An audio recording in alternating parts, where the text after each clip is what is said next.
Good morning, everyone. Good morning, everybody.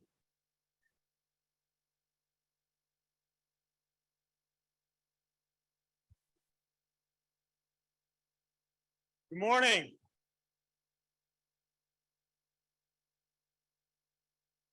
If you could please take your seats, we're about to get started.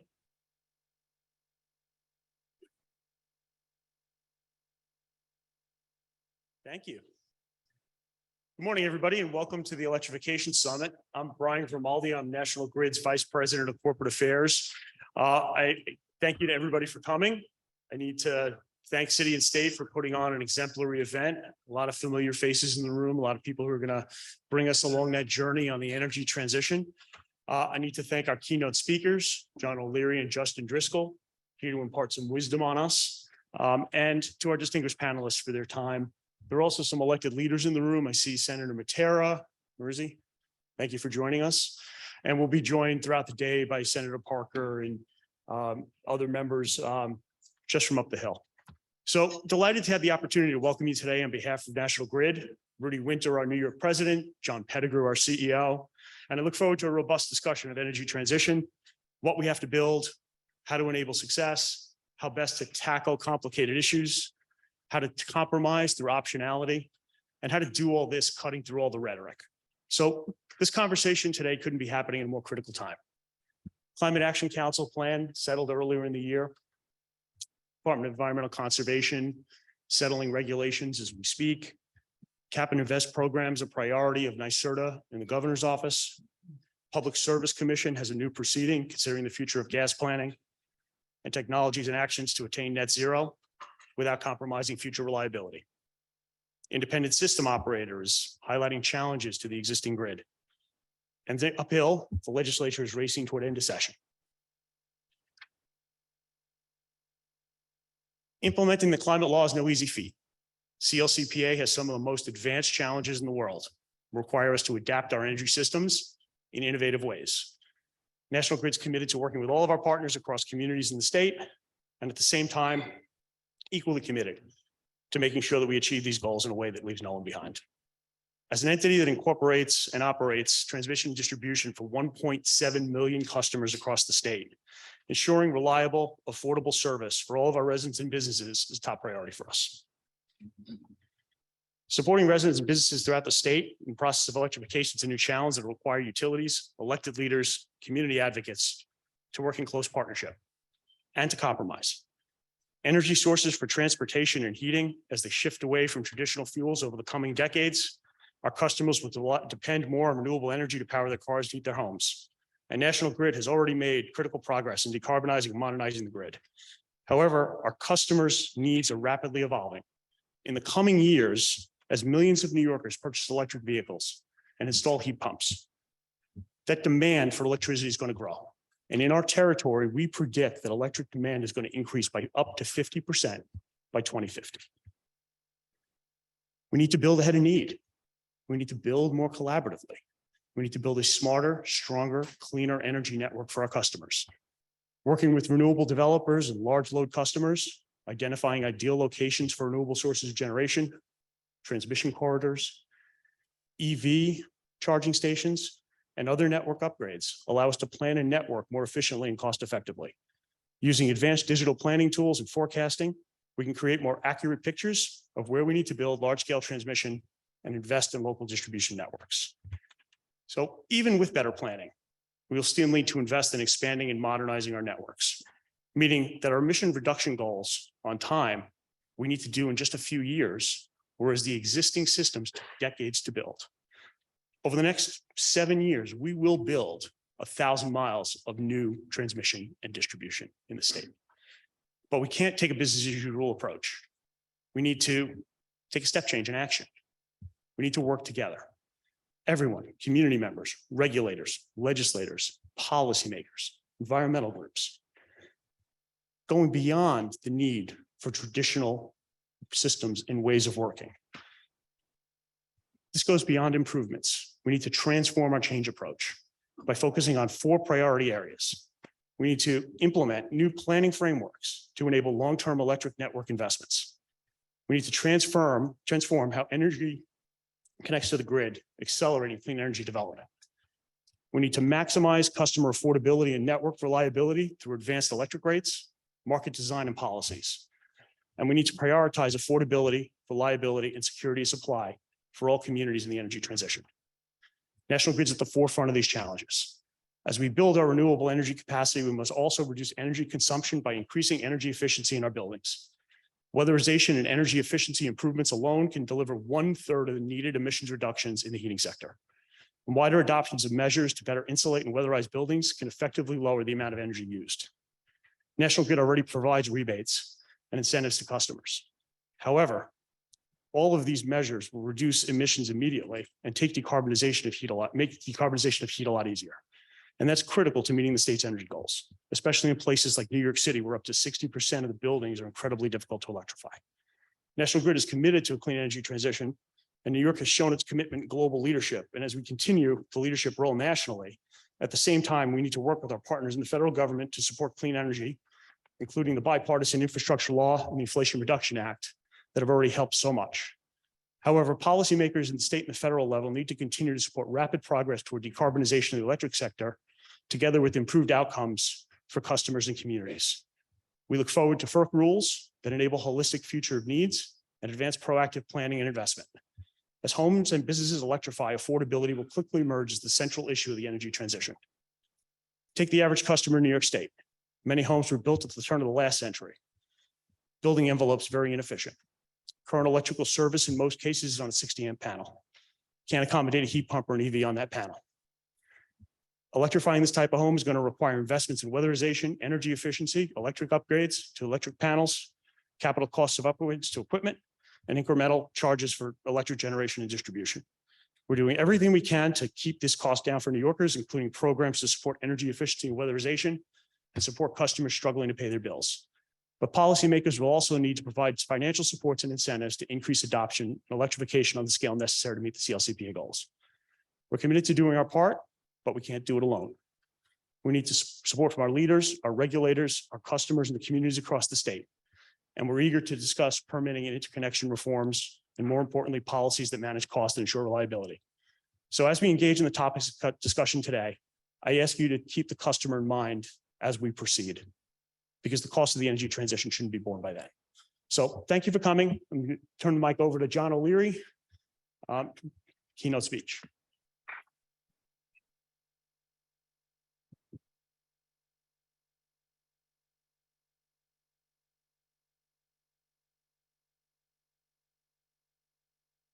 Thank you, Brian, and good morning, everyone. I'm John O'Leary, Deputy Secretary for Energy and Environment in Governor Hochul's office.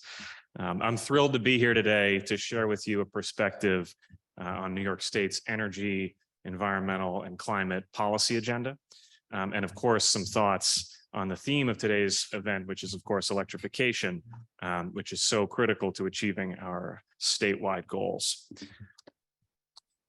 Governor Hochul put it best. We are the first generation to feel the effects of climate change, and we're the last generation that can do anything about it. The governor's vision and plan for climate action is transformational. It's equal to the magnitude and the urgency of the climate crisis. And it takes courage and conviction to run towards this challenge, to tackle it head on and not run away from it. And that's what the governor is bringing. And you see that conviction reflected again and again across her policy agenda, across sectors, in every area, power, buildings, transportation, industry, job creation, equity, environmental justice. The governor is leaning in and leading the way. I want to share with you a perspective on what the governor's administration is thinking about as policymakers as we execute her vision. New York is a laboratory for democracy, and we're at the cutting edge. We're always open to new ideas, and I'd encourage all of you to think about the ideas that you can bring forward and the things that you can do to accelerate our progress. To put it in context, in some respects, we can go back 25 years or so to restructuring and the advent of competition in New York State's electricity markets, or we can also look back say 10 years to the foundations of New York State's modern energy policy with things like utility regulatory reform that began, the creation of the New York Green Bank, which, believe it or not, was 10 years ago, the launch of the New York Sun program, the Clean Energy Standard, all of these things laying the groundwork for unlocking new business models for distributed energy resources, with an emphasis, as Brian mentioned, on customers, focusing on improving the efficiency and the capacity utilization of the grid, developing things like locational price signals, with an emphasis on non-infrastructure solutions, non-wires alternatives, and non-pipes alternatives. These are some of the fundamental underpinnings of the work that continues today, now under the 2019 Climate Act.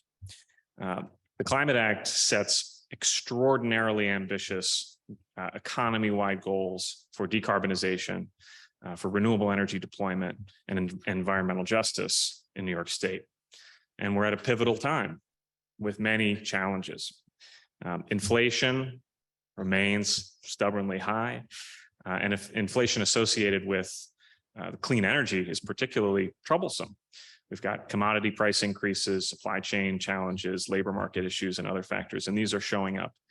Our assumptions about the technology learning curves and Moore's law cost declines for clean energy are being tested. But as we navigate these headwinds, we have to be nimble, and there are tailwinds too. At the federal level, the Bipartisan Infrastructure Law, the Inflation Reduction Act, the CHIPS and Science Act. These are the most transformational climate actions at the federal level in US history, and we're working rapidly to capitalize on them. And moreover, this week, they have all survived the debt ceiling deal intact, with potential federal energy permitting reforms that could potentially bring additional benefits. But here in New York, we're adding tailwinds of our own. Since taking office, Governor Hochul has sent an unequivocal message. She's going to drive forward climate action and implement the Climate Act to the benefit of all New Yorkers. And as we execute this vision, we're focused on moving forward 5 priorities simultaneously: affordability, reliability, decarbonization, environmental justice, and economic development. These 5 pillars show up across the state as we work across sectors to decarbonize and electrify. And there's no doubt that widespread electrification of end uses is essential to achieving our climate goals, and successful electrification of buildings, of transportation, of industry depends upon an affordable, reliable, and decarbonized backbone of generation to power our economy. And that's why we have a pipeline of more than 120 large-scale renewable energy projects across the state, representing more than 14 gigawatts of capacity. That's enough to achieve 66% statewide power from renewables. And that's about 95% of our 70 by 30 target. That's incredible progress, and we have to keep it up. The governor has also championed unprecedented renewable energy plus transmission projects like Clean Path New York and Champlain Hudson Power Express. So these projects that can bring renewable energy to the areas of the state that are currently most dependent on fossil fuel generation. The governor is also committed and secured in last year's state budget $500 million for offshore wind supply chain investments, supporting the groundbreaking New York 3 offshore wind solicitation. That, of course, builds on the 4,300 megawatts of offshore wind already under contract with the state, putting us well on track to achieve the 9 gigawatts by 2035 Climate Act offshore wind goal. Last year, the governor doubled New York's energy storage target from 3 gigawatts as required by the CLCPA to 6 gigawatts. And we're advancing the energy storage roadmap to achieve this ambitious target. The governor also increased the state's community solar target from the Climate Act's 6 gigawatt mandate to 10 gigawatts. And 10 gigawatts of community solar is enough to power 700,000 homes. And that's why New York State has the #1 community solar market in the nation. scaling up the deployment of DERs, focusing on areas of grid constraint, and continuing to pursue these foundational elements of New York's energy policy. That's what we're doing. And we know that as we do that, we can improve system-wide efficiency, enhance the capacity utilization of the grid, set the right price signals, and scale up innovative business models that deliver customers new benefits. This together is how we build the integrated, resilient, decarbonized grid of the future, one that can support electrification at the scale we need. And it's well underway, thanks to many of you in this room. So let's talk about electrification and the progress we've made and where we have to do more. So starting with transportation, under the governor's leadership, New York now has a requirement that all new passenger cars, pickup trucks, and SUVs sold in New York State must be zero emission by 2035. To support that rollout, the state's investing more than $2 billion in EV charging infrastructure statewide. New York's EV Make Ready program and NYPA's Evolve New York program are connecting communities to reliable charging infrastructure that enables the transition to zero emission vehicles statewide. Last year, the governor proposed and the state budget established a first in the nation commitment to deploying electric school buses statewide, decarbonizing all 50,000 school buses across the state by 2035. And supporting that, the governor also committed $500 million for school districts to support the purchase of zero emission buses and charging infrastructure through the $4.2 billion Environmental Bond Act that was overwhelmingly passed by voters in November. New York's also adopted the Advanced Clean Truck Rule, which will be instrumental in helping the state achieve the Climate Act targets by phasing in the sales and use of zero emission vehicles, zero emission trucks. And just earlier this year, the governor also launched the EV Make Ready proceeding for medium and heavy duty vehicles to bring that charging infrastructure to bear. The state is leading by example in vehicle electrification as well, with the governor committing last year that New York State will fully electrify its light duty vehicle fleet by 2035. So as the electrification of New York's transportation sector continues, we know that we can also unlock the massive potential of emerging technologies like managed off-peak charging, vehicle to grid, and leverage things like time of day rates. You can charge your EV for cheaper than filling up your gas tank. And when you charge your EV overnight, you're flowing more kilowatt hours through the grid off peak, improving the efficiency and the capacity utilization of the grid as a whole. And since we allocate the costs of the grid volumetrically, sending more power through the grid, flattening the peak and filling the trough, that's going to spread those fixed costs over more and more kilowatt hours. And that's wonky, but the punchline is that that has the potential to provide enormous system-wide efficiency and savings. And it's something we can and should take advantage of. It's an enormous opportunity to bring together those 5 pillars: affordability, reliability, decarbonization, environmental justice, and economic development. So let's work together to make the most of it. Now maybe we can talk about building electrification. Just like transportation, buildings produce roughly 1/3 of the state's emissions, mostly from fossil fuel heating equipment for space and water. And of course, buildings are long-lived assets. So when you're in a hole, stop digging. As you know, this year's state budget includes a first in the nation commitment for zero emission new construction, buildings 7 stories and lower, beginning the end of 2025, and all other new buildings at the end of 2028. There are, of course, necessary exemptions where we don't yet have viable technologies, like manufacturing facilities, emergency backup, standby power, commercial kitchens, critical infrastructure, et cetera. But electrification is viable for space heating. There's no doubt about it. And all you have to do is look east to Northern Europe or north to Canada. Regions much colder than New York have widespread electric heat and heat pump deployment. Finland, Norway, Sweden, Quebec, So it can be done. And it is being done. And it needs to be done to improve energy efficiency and reduce emissions from new buildings and existing buildings. And we can also pursue neighborhood scale solutions like district heating, cooling, and thermal energy networks. New York's historic all-electric new construction law builds on Governor Hochul's commitment to achieve 2 million electrified and electrification-ready homes by 2030. And we're taking major strides towards this goal. The state and utilities collectively are investing over $6.8 billion to decarbonize buildings with widespread adoption of high efficiency, all electric, clean heating and cooling technologies. Advanced energy codes can also reduce ongoing energy bills, leading to up to $4 billion in energy savings for building owners by 2030. The state is also advancing new appliance efficiency standards that reduce energy usage. Expanding appliance standards will reduce emissions and deliver $15 billion in savings to New Yorkers through 2035, including $6 billion to low and moderate income households.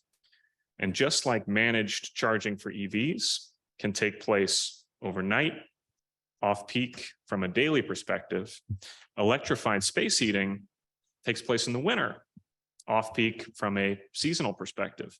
So again, building electrification represents another transformational opportunity to improve the efficiency of the grid and protect affordability.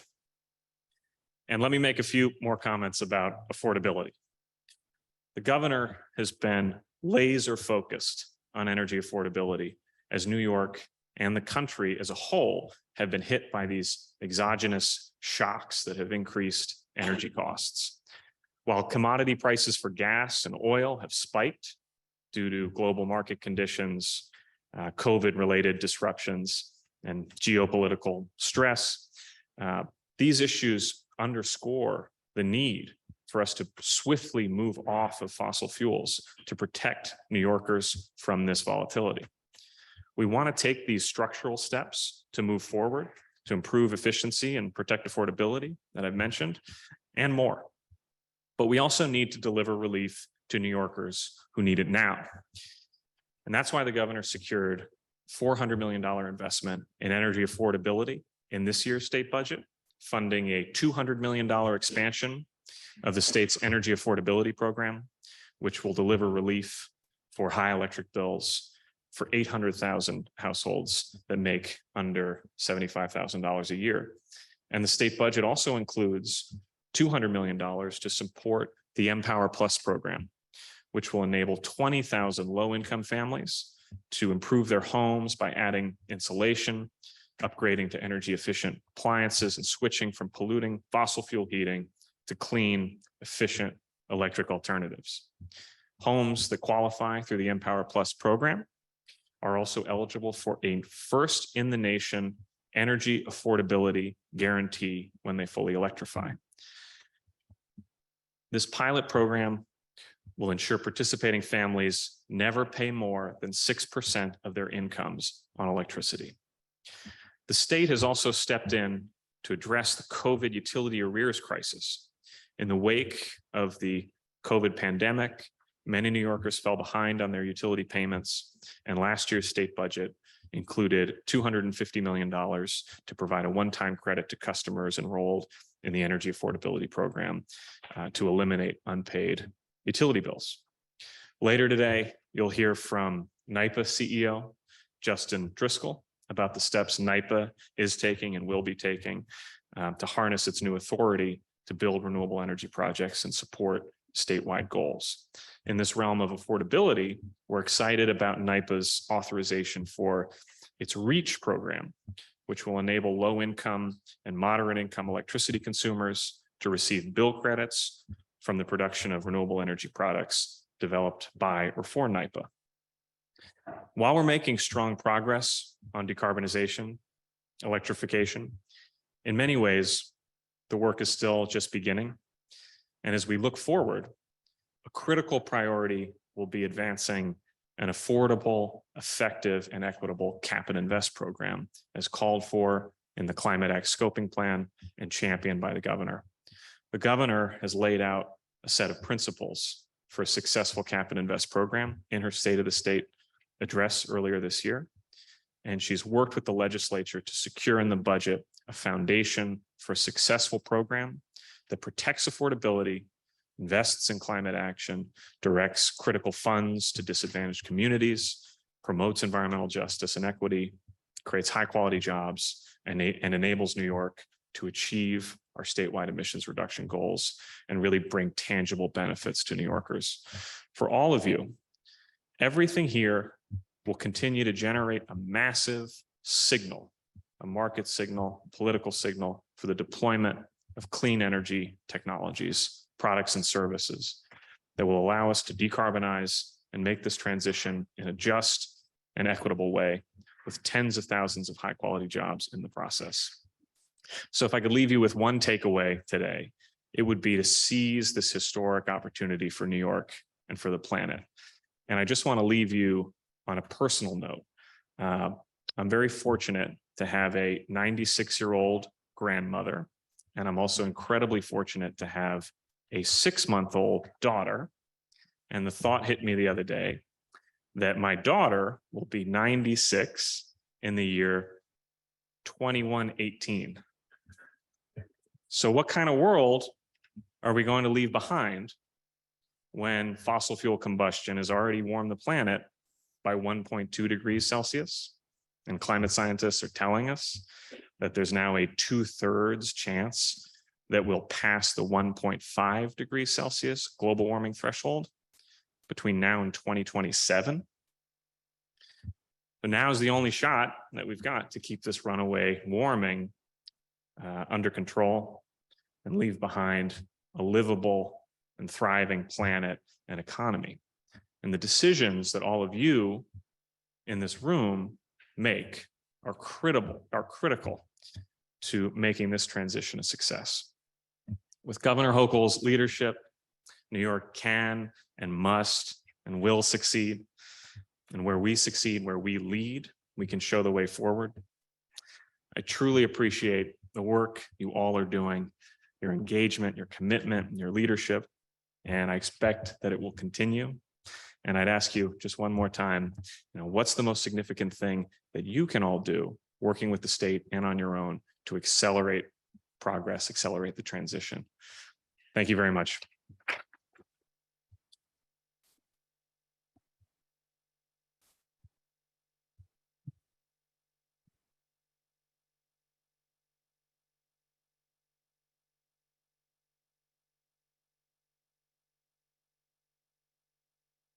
Good morning, everyone. I'm Ralph Ortega. I'm the editor-in-chief at City and State, and welcome. I would like to introduce our moderator for the next two panels, Liz Benjamin. She's the managing director at Marathon Strategies, Albany at Marathon Strategies. She joined the communications and public affairs firm in 2019, prior to which she was the host of Spectrum News, Capital Tonight, before taking over anchoring duties for the Government and Politics show and editing its companion blog, State of Politics. Liz was a political columnist for the Daily News. She started her journalism career at the Albany Times-Union, covering state and local government, as well as politics. Liz is originally from New Paltz and now lives in Troy. Please welcome Liz Benjamin.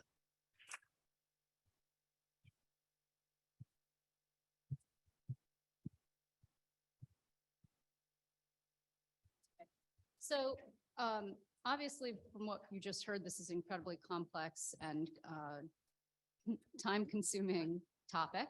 And so I'm going to actually ask all the panelists to come up, if they would, please. If you're in panel one, make your way to the podium or the stage or the makeshift riser, whatever we're calling this, because I think that we want to get into it and hear from the experts. And I am certainly not an expert when it comes to energy policy. So my job is just to facilitate this conversation and enable you to hear from folks who are getting it done and who understand on the ground the difficulties and the opportunities that exist to ensure that we actually meet the goals, the very ambitious goals that we just heard laid out.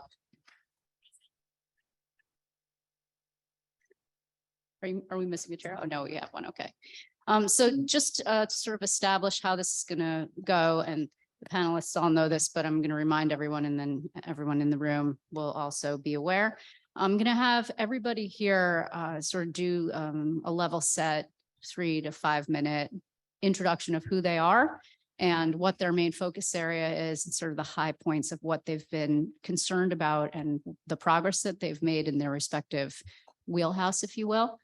And we're doing it this way because these folks all are incredibly distinguished in their own right, and I could burn 15 minutes introducing all of them, and that would take away time from us discussing the topic. We're going to be talking for about, you're going to keep me honest here, city and state, an hour and change, and then we're going to open it up for questions from the audience. So, hopefully you will have them. If not, we'll just continue, but I would expect that you probably will. And so we're going to start all the way. Oh, you're first, Liz. So go ahead, please, and then we'll go down the road and operate from there. Hello, good morning, everyone. My name is Lisa Dix, and I am the New York Director of the Building Decarbonization Coalition. The Building Decarbonization Coalition harnesses the power of coalition and unites stakeholders in the building industry with advocacy organizations, organized labor, and others to scale building decarbonization. Our mission and our goal in New York is to achieve a zero decarbonized building sector by 2040. First and foremost, I think John O'Leary provided a really great overview of some of the really big things that have been happening in the state since the climate law has passed. And in, the electric sector, we really there's so many people in this room that really built those policy pathways over a 15-year period. We've got a really great strategy in the electric sector. And in the building sector, which is where I focus, we are really just building it now. We have some fundamentals and we have some policies in place, and including, from years of really great state action on energy efficiency in particular. But now we've really got to ramp it up and we really got to start moving forward policies that are really going to scale and to create affordable conditions and build the market here in New York for decarbonizing our built environment. Buildings are responsible for the largest source of climate pollution in New York State. The EE and Housing Panel under the Climate Action Council put forth a really great pathway for, over the next 20 years for the things that we need to get done ASAP over time and get those policies implemented in place. So they really focus on 3 really important areas. First and foremost, stop digging the hole. And what we've really got to do is stop connecting new buildings to fossil fuels. That's got to be mission critical. So this year, the legislature passed the first in the nation policy and law that is going to help stop digging that hole beginning in 2026, which that is for new construction. So all new buildings with some exemptions will not be connected to the gas system. The legislature's got to finish its job this year and really get to the next piece of that, which is expanding the gas distribution system and connecting new customers to the gas distribution system. Right now, we pay customers that are on the gas system pay a high price for the maintenance of that system, right? So the data shows that average, it's about $6 million per mile to maintain the current gas distribution system. That translates to about $60,000 per customer. So I want us to keep that in mind as we're talking about, affordability for customers, because if we're going to continue to keep the same gas distribution system without downsizing and right sizing, we are really going to cause an affordability crisis for customers, especially as customers leave that gas system to get cleaner alternatives. We have several incentives in the state that are providing customers the ability to switch to clean heating alternatives. And we're going to have about $7 to $11 billion coming down to New York State from the IRA. So when you look at the data, which BDC just produced a report called The Future of Gas that shows that if 50% of customers leave the gas system, we're talking about a $2,000 rise in utility bills for customers, right? If 85% of customers leave that system, it's an $8,000 utility bill rise. And that is not to pay for fuel costs. That is just to pay for the system. So this is one of the things that we've got to get moving forward in the state, is figuring out how we are going to move those processes forward at the Public Service Commission, so that we're through the Future of Gas report and the CLCPA dockets, so that we really are getting those neighborhood scale solutions that are going to be able to help with affordability, at the same time creating that transition pathway. Okay. Great. I'm sorry, forgive me. I'm gonna have to like ride herd over people because we have a lot of folks here and I want to make sure that we Yep. get through everybody. I did warn everyone beforehand, but I also want to note that the next panel is going to focus on affordability. So these are difficult topics to decouple. And so we also discussed that on prior. So I know that you're going to be hearing a lot of talk about cost and a lot of talk about affordability, and we'll dig into that a little bit deeper in the second panel here, because the question related to consumers and how much consumers or customers are going to be paying is really top of mind to pretty much everyone in the room and policymakers up the hill. So just sort of put a pin in that. And then Luke, do you want to go? Doug. Hi, everyone. Doug Perkins, President and Project Director for Community Offshore Wind. So the name probably gives it away, but represent the clean energy generation aspect on the panel today. So for today, I'd probably focus around some of the opportunities on the transition to clean energy and electrification related to supply chain investments, workforce, and just some of the opportunities that come along with that kind of a transition. The project itself is a joint venture between RWE Renewables and National Grid Ventures. We have a lease area out in federal waters. It's about 57 miles south of Long Island, 125,000 acres, and it could hold about a little over 3 gigawatts of capacity. So really very large renewable energy project in whole. We have an active bid in the ongoing NYSERDA RFP. We bid in about 1.3 gigawatts of capacity, first phase of the project. And with that project, just that first phase, the third of our lease, about 5,000 jobs in state on construction operations of that facility long-term, but also around our supply chain investments. So we're looking to partner with GE to localize wind turbine blades in the cell facilities up here in the capital region. Also investments in steel fabrication, distribution down in further south along the Hudson, and investment in a port in Staten Island. So quite a lot of supply chain investments associated with that. But importantly, also support for workforce development, to getting the folks ready and trained up to build those facilities, work in the facilities, and operate our project long-term.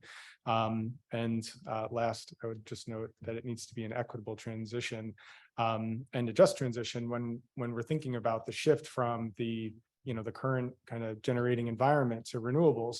A lot of the folks working at these power plants have very, very transferable skills.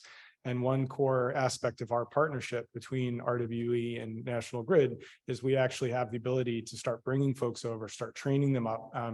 So bringing them from the active thermal plants over to the active operational offshore wind facilities, both under construction, but the ones that are up and running for years. And start doing that knowledge exchange, understanding where the gaps, and we can focus in on that as we get ready for when our project comes into service later this decade. Okay, thank you. Good morning. My name is Luke Falk. I work for a company called Energy Re, and I serve as the COO of a project called Clean Path New York. Clean Path New York is a public-private partnership between the New York Power Authority, our friends at Invenergy, and Energy Re to develop what is among the largest clean energy infrastructure projects in the country.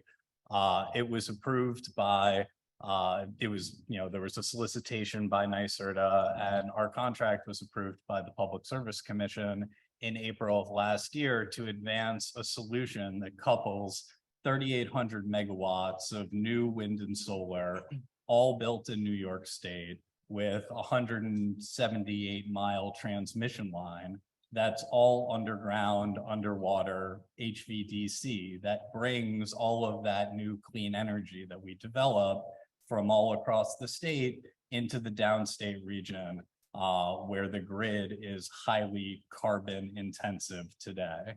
And we're talking about electrification, and it's honestly such a astonishing privilege to be on this panel and in this room. I think a lot of the time, a lot of us who are deep in the weeds of this work take it for granted that we get to debate the best way to reduce carbon across New York State. It's really a testament to the leadership of everybody in this room, from the governor to the commission to all the stakeholders who are engaged in this, that we're able to be having this conversation and really solving the problem. So footnote. But back to the main event, the reason New York City and the downstate grid needs this the most is because transmission is an essential component of delivering the decarbonized energy to where it's needed. And in New York, it's like the most direct manifestation of the need for transmission. Upstate today is 90% emissions free. Downstate is around 90% fossil fuel driven. So the need for our project was clear, and now we are advancing it. Part of the reason why we're also excited to be doing it is not just because of the decarbonization benefit, but because of the impact that it's going to have to frontline communities in New York City and beyond, who I think have suffered a disproportionate burden of a fossil fuel driven economy. Our project and projects like ours are going to drive significant air quality benefits. Just Clean Path is going to wind up powering New York City 16% of its load every year when the project delivers. It's going to reduce 22% of all of the fossil fuels used to make electricity across the state. And so it's a hugely significant effort. Along the way, we create 8,300 jobs, all of which are located in New York State. And we have an opportunity to further come behind the promise of the project in total, just its intrinsic benefits on communities, by having a community investment fund that will channel $270 million into communities that need it most, to focus on things like education programs, to mobilize the next generation around STEM education opportunities and engagement in climate justice and the clean energy economy, things like workforce development, local hiring practices and training opportunities, public health programs, and environmental stewardship overall. Okay. And so happy to talk about everything else there is to talk about, but thanks for having me today. The tyrant, the timing tyrant. So sorry, Eric. Just cut me off when you're I ready. will. Yes, I will. My name is Eric Stein. I'm Chief Financial Officer of a startup company called Verity. And what we do is commercial scale distributed energy storage. So we're a lithium ion based product, and you might say, wait a second, don't those lithium ion batteries catch on fire and create lots of issues? And the answer is yes, unless you use our product, which has a very unique and first of its kind architecture and technology in it that makes a commercial scale lithium ion energy storage system fail safe, which means it can now go into a building and not have any incremental fire suppression or ventilation. And so according to the DOE anyway, we put the first commercial scale, in this case, it was 500 kilowatts inside an occupied space. Again, the first time it's ever been done. And that was in Buffalo, New York, at a medical research center, Hopman Woodward Medical Research Center.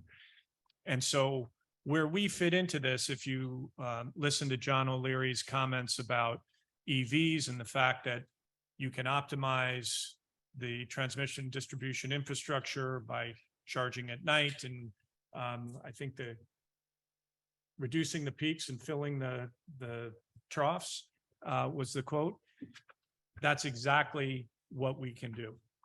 And if we can do that at scale, we think it can make a meaningful impact on all of the issues that we'll talk about here today. So we're rapidly expanding. We think that New York City is the holy grail for our product because there's not a lot of space. We can literally put our product in the corner of a utility room on every floor in a building and, have 5-10 megawatts of energy storage, which would directly address many of the issues that John commented on in his opening statement. So we're excited about it. There's a lot happening. There's a lot of interest from what I would call very, very sophisticated users. And we're excited about it. So I'll end it. Under time even. There you go. So I would just note that Mike Fazio is not Assembly Member Kerry Warner, just in case you were wondering. I'll let him, he's not on your in your booklet here. So Mike, if you just introduce yourself, please. Okay, thank you. I'm a late addition.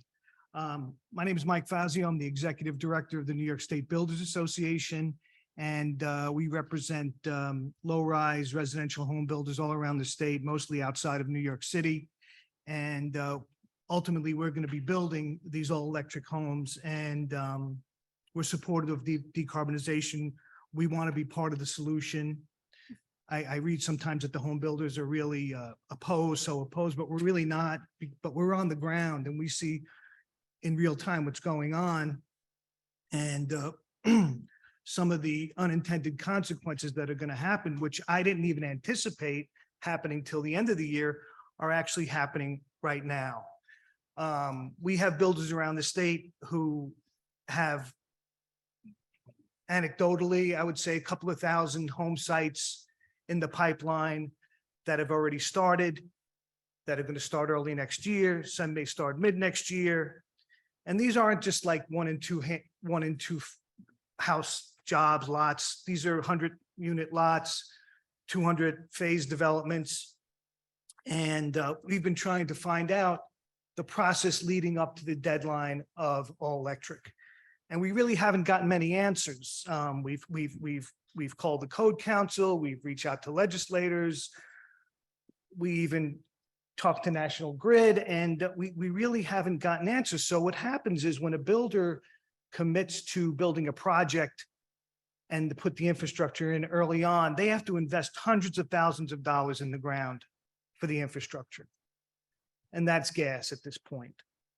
So they're committing upfront a lot of money. So now these projects are going to go well past the deadline.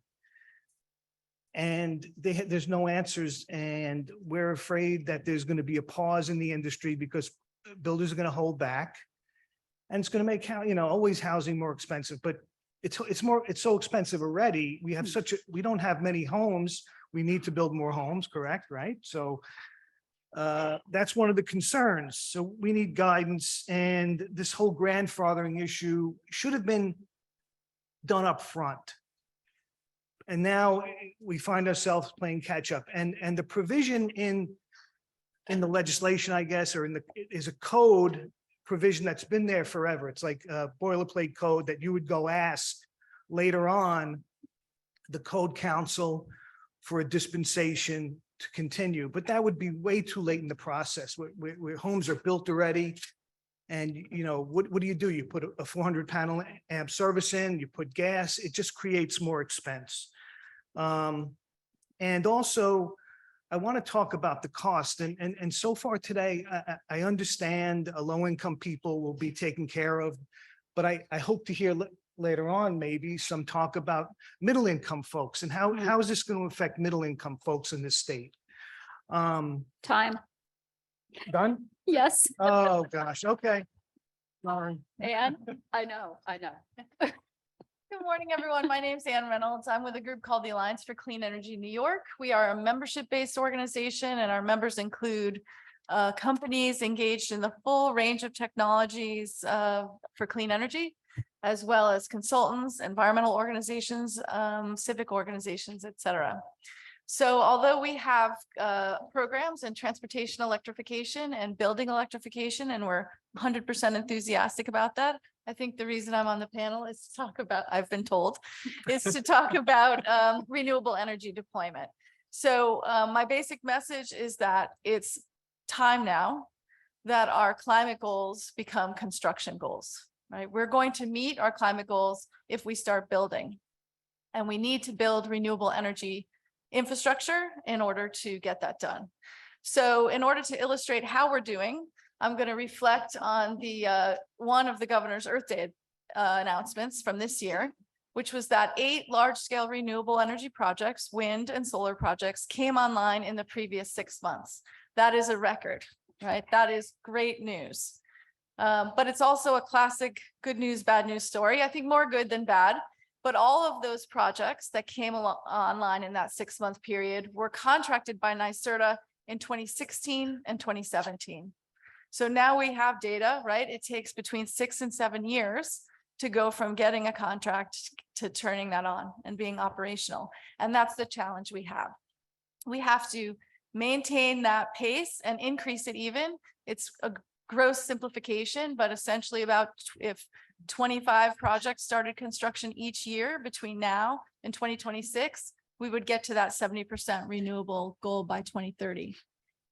But we also need to overcome some hurdles in terms of making that process shorter, right, in order to get those projects into construction. So I'm happy to talk more after about what those hurdles are, but thank you so much for including me. Also under Bart. Sorry. Oh, It's no, on- it's but you can just talk in loud. Talk loud. Okay, then I can do that too.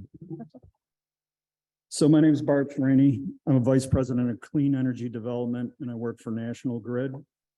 Last night I was interviewed on Capitol Tonight, and I was saying we have 78 months to develop thousands of miles of transmission and develop hundreds of large-scale renewable projects and install 6 gigawatts of batteries. And the host said, Susan Albretter said, "My God, you're thinking about this as though you're having a baby."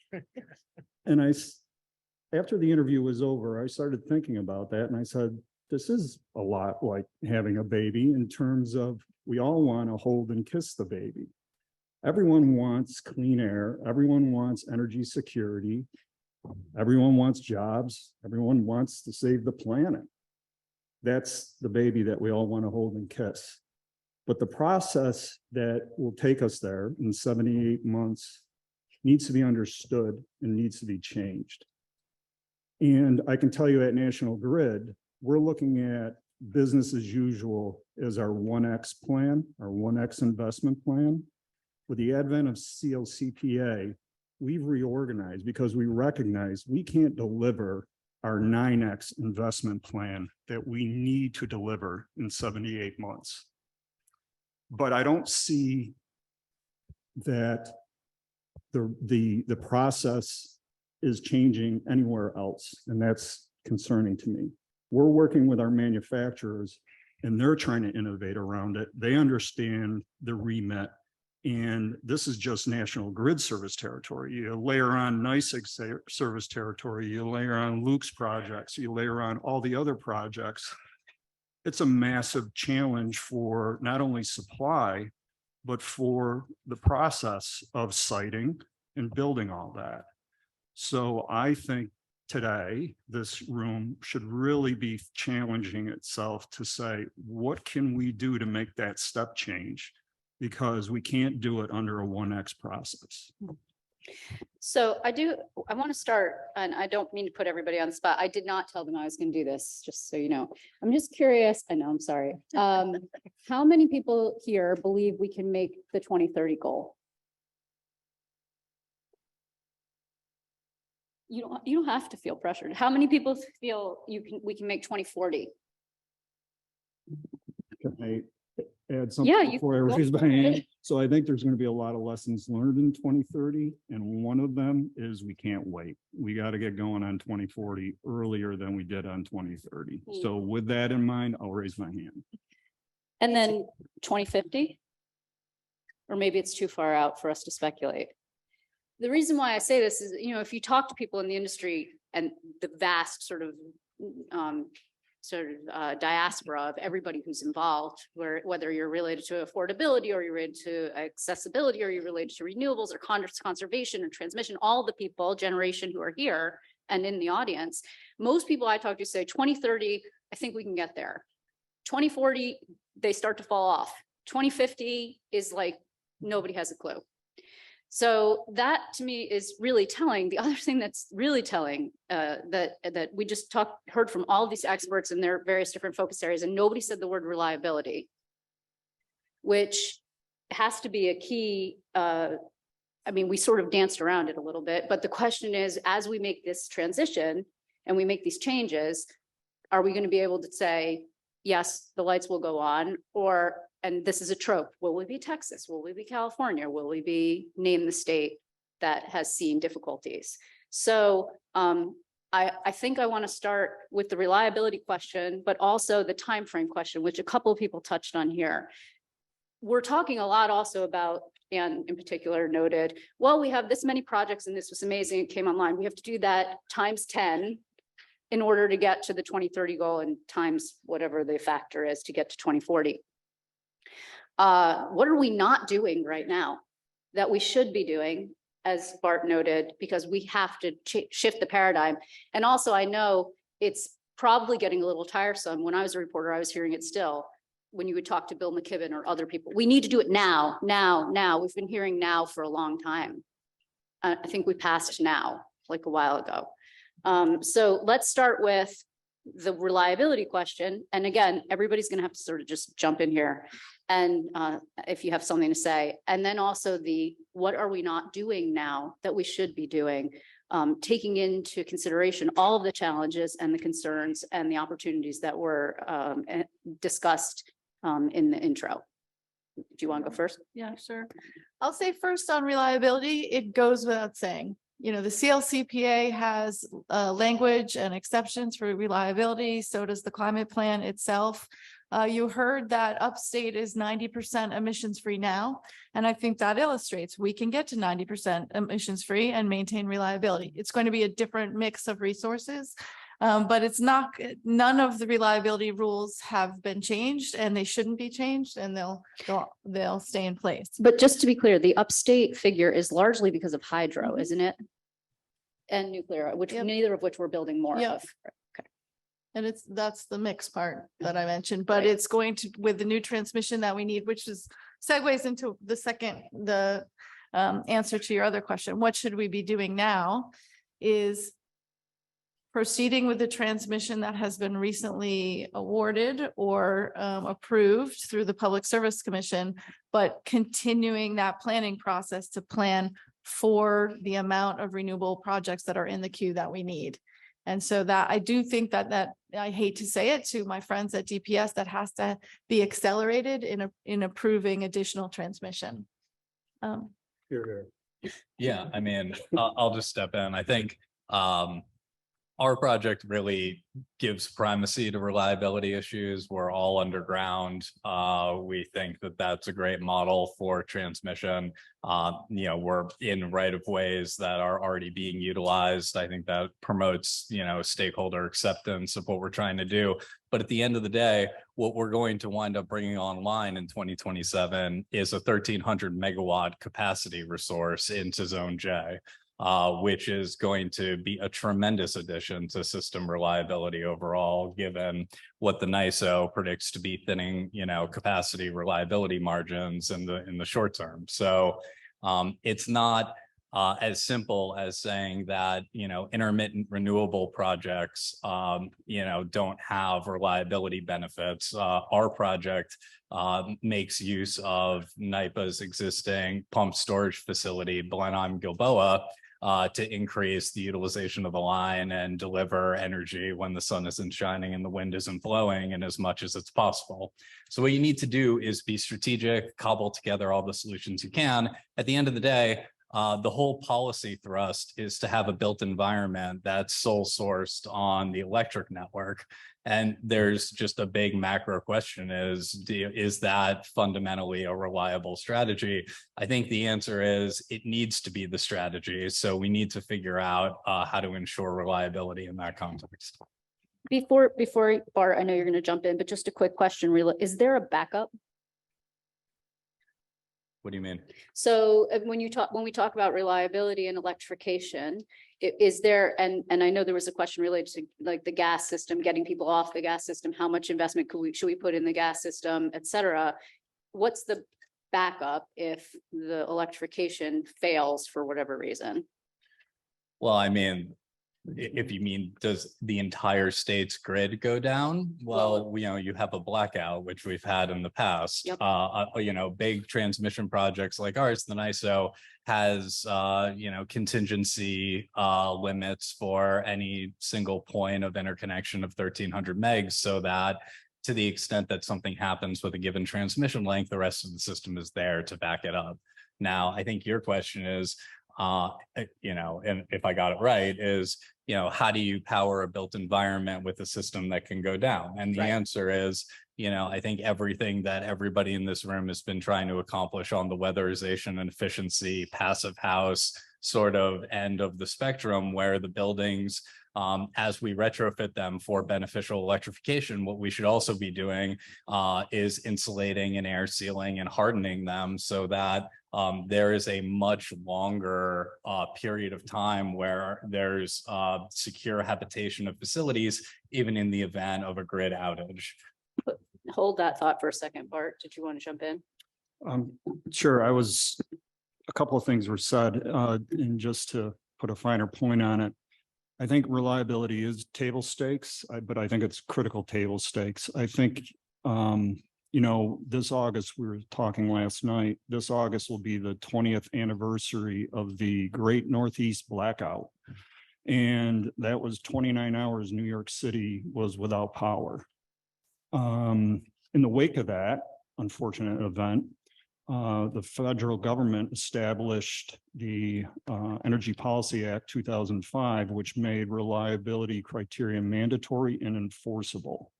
So, and there is no off-ramp for that. And so I think the ISOs and the utilities are forced to comply with that. And we do that through planning and through looking at forecasts. Now, things like Texas and other areas, those are exclusions to extreme weather and unforeseen circumstances. But when you have a predictable system that you can plan to, you need to make sure it's reliable. Luke, you said 2027, is that right? That's right. So 2027, I mean, when we talk about thinning reliability margins, I mean, my understanding is that we're getting very close to the edge of the reliability. I think the NISO has been saying that for some time. So 2027 is not soon enough to offset that, say, if we have a 2-week-long prolonged heat wave this August, right? Just from a reliability standpoint. So I guess when I talk about backup, I think that I meant it twofold, but you did answer the question, which I appreciate. Reliability, anybody else want to jump in? Mike? Yeah, I talk a lot with my counterpart in California, and he's happy that we forged ahead. So, and he says, good luck. So he's keeping an eye on us. But the reason I bring that up is when you talk about sustainability and reliability of the grid, at the end of the day, don't we want this to succeed? Because New York State, we want it to be the model for other states to follow. So I think it's far important that we don't fail at this and we do it right. So to me, just in my view, wouldn't it be better to have more tools in the basket to address these energy needs than relying on one source? it just doesn't make sense to me. And I've had discussions with him in California, and we're different than California, I guess, but he said, you know, you don't have the sunshine we do. And I said, yeah, you're right. But it just seems to me, as a builder, I tend to be more common sense with things, and you build, you build a foundation and you frame, and then you put the roof on. And it just seems to me that we're not quite doing it in sort of succession. And the senator, I didn't realize this till a couple of weeks ago. I've been pointing your phrase of we need a plan, not a ban, but I didn't know that it came from the senator. Oh, senator. So you've been plagiarizing him all Yeah, this I time. plagiarized you. So Now you should have royalties. Liz, I would like Go to ahead, jump in. please. So, I'm not going to talk about reliability, but what I want to really talk about is just new models of thinking. So right now we have a really robust strategy, right, in the electric sector. And I think that now we need to push ourselves further in thinking about ways in which we can use the other sectors, right? And so I'm just going to talk for buildings, on buildings, for example. We know that we can, retrofit our buildings. We've got policies moving in place, to really, and we've got efficiency policies in place to make our appliances and our buildings more efficient, right? So that takes some pressure off the grid. But I want to be provocative and talk about some of the things that are like happening now and that are really exciting, which is the thought of scaling big new neighborhood scale technologies like thermal energy networks and building out this industry.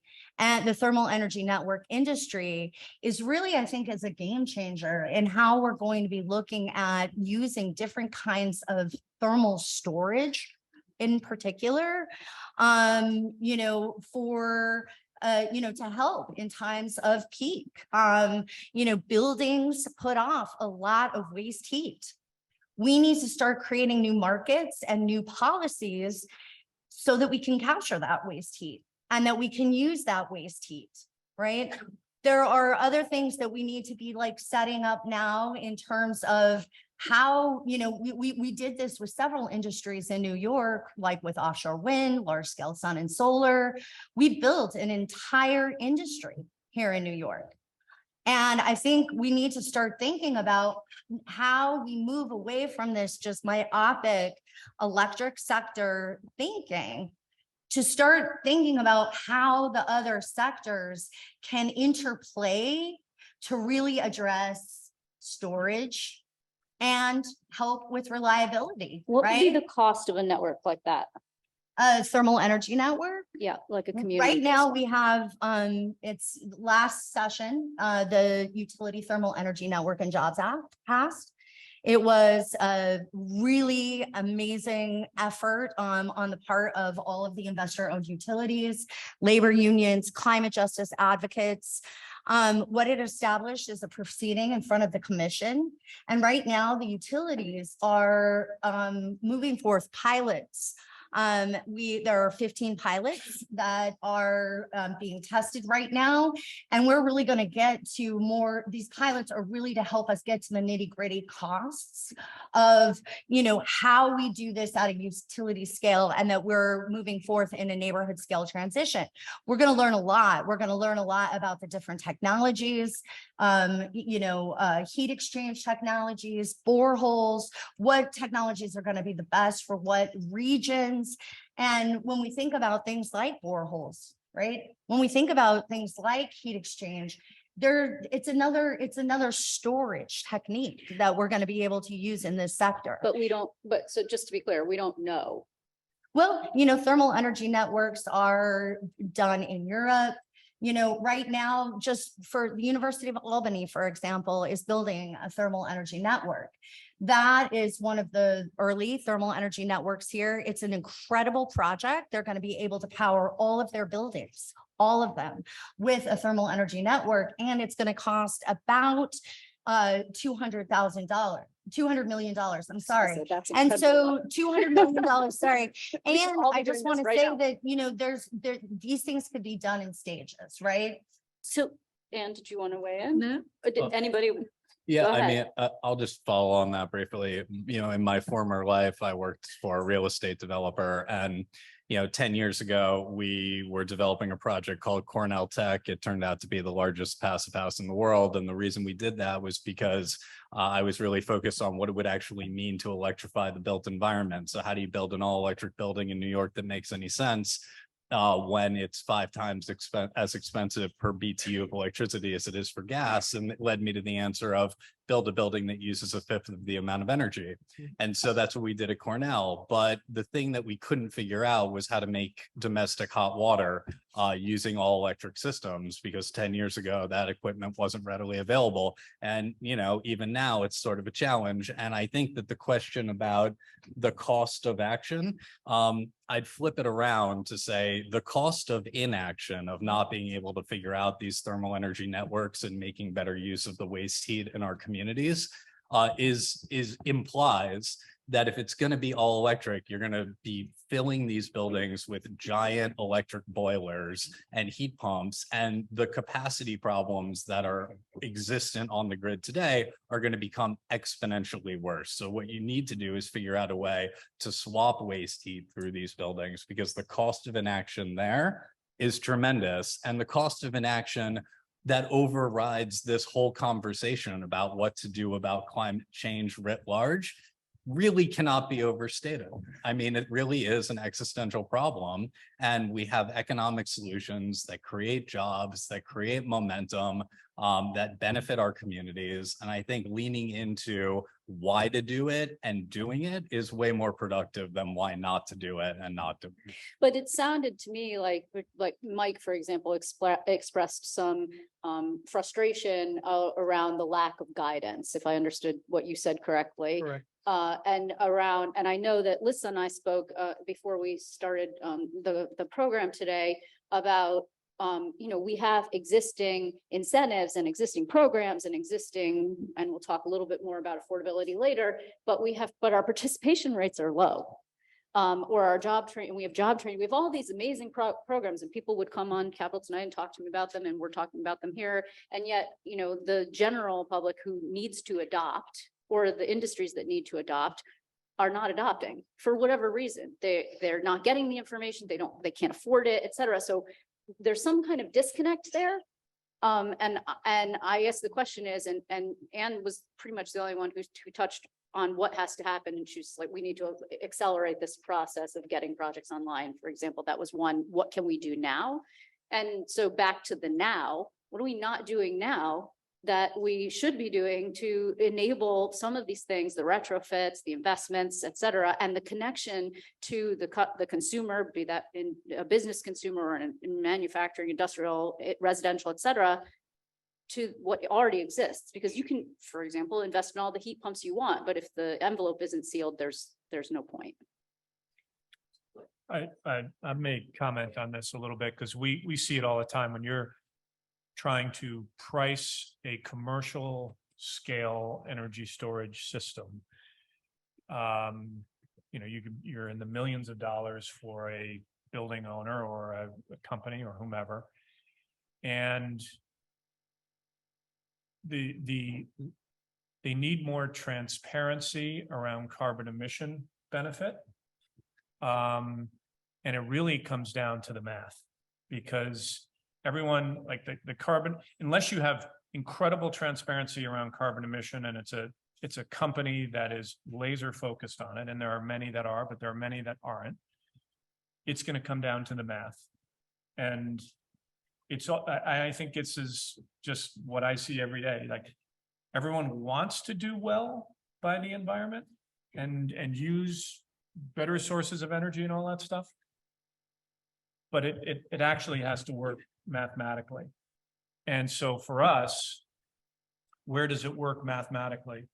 When you have high demand charges, that helps the energy storage return. So it's going to be more beneficial for a business owner to say, you know what, I can eliminate a lot of those demand charges by investing in an energy storage system, charging it at night, when I'm not using, I may not be using really dirty fuel, I could charge it during the day if I have real transparency around where my energy is coming from, and if it's solar or wind, and I can charge and then discharge at night, that has a real plus. But I was about to say 100% comes down to the math. I would say 95% comes down to the math. And unless that company or business owner is really dialed in to the environmental effects. Isn't our math fuzzy though? Isn't that part of the problem? Like when we speak to the blueprint, the CAC or the CLCPA is silent on the question of who's going to pay, for example. For our system, it's a little less fuzzy because you sort of the math comes down to what's the region's demand charge profile, is there and there are other states like Massachusetts and Rhode Island have very interesting demand response incentives. And so we've seen people want to explore investing in energy storage again on a distributed basis simply because of those incentives. We don't have them. We don't have them nearly to the extent Massachusetts and Rhode Island do. Would it work here? We're bigger than Rhode Island. It would for sure work, in my opinion. And did you want to jump in? Yeah, couple responses. One is on you had a question about that disconnect between what people are doing. So I wanted to give an example. How many people in the room, raise your hand if you've had an energy audit on your home? Okay. Thank you. Pretty good showing. Not probably. I know. No, but still it was about 20% of the people, maybe 15%. So it saves you money, right? It saves you money if you have an energy audit. You save it. Well, the audit, then going ahead and implementing it. That's not free. But it will save you money, right? So the rational thing is for everyone to do that, but everyone doesn't. And why? Because you have to pay for college this year, or because you want a granite countertop instead of insulation because it's more fun. So I use that as an illustration that it doesn't always come down to math for people. And I would argue that it comes down to carrots and sticks, right? Any type of public policy comes down to carrots and sticks. And the climate plan, which I'm about to defend your thing about, we don't know how much it'll cost, is a great combination of carrots and sticks. But I would argue that we need both.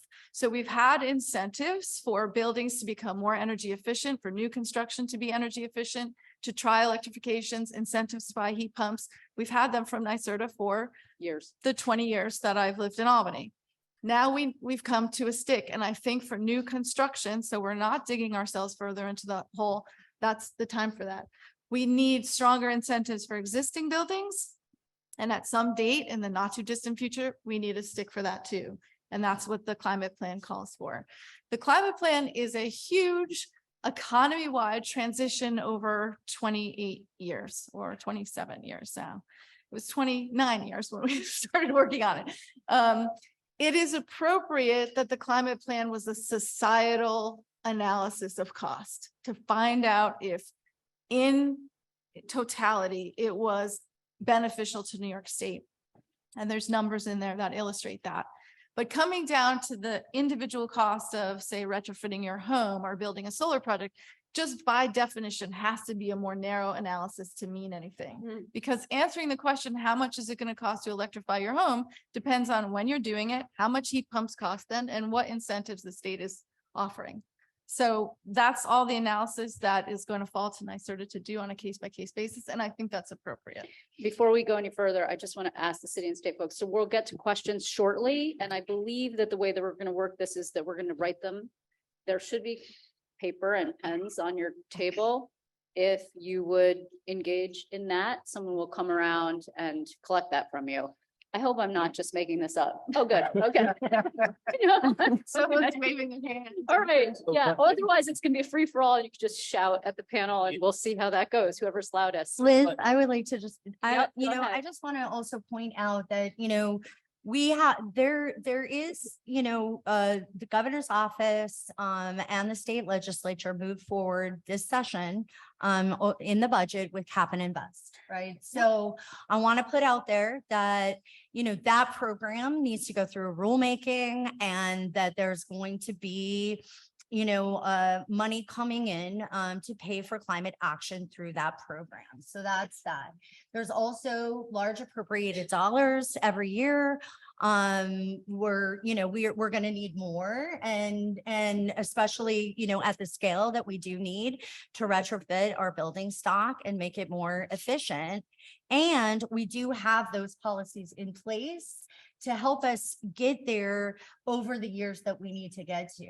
And the last point that I really want to make about costs is, I know that we're always talking about costs, but this is how I kind of started, which is when we ask the question of costs, we also have to ask the question of what are we paying for now? Right. And that is why I went into pains in talking about how much it costs people now for maintaining the current gas system, right? It's $60,000 per customer, right?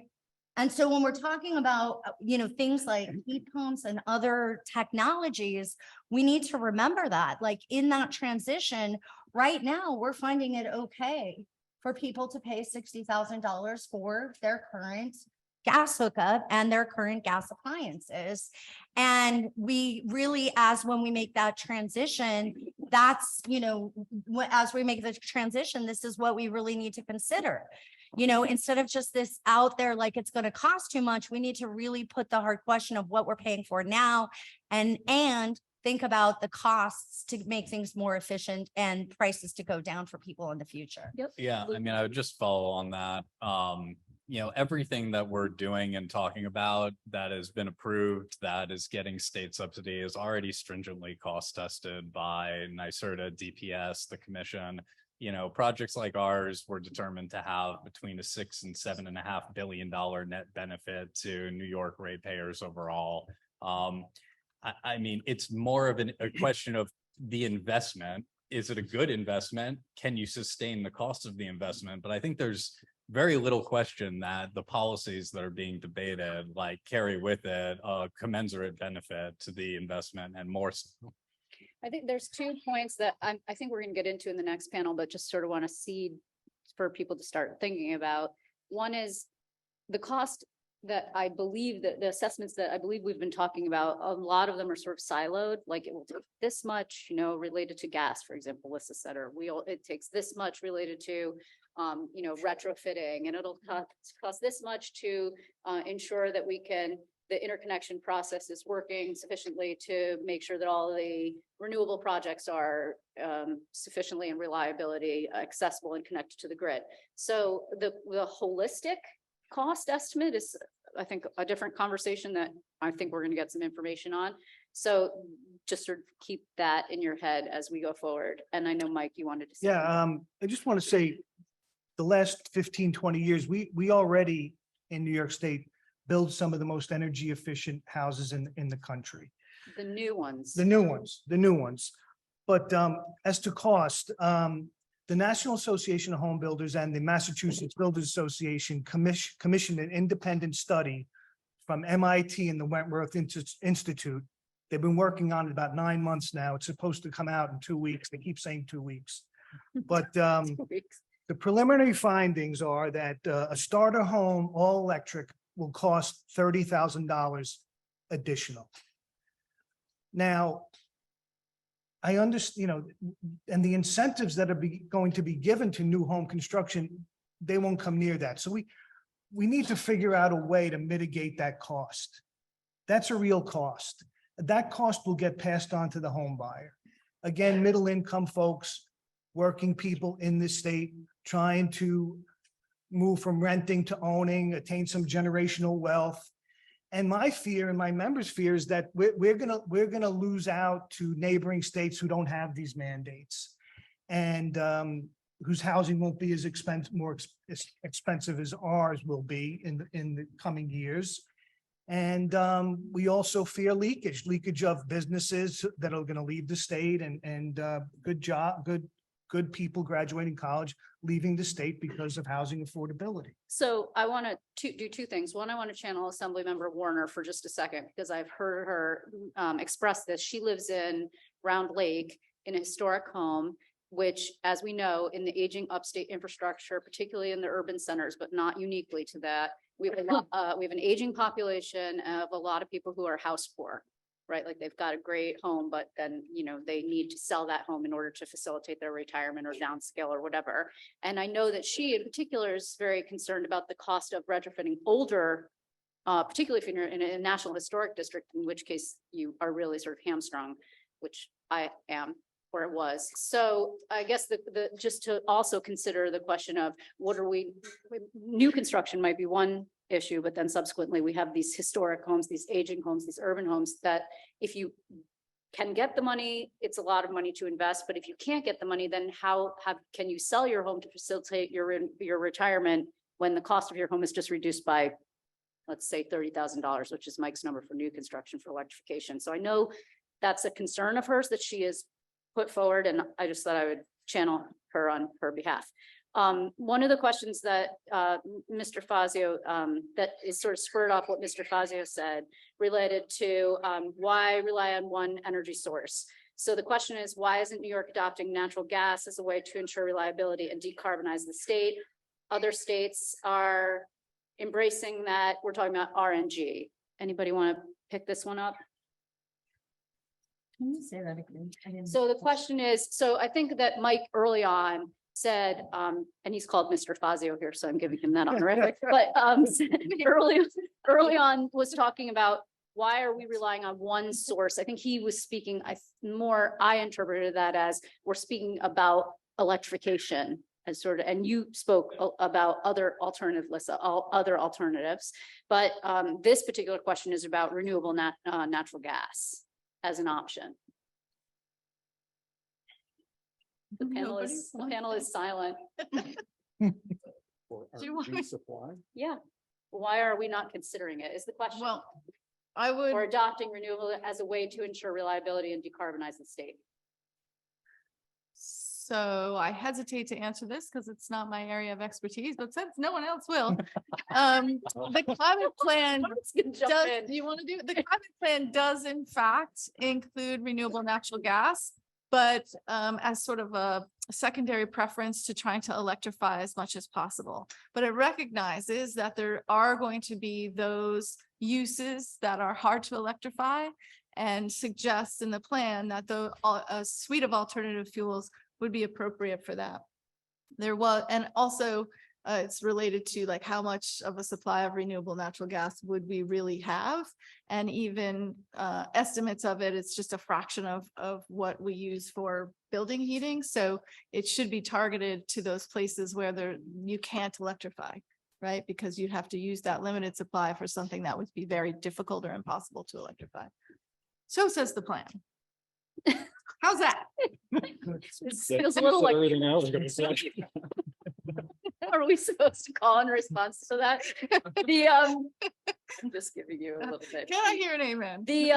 This sort of speaks to that. Bart, did you want to? No, she said everything. All right, okay. This is also, it's for Alyssa, but I think it's like a general question, and it does speak to your study in particular related to the scale of the challenge. But the assumption that the gas utilities will keep the current system in 2090, no utility that I'm aware of, I'm reading from this card, views the system in this way. So that's effect. Are you viewing today's system as the same system that we'll have 50 years from now? Guess I gotta take this. So. Yep. I think we see it as the system will evolve and actually shrink through time. But, you know, to Ann's point, adopting alternatives, it's part of utility DNA.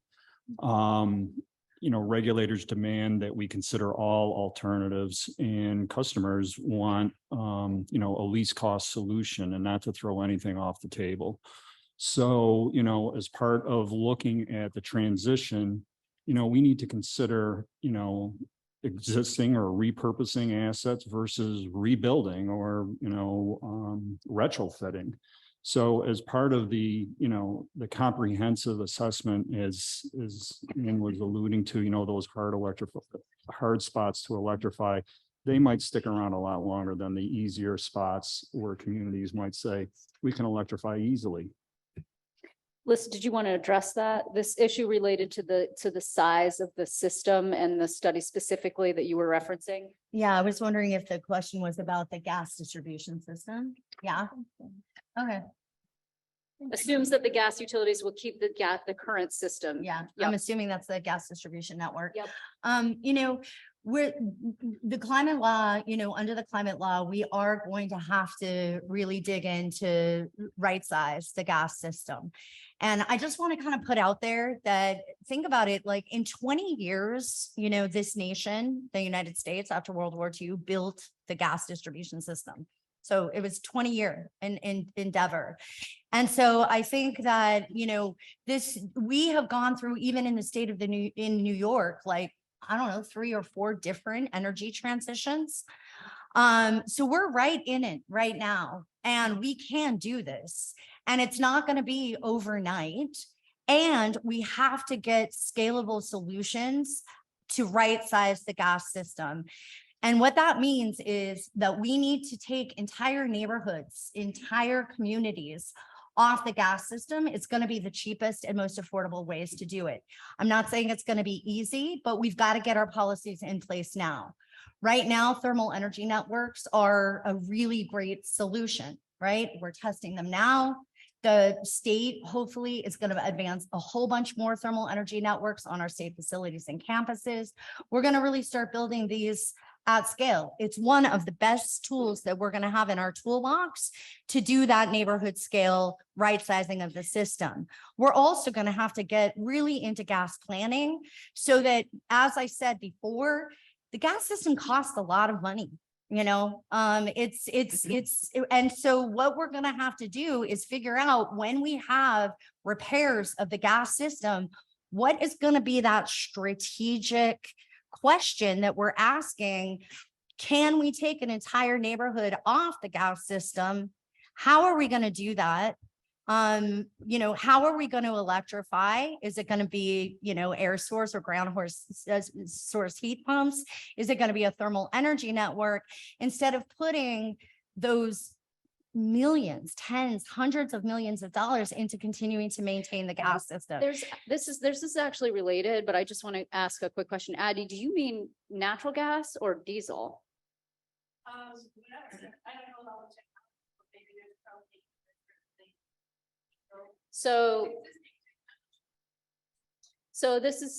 It's sort of related, and it was a question that I sort of tried to get into earlier related to, and I think I was talking to Luke at the time, but it was related to backups. So Addie's question is, should the electrification plan include installation of backup gas powered emergency generators until storage technology improves? Take that. You want to take it? I'll take that. Go for it.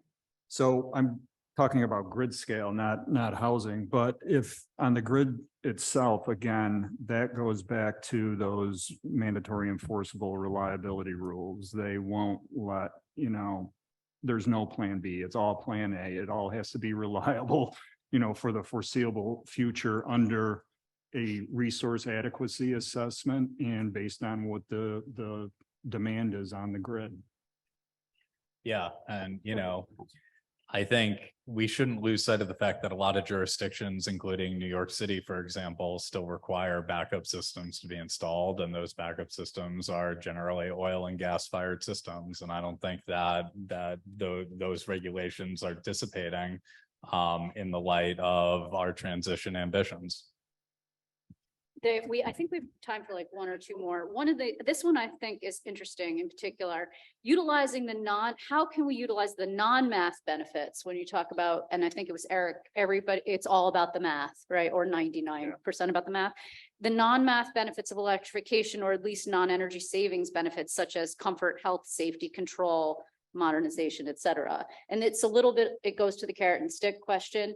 And also, and I'll like touch the third rail related to like gas stoves. The New York Times just did this big story really about how there's teams that are going in to test the air of people, in particular in lower income communities or in public housing, but in all apartments in New York City, related to what the impact is on your gas stove on your health, which I think is probably not widely known or widely, people aren't widely educated about it. And yet when you talked about getting rid of people's gas stoves, a lot of people were very pissed. So I think it has to do with the non-utilization. I mean, to say in 10 years, if you put this heat pump in now in 1 year or 10 years, whatever, you're going to see your reduction go down. If you behind the meter system, et cetera, you'll see your bill go down. How are we not sufficiently socializing the rest of it? Not just the save the panel thing, of the planet thing, which is obviously something we're all concerned about, but the other positive impacts, how can we better incentivize them or educate people about them?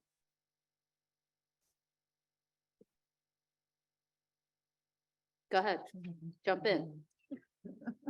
I mean, look, like the reality is 60% of the people who live in this country already cook on electric stoves. So I don't know, I'm not trying to dismiss the issue, but I'm going to, because I think that what we should focus on is like, there are a lot of real issues about like actually enabling the delivery of the investments that the state has already made in electrifying our communities with clean energy today. And it implicates siting and permitting and delivery of equipment and, community relations. And all of that is very complicated and difficult. And I'd rather have a discussion about how we can make the whole thing go faster than, I'm a cook. I like to cook for my family. I like cooking on gas. I also would be happy to cook on an electric stove. Unfortunately, I think I have to keep us on time. Is that my responsibility? If that's the case, then we need to switch out this panel and come to the next one, which is really unfortunate because we have some very good late questions that came in. So I would encourage you, first of all, I want to thank the panel because they've been very patient with me. So thank you very much. And they're going to hate me for saying this. I would encourage you to buttonhole our panelists and ask your questions because they're all going to be here. You're welcome. You're welcome. That's why they're here. In all seriousness, I thank you guys for participating. I'm sorry I got a lot of these late, but perhaps we can fit them into the next one. One or two we might be able to. So we're going to switch out panel one. Everybody can take a bio break. Switch in panel two. And I'll see you here shortly. Thank you. You're welcome. Good luck bringing everyone back to the table. I know. Hey, panel two, if you want to make your way up here, that would be helpful. Yeah.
How are you?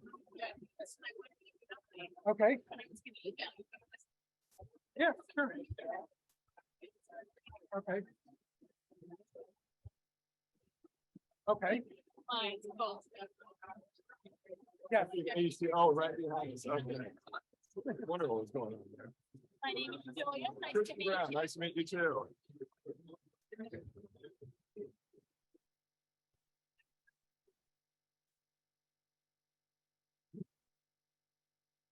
Yeah, that would be great. I mean, I know, I figured you would get back to it some type of date or proposed date. Yeah, I mean, we just want to be able to move the project forward and figure out if there is any tenant that doesn't want to come along. I haven't, How we're gonna, how they're gonna do a pretty good job of keeping us in time so far. So no, I. it's kind of like the appreciate doctor's that. office. It's midday, you're running the night, you're in trouble, but so far we're about 5 minutes behind. I appreciate it.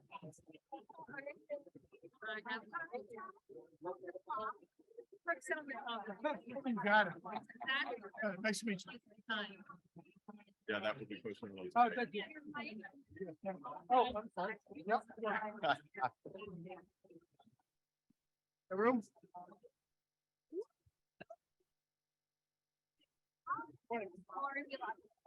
Kim Pekowski, good to see you.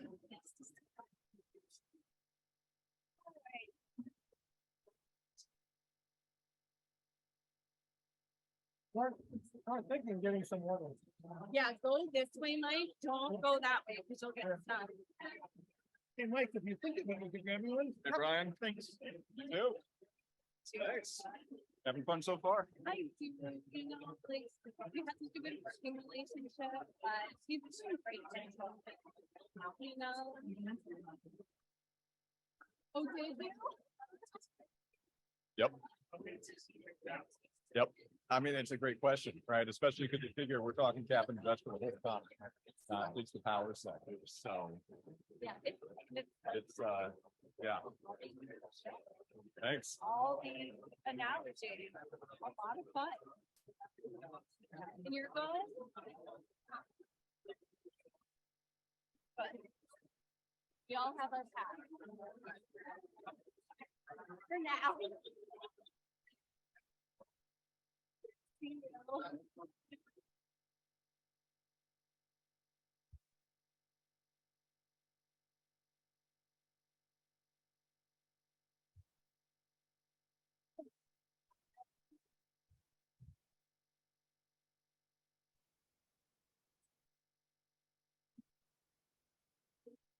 I asked him yesterday if they really thought Senate was going to join us. I know, with conference and everything. I don't think this was the start till 3, but they're probably doing conference before. Or something like that. So definitely not here yet. Hi, Dad. I know. Hey, I'm Mike Baker. That's Nice meeting you, bro.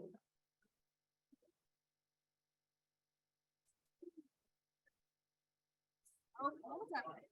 It's pretty cool. One big thing on your wish list for the last couple of days here? Yeah, data matching. Requirement that the utility office very consistent share the list so that all low income customers automatically enroll in the monthly discount limits. Any objective? There's some data privacy concerns. So I think if we quell concerns, it's gonna be okay. But you know, think a lot about real. These were like collected lists. We'll mix them up here and there, mostly not very. And my I needed to be adequate. biggest issue I'm working on in EPR. Proceed building. Wow. Tomorrow. Maybe today. We heard that last one.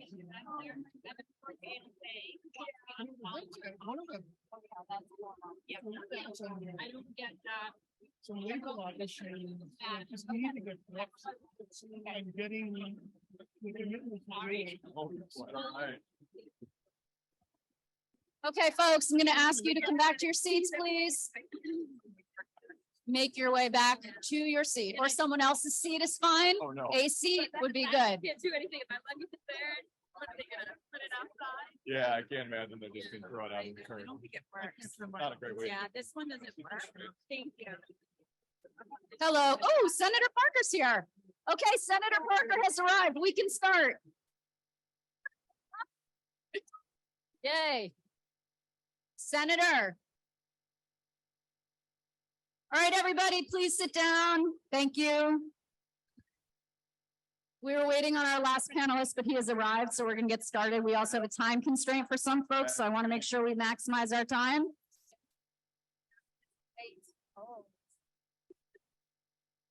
Chairman, how are you? Also, if someone can turn off the AC in this room temporarily, I would be really happy. It's very cold in here. There was a certain former governor who liked a room very cold.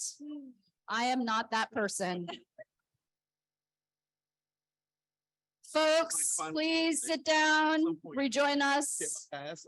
Just gotta get done. Yep. Yep.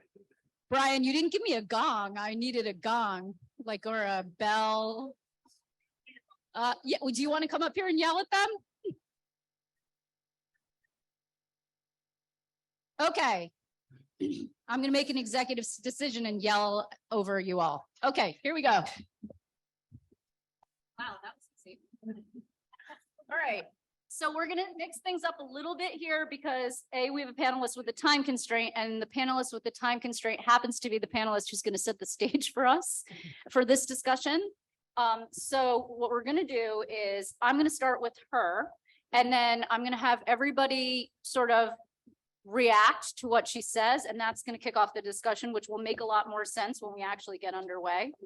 And when you do weigh in for the first time, please introduce yourself and just say briefly who you are, and then you can give your spiel then. But I think that it's going to be more effective in this manner. So I was talking, or we were just talking rather, at the end of the last panel related to cost. And you did hear about some concerns related to affordability, who's going to pay, how are they going to pay, where's the money going to come from, et cetera. Because you can't decouple the two topics really. And the question of a holistic cost, we talked about, like, this piece is we think is going to cost this much, and this piece we think is going to cost this much. We don't really have a 10,000-foot view of how much this whole endeavor is going to cost. So Lori Wheelock is sorry, nope, not Lori. My bad. That's not where we're starting. Julia Frere, sorry, Managing Director of the London Economics International LLC is going to kick us off because she's got some high-level data that is going to set the table for this discussion. She also has a heart out, and so I want to make sure that we hear from her. Go ahead. Thank you, Liz.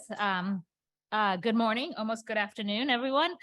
I'm extremely excited to be here today to talk about a very important topic that has been in the spotlight, and I think will be in the spotlight for years to come at the local, state, national forums, and that's affordability. Last year, National Grid commissioned my firm, London Economics International LLC, to put together a comprehensive record of the costs of various CLCPA programs and initiatives that have been already approved as of last year or have had their commitments based on policy directives, regulatory decisions, and to assess how those costs will flow through and impact customers' electric utility bills. So as a first step for this study, we needed to identify the various programs, and there's quite a few. We then collected and in some cases had to do some computation of those estimated costs of the programs. And finally, we are working on assessing how the costs will actually impact electric utility bills. We also collected information as we went along on benefits. So not just the cost side, but the estimated benefits that appeared as part of decision-making on various projects. Although the study is not published, so I'll say that right now in case folks ask me afterwards where to find it. I think today I am able to speak to some of the highlights that I found as we went through the work to date. These are my own personal views, no views of any specific client at this point. But I thought that would be helpful as context for this discussion.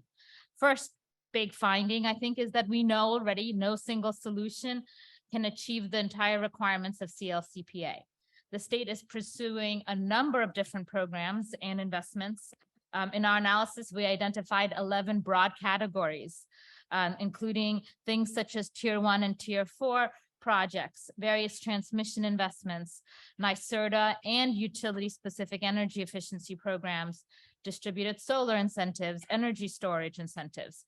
And we had to review dozens upon dozens of studies, regulatory applications, regulatory decisions, citing, permitting decisions to get at these cost estimates. What I thought would be an easy task turned out to be quite an extensive and difficult task because there wasn't a single study or source that centralized and cumulatively tallied all the costs of the CLCPA programs. Similarly, we found that benefits of all these programs were not examined in a singular comprehensive way. They were published as part of different applications or decisions. So now that we have thought about this, one of the other things that we saw what maybe is missing or not currently considered right now is how these various programs interact with customer decisions. And I think this relates very well to the prior panel where we heard about this. We know inevitably that customers will change the way they consume energy. How, when, in what quantities, where, but we don't really have the specifics. And consultants like myself, we're typically put in a position as our system planners of having to make assumptions. But I think it would be actually quite important to really dig in and understand how the investments we're making under the CLCPA, how they will affect customers and how customers will respond to that, and what additional spending those customers will need to make in order to fit in with all the various state level initiatives on clean energy. So what's the nexus, if you will? We have on one side electrification of transport and space heating. On the other side, we have significant investments happening in all forms of energy supply and delivery of that energy supply, and distributed energy resources as well to boot. But what we don't have right now, I think, is a very clear understanding of how the two pieces fit together, the load side and the supply side in this market. And in fact, a lot of the load side can eventually become supply side if we set up the system correctly and think about adoption. So that's the first, I think, finding from our actual work on the project. A second finding, and speaking directly to the affordability issue, is it won't come as a surprise to anyone in this audience that we need to build a lot of new infrastructure, and that comes at a cost. And that cost translates into eventually into higher utility bills. Based on our tally of the known projects and programs for under the CLCPA since that law was enacted, and over the life of those infrastructure developments, and some of those have lives well in excess of the CLCPA deadlines or milestones, we're talking probably about $100 billion of investment on a net present value basis today. That's significant dollars. And that's probably not all the investments that we will eventually have over the life of the legislation. That's just the programs and initiatives that we know about today. Just to be clear, that's infrastructure investment only. Yes. Okay. So it doesn't include, again, what I mentioned earlier, what customers have to spend as well on their end. Got it. Customers being not just residential customers, we're talking commercial industrial customers as well to adapt. What we also found, which was quite interesting, but intuitive after we think about this, is that a lot of the current costs on the utility bill, again, that I'm talking about from CLCPA, they flow through the supply portion of rates. And I think our keynote speaker talked about this too. They're basically flowing through in rates on $1 per energy unit consumed, $1 per kilowatt hour basis. There's very few projects under CLCPA at the infrastructure level that are flowing through on the delivery portion of customers' utility bills, which has some very important implications. These decarbonization commitments to investment I view them essentially as fixed costs. We have to make this investment, they're capital driven, but they're being allocated on energy terms. Is that, and this is a question to everyone, is that really an efficient rate design? Is it also equitable? Because it creates very strong incentives for customers that can do this to bypass the system, to consume less, not more, even with electrification. And that means that it'll start to shift cost burdens. We found that, for example, without thinking about the dynamics of bypass, that generally larger industrial and commercial customers are going to be bearing a larger rate increase from our initial calculations than a residential customer, because again, their delivery costs are already as an area where they focused and they've made really as low as possible. So the majority of their bill is denominated in terms of energy consumption, the supply portion, and that's the portion of the bill that gets affected the most. There's also important consequences, of course, for the economy as a whole. I'm an energy economist. I'm not a general economist that thinks about economic development, but we are routinely being asked to measure. And you heard from the earlier panel, think about economic impacts like the number of jobs created. Well, electricity utility bills have a very important impact on those consequences in the longer term. They can create jobs, but they can also cause an economy to shrink and lose jobs if the competitive advantage starts to force loads to migrate and think about using their own supply or their other options. So the last takeaway, and I'm sorry, I know we have a time clock from our work so far, is that there are long-term consequences to our decisions today. Again, I've spent about 25 years or more in the energy industry already, and I hope, another 25 years to go. And I acknowledge, and I really like to believe, that new policy and regulatory decisions come from well-intentioned places. But the most common concern I have for clients when I look at new policy and regulation is unintended consequences and foregone opportunities. I worry that decisions made today create costs and benefits for many, many years to come. As I mentioned, some of the investment undertaken under the CLCPA have economic and technical lives that span many decades. So we're talking well past 2030, well past 2050 for some of these projects. And I'm not suggesting we slow down on any of the investments that we're taking, so that, don't get me wrong there. But I think what we need is to think about things more, I call it more holistically, more comprehensively. We want to think about how we can reduce cost.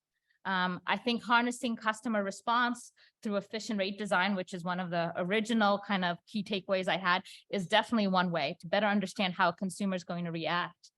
Another way is to look wider than our typical kind of known current technologies and solutions today, and think about options that could reduce cost without sacrificing reliability, without sacrificing the end game, the decarbonization goal. For example, looking at bridge solutions that get us there more cost effectively, because we also don't want to foreclose the opportunity to technological change that's going to allow us to innovate and reduce our costs basically in the future by committing to things today, kind of without that broad perspective. And I think the best way to do this, again, I'm an economist, so I like to organize things and come up with frameworks to solve problems, is to really think of a more comprehensive framework. As I mentioned earlier, what we found is that there is no central depository or centralized way of evaluating the costs and benefits of the various programs. I think it's very important to have a more comprehensive and holistic framework to look at all these options. And that framework should also cast light at those missed opportunities that I worry about. There's 4 requirements to such a framework. I think we need to study costs and benefits together. And routinely, they're sort of done as necessary for different requirements. For siting, you might need to do certain benefits. For other demonstrations, you might need to really look at the costs in order to win a RFP and get a long-term contract. We shouldn't use a baseline to look at options that is, we should use a baseline that is plausible, but we shouldn't use a baseline that is no longer realistic. So for example, not decarbonizing, I don't think is on the table right now. It's off the table. So we shouldn't be using a baseline that looks at a world that is not decarbonized as part of our analysis. It creates I suspect in most cases very unintentional, but it creates biases in the types of considerations that we want to look at. And we should be open-minded in thinking through the solutions that represent not only the commercial reality, but also the pathway, because we know we will innovate, we will get new technologies in the future. But we shouldn't close the door on certain things today based on how we think about it today. And finally, I think the costs and benefits that we measure should be done across all programs, not in silos for one program, one project at a time, because there are a lot of interrelated impacts that we aren't capturing otherwise, both on the cost and the benefit side. We should stop doing analysis in silos because there's a portfolio of projects that can reduce costs much more effectively or create larger benefits for customers than if we just looked at the marginal benefits and tried to sum them up. And also, if there's friction between programs, we talk a little bit about the friction between decarbonization and reliability, or staying reliable. Those types of frictions are better understood in a more comprehensive framework, which I think at this point we don't have. We have the tools for it. We have the ingredients that go into it. We just need to sit down and do it. So with that, thank you. Okay. All right. Table set. Who wants to start? Senator. You're at the end of the table. I'm sitting over here trying not to make eye contact. I'm not looking over there. Yeah, okay. This is when we all step back. We don't have the opportunity to do that here because we're sitting down. Okay, so I guess the most provocative question I can think of is, are the policies that the Senate and its partners in the Assembly and then subsequently the executive branch have put in place at this moment, or are considering putting in place, effectively taken into consideration some of the challenges that were just outlined? And are there ways where you imagine we can address some of those issues in a more holistic way now? Yes. Great. Do you want to illuminate on that? Look, I think that I always say this to community groups, right? And Rona, you hear me say this all the time, is that we need to think about politics and government as a process and not an event. Right? The legislative process is a legislative process.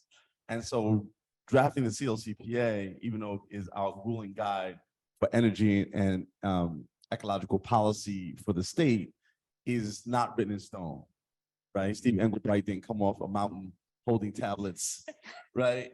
So like we are always able to adjust and make allowances for things that happen, and we do all the time, right? And so you saw, with the CLCPA, you saw things like the Environmental Justice Review Board that I drafted. You've seen now other legislation, the Electric, Buildings Act. You saw, Build Public Renewables. You saw cap and invest.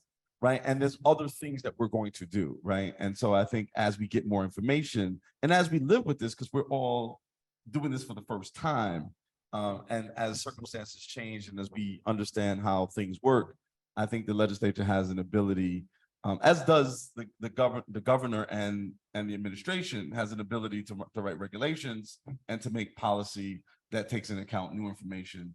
And then the process, the thing is, how do you move that in a political environment, right? So it's not just a matter of having the best idea. The question is, can you come up with the best idea that you can then make other people believe is the best idea?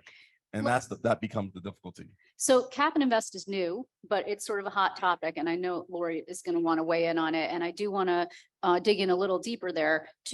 It's not tied to a low carbon fuel standard, which other states have done. And some critics have said is necessary for success. Is that on the table for you? Of course, it's my bill. Look,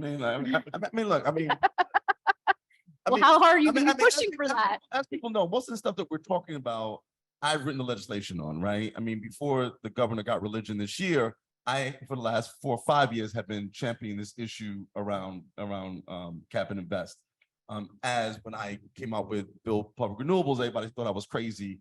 And now that I'm talking about we need utility scale sustainable energy, people are still telling me I'm crazy, but I know that those are the things as you heard, I think Julia began her comments with, we're going to really need an all of above approach. We're not going to get this done with a single modality of creating electrons, right? Buildings was a great idea that came from Brian Kavanaugh. It's going to be something that we need to do, right? And so as you look at all of these different dynamics, we're going to have to work with people to get them to get them done, right? A low carbon fuel standard, which again I've been carrying, I don't know, 5 years, 6 years, right? Like we're now finally, getting it moved. We had a lot of political opposition to it. I mean, part of it is that we operate in a very dynamic political environment, right? And we have, people are reasonable, people who I believe are not reasonable. I'm gonna avoid, they're getting sensitive about me calling them eco terrorists, so I'm not going to call them eco terrorists in this particular Except for the fact panel. that you just So did, please but note yeah. that. Please note I'm not using that term. But we have sets of people who decided that not only should we, that the 2050 goal, which is as ambitious as anybody's trying to do, is not soon enough, despite the fact that the technology is actually not ready for even us to get to 2050 at this very moment. They want to move the goalposts forward, and additionally, they don't want no bridge fuels, no transition, no stepping up into where we have to go. They want to go from 0 to 100 today, right? Which is not impractical for those who have to, run the grid, right? And so dealing with that political dynamic and having many of my colleagues and people in government who are adverse to risk, right? Especially with having elections every 2 years, right? And I literally have gotten elections behind this, right? Like literally the socialists ran somebody against me on my own bill, right? Like literally, like that's the craziness that we're dealing with here. And so people are afraid, right? And to some degree, that's helped move some things, but it also has hindered people from moving in certain other ways. So there's a very political dynamic that we have in here. So a low carbon fuel standard, which is going to be an important part of how we transition into a clean energy economy, has been reluctant because there are folks who don't believe that we should have any kind of transition and we should go from 0 to 100. And most of us on this panel in this room understand that that's not feasible. But again, we're making decisions in very complicated times. Let me leave it that way. Who wants to follow that? Why not? Okay, Ken, I came all this tell way. everybody who you are. I might as well say something. Ken Pakulski, I'm Vice President of Government Affairs for the Business Council of New York State. We're a employer advocacy organization here in Albany, about 3,200 member companies, most of whom are energy consumers, but we have utilities and generators as well. There's a lot to respond to, but I'll start with by saying a lot of what Julia said to me makes a lot of sense. I think from day one, almost before CLCPA was passed, but certainly once the Climate Action Council got underway, one of the major unanswered questions for us is when do we talk about costs? It has to be part of the process. I'll just give you an example. My boss sat on the energy intense trade exposed work group, and we were directed to come up with mitigation measures. The question was mitigating what? Give us some sense of what we expect the rate and cost of renewables, the rate and cost of the grid build out, and then equate that to what that's going to mean for power rates, what the shrinking of the gas system is going to mean for gas rates. And then we can talk about mitigation measures, but we still haven't seen that. The very, big picture cost and benefit numbers in the final scoping plan don't provide a lot of guidance. My only question about the economic report is 100 billion sounds light. I mean, you think of Champlain Power Express and Clean Path with the transmission and generation together are almost 1/5 of that. I do think it's a pretty significant investment. And the last thing, just since you asked, cap and trade really isn't all that new. We had nationwide emissions trading programs under the 1990 Clean Air Act that actually worked pretty well. New York State's been part of Reggie for 15 years now. And while it was designed with a different purpose in mind than what the CLCPA Cap and Invest program, it's worked. So we know how to create these. I think we know, and looking at what California did, and what more recently Washington did, and maybe did not as well. I think we know some of the smart program designs and program pitfalls that can avoid unexpected, cost spikes in an auction process. So, there are models to look at, and I know DEC is launching its formal listening process soon. So I do think there's a way forward, and our view, we've supported, and we're part of the Coalition on Clean Fuel Standard. To me, there are parallel programs with Cap and Invest, just like a lot of individual source categories are still going to have emission control requirements of them. Clean Fuel Standard is going to be a parallel mechanism focused on motor fuels or on road fuels.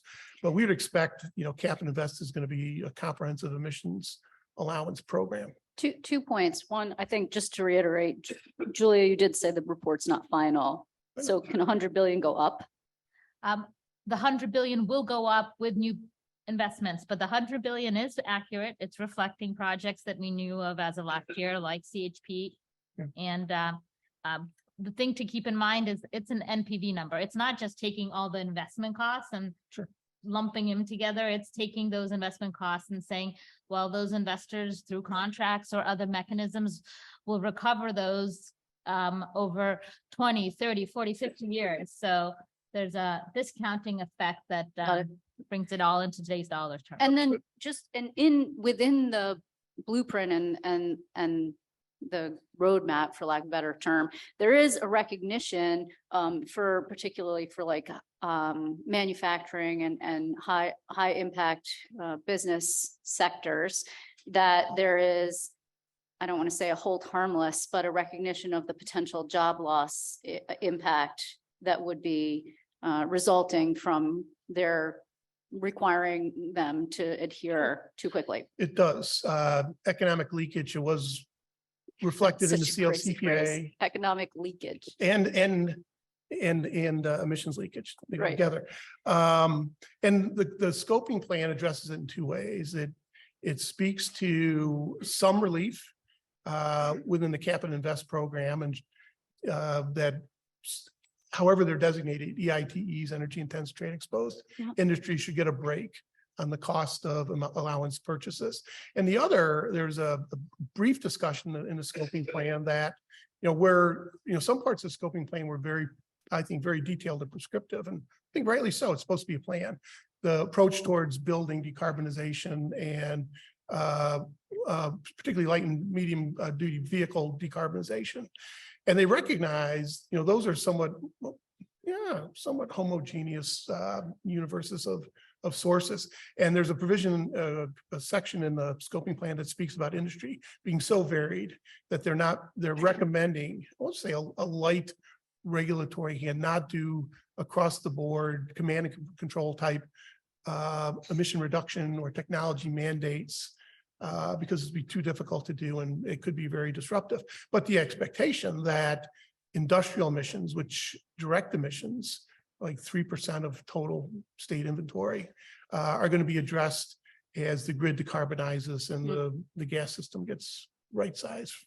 Let's bring in the conversation, or broaden the conversation to also include consumer cost. Laura, do you want to weigh in on this? Also introduce yourself and say who you are. Sure. Good afternoon, everyone. I'm Lori Wheelock. I go by she, hers pronouns, and I'm the executive director of the Public Utility Law Project. We go by PULP for short, and our whole world is low-income utility customers.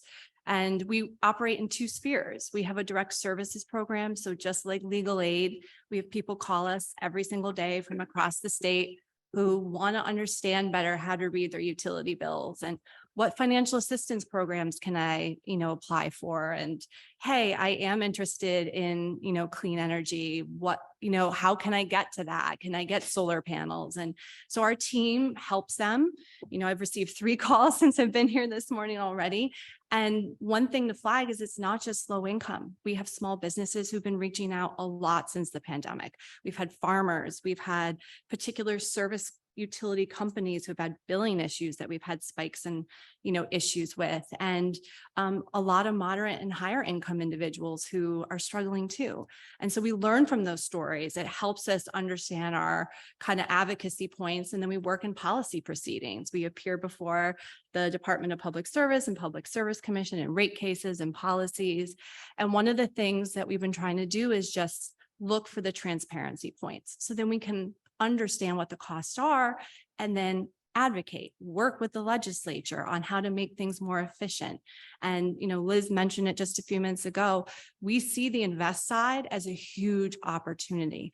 That is where a lot of funding could come from that can go to actually direct and help the ratepayers. And I'll talk, I'm sure, later about energy affordability program and the importance of that for low income, but that's an opportunity for moderate and higher incomes as well. But we're also very clear in every conversation we have that it can't just be the ratepayers. It has to be everyone. We have to open up all these processes and look for the efficiencies. So the utilities, there are federal IRA funds. A lot of them applied for those programs, and we're grateful for that, but we need the state to stay on them and make sure that they are using those dollars wisely, because that will help offset rates. It has to be done in a reasonable manner. Municipalities, this is going to be a difficult conversation, but property taxes. That is a large amount of money in a lot of rate cases. And a lot of those municipalities rely on those dollars, but we have to have these conversations. And these are difficult, uncomfortable conversations, but now is the time to do it. And then we looked at the state and our partners. We are very grateful. There were 5 different affordability measures in this year's budget alone. That is momentum. That gives us a chance to look and see how things are going. There were dollars that were promised to low-income utility customers to help them with the energy affordability program. And so we see that as, again, a really great opportunity. So, Pulp's engaged, we're on board, we're learning something every time we have a meeting or a new conversation. And, I think the first Cap and Invest program discussion is tomorrow, so we're ready. Already made the popcorn. Just to be clear, the funding that comes from Cap and Invest, which is earmarked for affordability, which would go directly to the ratepayer, the mechanism of going directly to the ratepayer has not yet been determined. Is that correct? No, and so our understanding is that there is a structure, DEC is gonna be working on regs, but there is the Climate Action Fund that is earmarking dollars. And so, there are other legislation out there. I think there's other conversations on how to then pinpoint those dollars. And Pulp is very interested in making sure that of that pocket of money, money goes to the energy affordability program, which is really important in New York State. For those of you who may not know, every electric and gas utility has an energy affordability program. And the goal is to help with discounts off of utility customers' bills to get them at a 6% energy burden. So no low-income person who's paying electric or gas should be spending more than 6% of their income on their utility bill. And so the way it works is there's this EAP program, you get enrolled, and then you're supposed to receive this credit. Pulp is a little concerned it's not as enrolled as we would like it to be, but we'll talk about that later, I'm sure. But that is one mechanism that we see clearly. We're like, let's make this program stronger. Let's direct some of those funds there, and then have this conversation of, okay, how else can we use this money? How do we get rebates to people in an efficient manner? Mike, did you want to go next? Sure, happy to. Good afternoon, everyone. Mike Mager, an attorney with Couch White.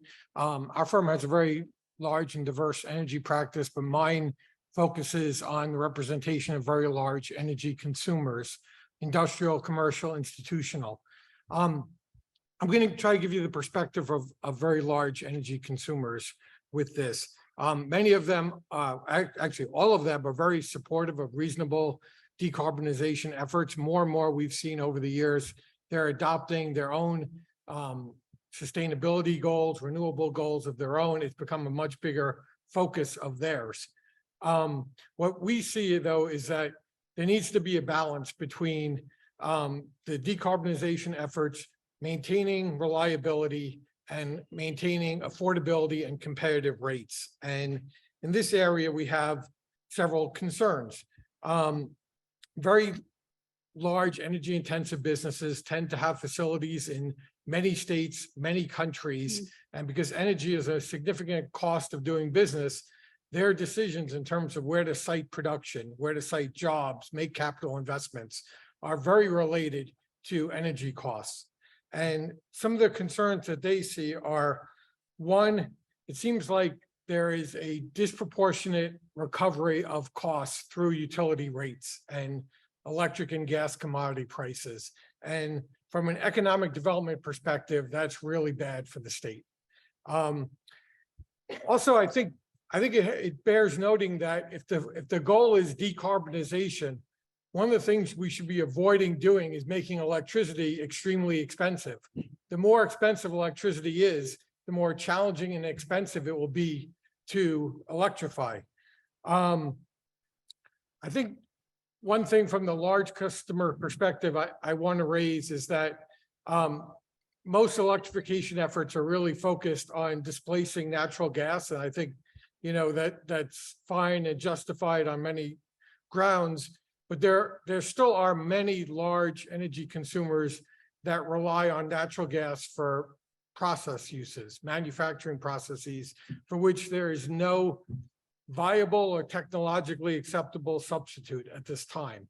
And so in order to keep these manufacturers in the state, they are going to continue to require both reliable and affordable gas until such time that there are viable alternatives. And also, Julia mentioned a number of our concerns. The cost allocation is a big one and remains a concern. We don't know yet how much this is all going to cost, who's going to pay for it, where it's going to be collected, and how it's going to be collected.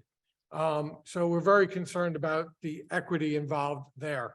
Many years ago, multiple interveners requested of the Climate Action Council a detailed cost study on what this was all going to cost. And frankly, we don't think we've really seen that yet. And that's a scary proposition for businesses who see a lot of expenses, a lot of long-term financial obligations being made that utility customers are going to be responsible for decades. And we still don't know what this is going to cost. And as Julia mentioned, and one of the things I really wanted to highlight is that I think there is a critical need that programs and initiatives not only be examined individually in both in terms of costs and benefits, but collectively in the aggregate with all the other programs that are being implemented, because there's quite a long laundry list of programs that have been and are going to be implemented that utility customers ultimately are going to bear the cost of. And no one is really looking at what the total cost is and how this state is going to stay affordable in the long term. So there's 2 points that I want to tease out here, one of which speaks to alternative gas, which is a Tristan wheelhouse issue.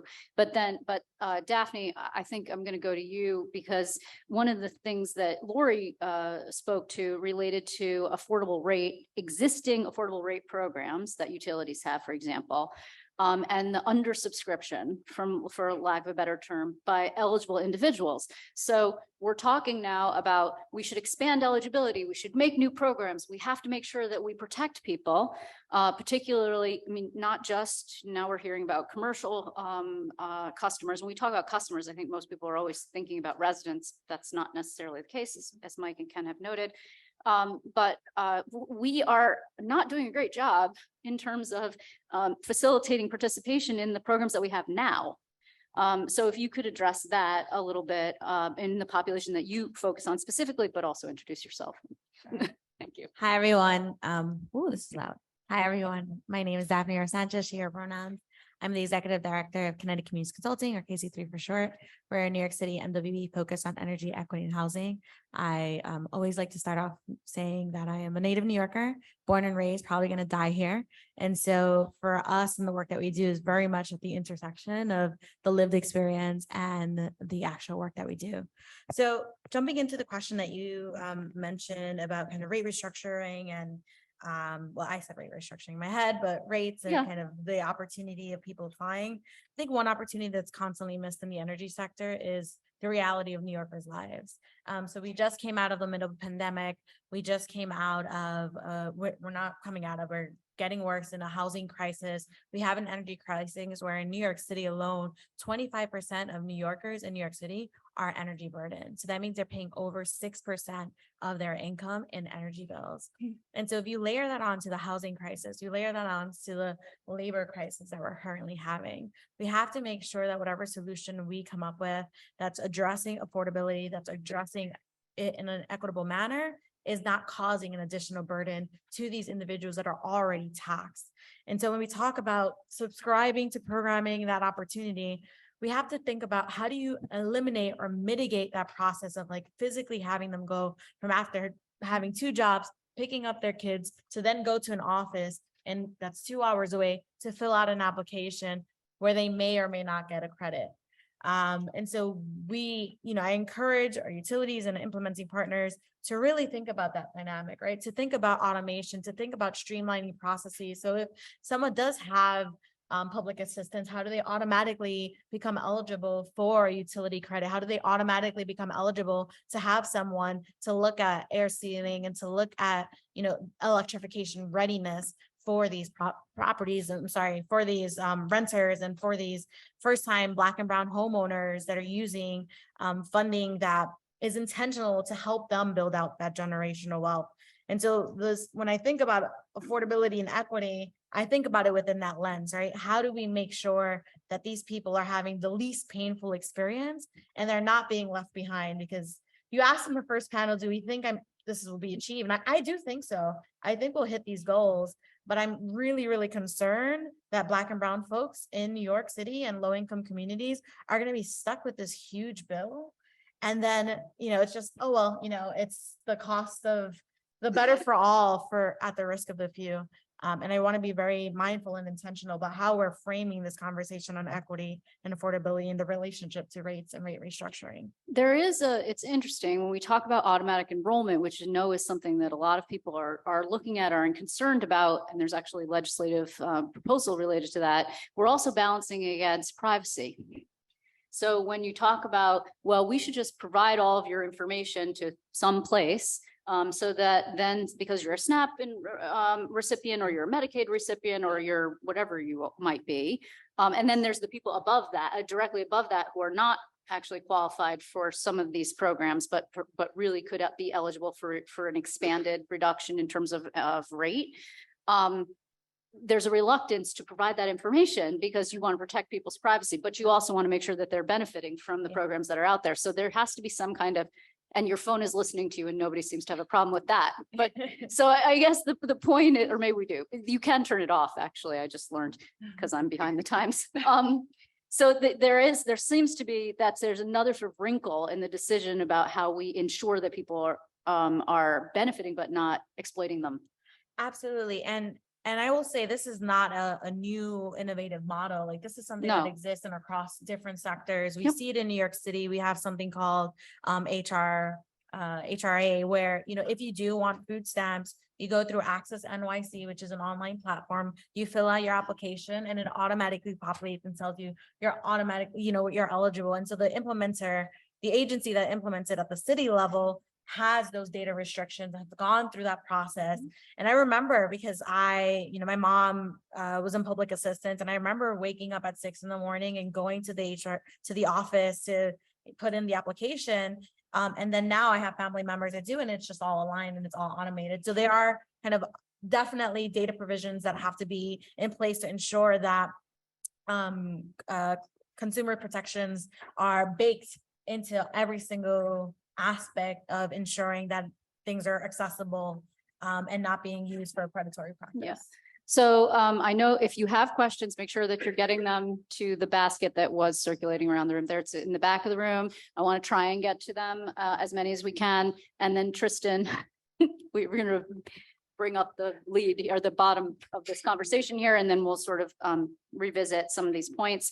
But there is a question about, I mean, one of the most important things that I think people will take away, not that it's new information, but we are in a transition period, which means that there are steps to get us from point A to point B. And we're very much focused on out here, and not necessarily in the here and now of what we are able to do today, like increasing participation in existing programs.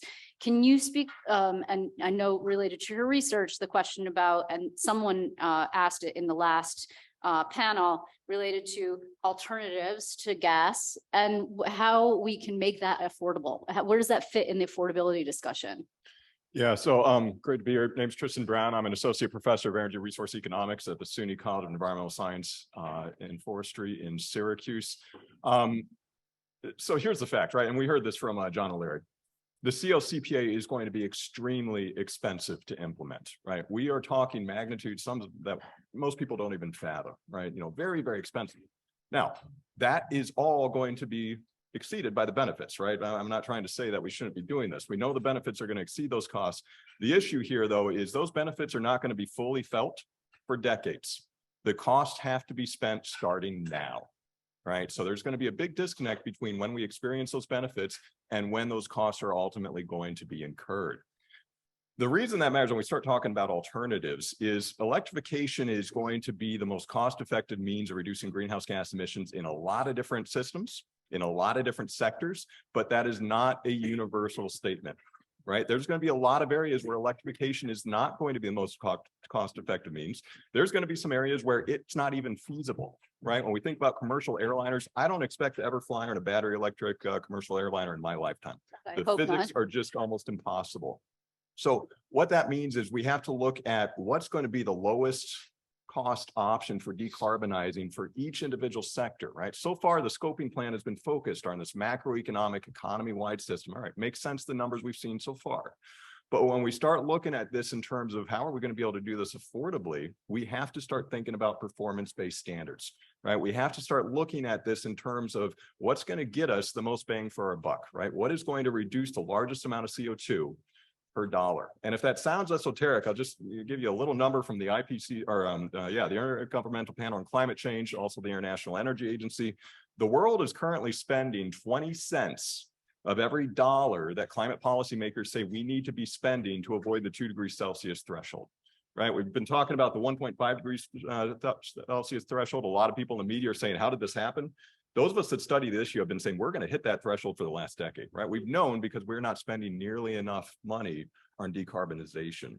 Well, when we start thinking about alternatives, and especially when we think about something like renewable natural gas, and I know there was an op-ed in the Times Union yesterday that without any evidence said otherwise. I'm telling you, scientifically, there is no single technology out there that does a better job of reducing CO2 emissions per dollar spent, or CO2 equivalent per dollar spent, than anaerobic digestion to produce renewable natural gas. And the reason for that is because methane is a very potent greenhouse gas. And so if you capture methane and you destroy it, you are doing a great deal of good for the climate. And of course, state borders don't really recognize methane. Methane's a global greenhouse gas. Doesn't matter where it's emitted, it's going to cause damage. And so states like California, Oregon, Washington, the federal government under the Biden administration, none of which I think anyone would say are necessarily going to be red states, right? No one's mistaking them for that. They have all adopted the approach that we need to eliminate methane emissions from biogenic sources. So this is going to be things like manure lagoons. This is going to be things like landfills, WRFs, wastewater or waste recovery and recycling centers, right? We need to eliminate that methane by capturing and destroying it. And the most cost-effective means of doing that is to use that as an energy source.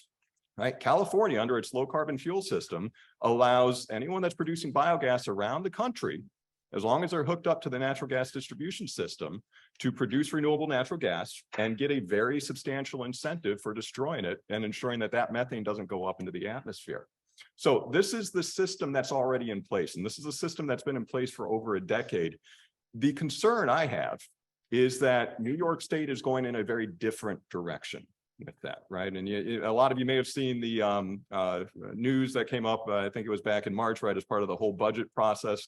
Governor's team was proposing to align New York State's greenhouse gas accounting with what the federal government does, with what other states like California do. There was a lot of pushback to that, right? And there was a lot in the media about that time about how, well, New York is going a different way. New York's going a different way because it's basically putting its thumb, a giant thumb on the scale of greenhouse gas accounting and saying, all right, we like certain technologies, we don't like others. And so we're going to make sure our greenhouse gas models say that, right? Rather than going off of, best scientific principles. So the concern is going to be, we're going to leave these very, very cost-effective options of decarbonization. We're going to take them off the table. And we're going to go for more expensive options instead. And so when we think about overall affordability, right, and especially when we think about the sums that are at stake here and the amount of money New York is going to have to spend to hit its decarbonization targets, we need to be thinking about what's the most cost-effective way to do that. Because if you don't think about it that way, you're necessarily going to ignore affordability. And that's when you really start to run into a lot of issues. So, okay, I'm going to try to get to as many, some of these are similar. I'm going to try to get to as many as we can in the last 15 minutes that we have together. One of the issues that a lot of questioners are concerned about in some way, shape, or form, and we touched on it a little bit, but and in particular, actually, Mike Fazio touched on it, I think, in the formal panel. The question related to, we have programs that are specifically keyed towards individuals who are income eligible, low income individuals. But what about moderate income individuals who are also going to be, if we expect that the costs are going to go up in some way, we hear the 100 billion number, we've heard a bunch of numbers that were utilized on the last panel.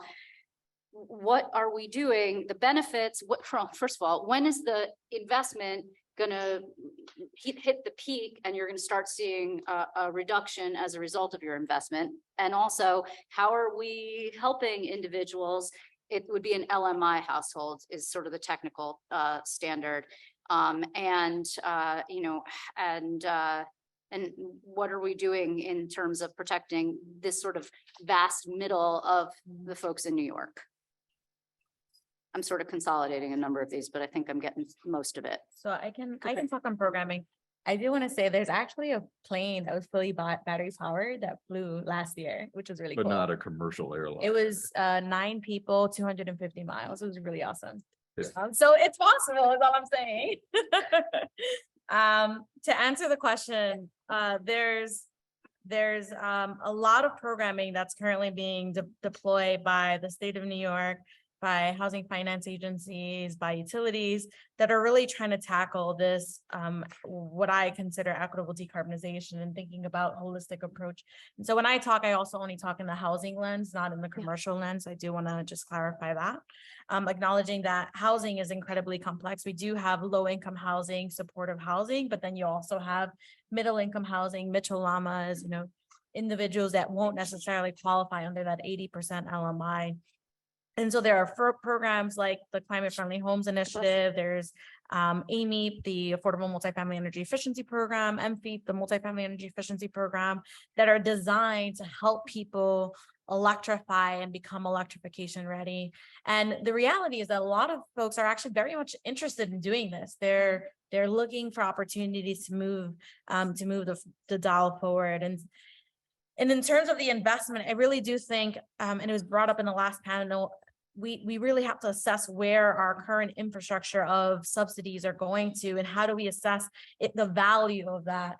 And I think about this because when we work with multifamily buildings that are retrofitting or they are refinancing, we want to make sure that it is a little bit of a 0 to 100, because they don't want to put in, if it's a shelter, they don't want to put in a gas boiler today that they'll have 40 years from now, and then they're paying for that infrastructure of that gas transmission to that property 10 times more than the actual cost of putting in that boiler today. So we think a little bit about kind of what are those investments that happen today, and how do you ensure that those funding mechanisms are geared in a way that is thinking of the future, and again, of that affordability and equitable impact to these low-income New Yorkers and middle-income New Yorkers that don't have the accessible cash flow to just, spend money. Yeah, and there's a question here specifically, and there's a sort of a twist related to some of these questions specifically around renters. And, you know, renters, the investment that your building owner is making to retrofit the building or to add a boiler or to add a heat pump or what have you, translates into your rent, you know, eventually, right? And so that's another sort of piece about how do we help renters specifically who are not eligible for a lower rate. Right. I think that's a great question. And this really goes into policy. I think we have a lot of policy. Again, the conversation about electrification, we have to think about people, climate, and economics, right? And so as we have more and more natural disasters, we're seeing a lot of seniors dying, right? They're dying in the summertime because of extreme heat. So we think about the heating policy, there's a cooling policy. What are the mechanisms and levers in place to ensure that there are tenant protections?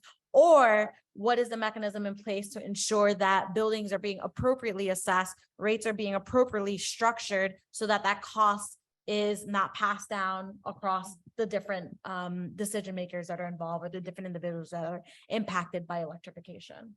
Anybody else want to jump in here? Go ahead.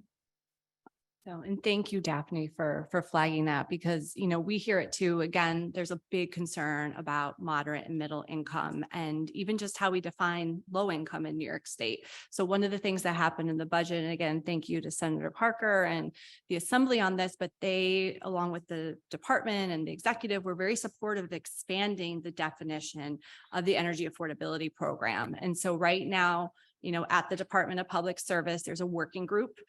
PULP participates in it. It's open to the public, and the utilities have a seat at the table. The Office of Temporary Disability Assistance has a seat at the table, NYSERDA, and we sit there and we talk about the program. And one of the things that we'll be tasked with is how to implement this expansion of the definition of not just low income now, but moderate income, and how to enroll people. And so I think these conversations are essential.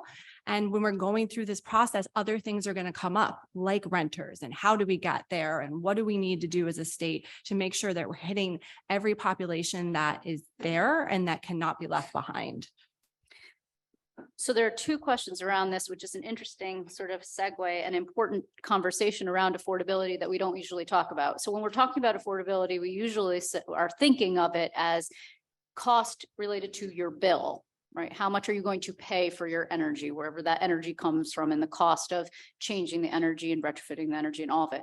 We're not necessarily talking about how you are generating the money through your employment to then subsequently afford to pay your bill. So employment is actually a factor of both the question of how we're going to make all of these investments and build all this infrastructure, but also how we're going to keep people employed, particularly when we're transitioning away from the current employment that they have now and into a green energy economy, and how we're going to make sure that those folks are employed so they can afford to pay their increased power if their bill does in fact go up. So do we want to, I see you chomping at the bit, Senator. Do you want? Yeah, Okay. I just won't even ask the question. I'll just let the Senator go ahead. No, Go ahead. I do, because first of all, I think both are important, right? And so it's not a dichotomy. We can walk and chew gum in the state of New York at the same time, right?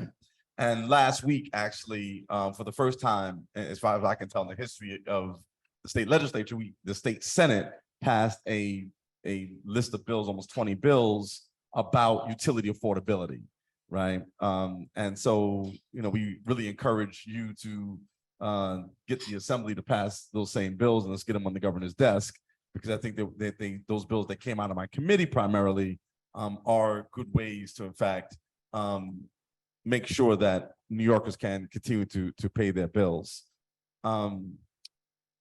And this is from the person who passed not one, but two moratoriums during the pandemic to make sure, while everybody else was talking about, canceling rent, we were actually doing a nation leading moratorium on utilities, followed by over $1 billion in investment to help people pay back their arrears. And that arrears crisis is not over yet, and we still have a lot to do on that. But we have taken a step in that direction. I think there's more that needs to be done. And I think that you're right. It's a real conversation.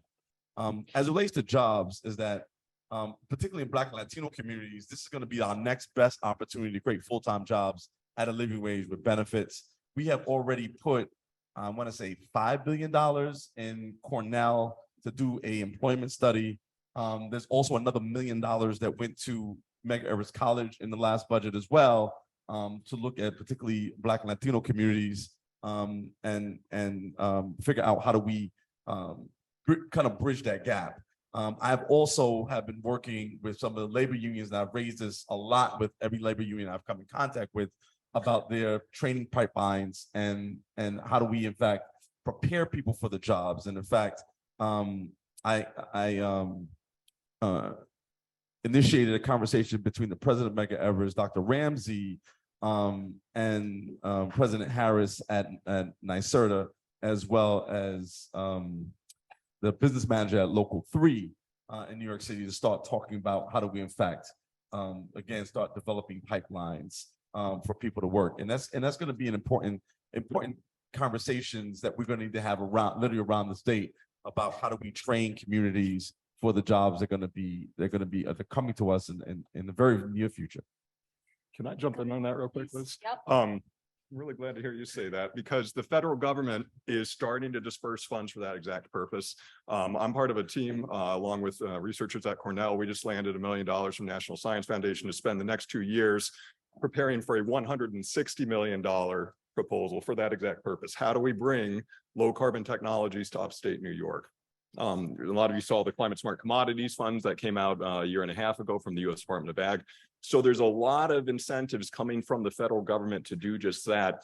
There's not a lot of thinking about how do we do this, right? There's not a lot of thinking about how do we align these communities? How do we get policymakers involved, right? Especially when we start thinking about these new technologies that we're going to need to avoid catastrophic climate change, but that we're not currently utilizing. And so I guess, main thing I would say is there's going to be a lot of opportunities for those of you in the private sector to engage, right? Because we need to be speaking with employers. We need to be speaking with technologies adopters, especially when we think about government's role and we think about academia's role, very different from the on the ground work that you're doing. And so just something to keep an eye on, because especially under the Biden administration, there's going to be a lot of really big efforts to implement this. New York's really well positioned, thanks to the CLCPA, to take advantage of that. But I encourage everyone to start thinking of what we can do to make sure New York's in a very good position to take advantage of those funds.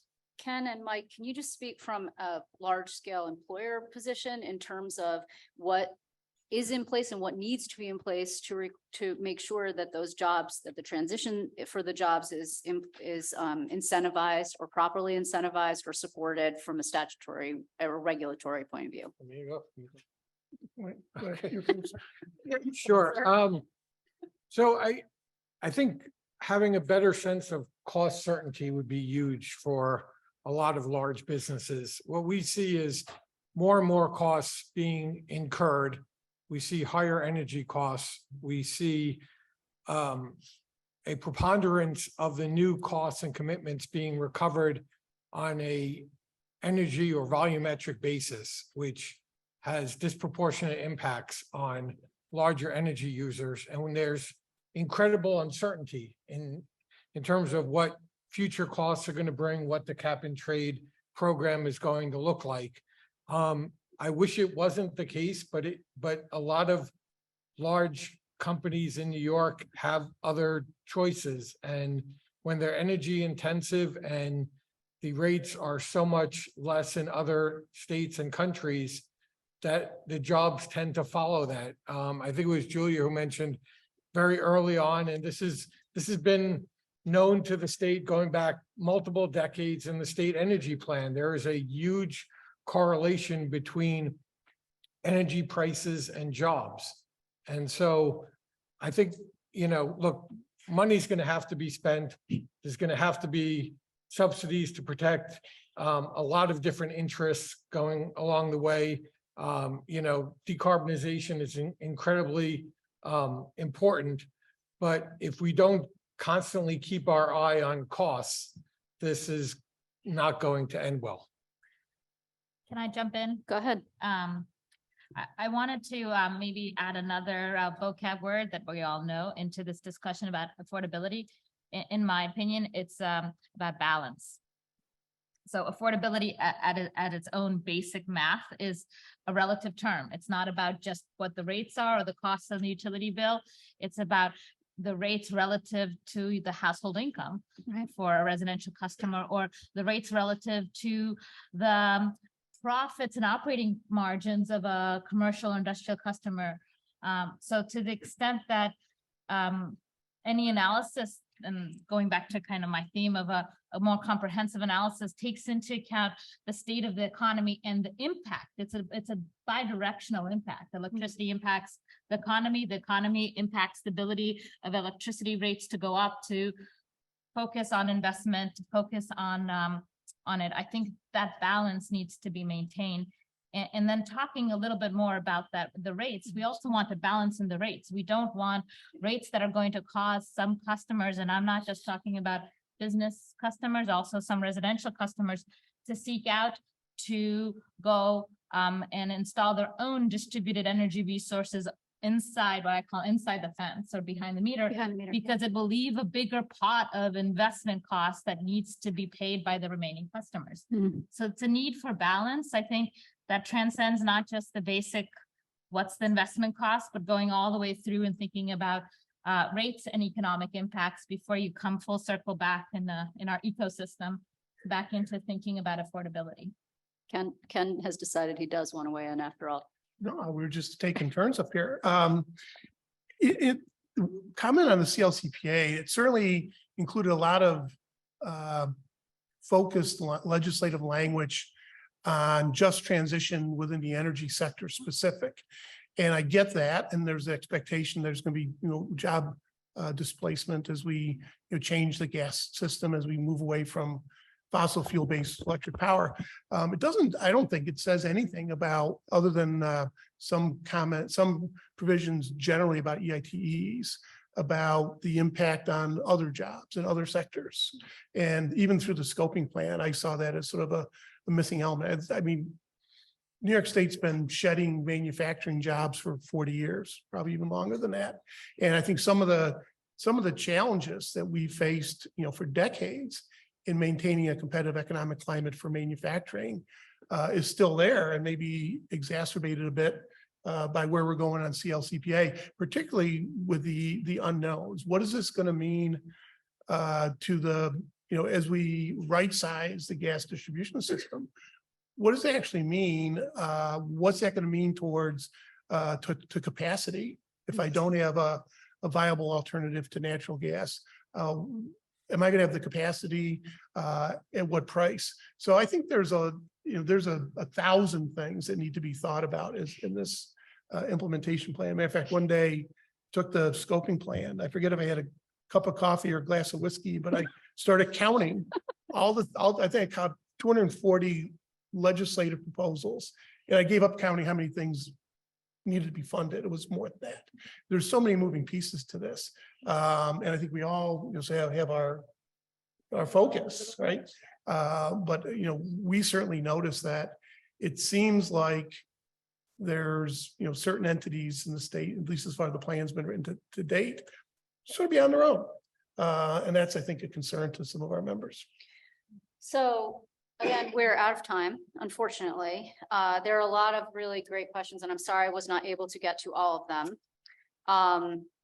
But again, I want to thank you for the opportunity to share this discussion with you, which I know is going to continue, because I think, as all of the panelists on this particular panel, our keynote speaker, the people you'll hear from in the afternoon, I know everybody's thinking about how we're moving forward, and the imperative, and I think it might, one of the panelists, so forgive me if I can't remember, not decarbonizing is off the table.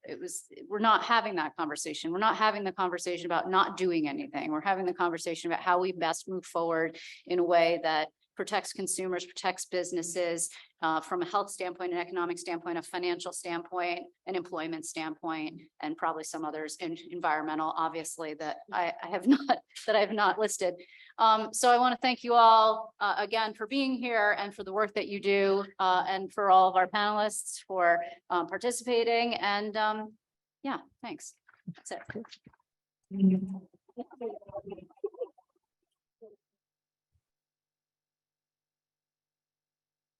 Okay, everyone. Okay, everyone, we'll be starting in about a minute. So if I can ask you to start making your way back to your seats.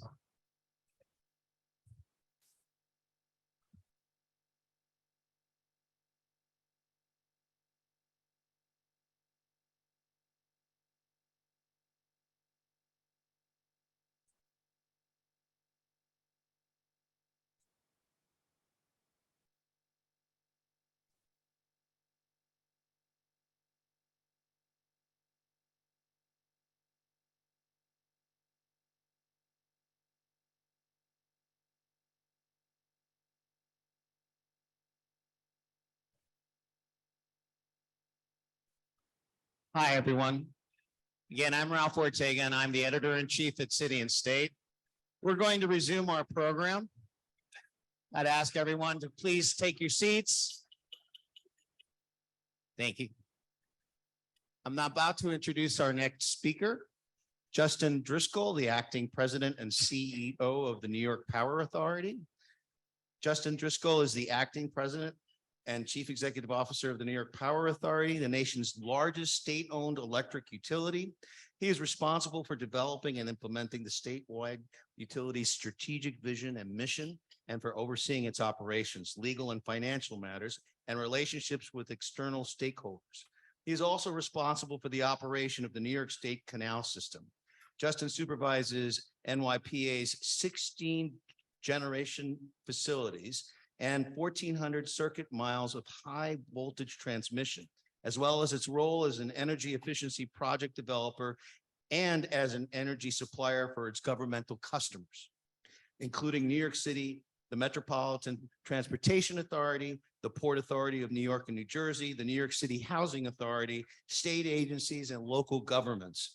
Through Justin's leadership, the Power Authority is helping the Hochul administration meet its nation-leading clean energy goals. Please welcome Justin Driscoll.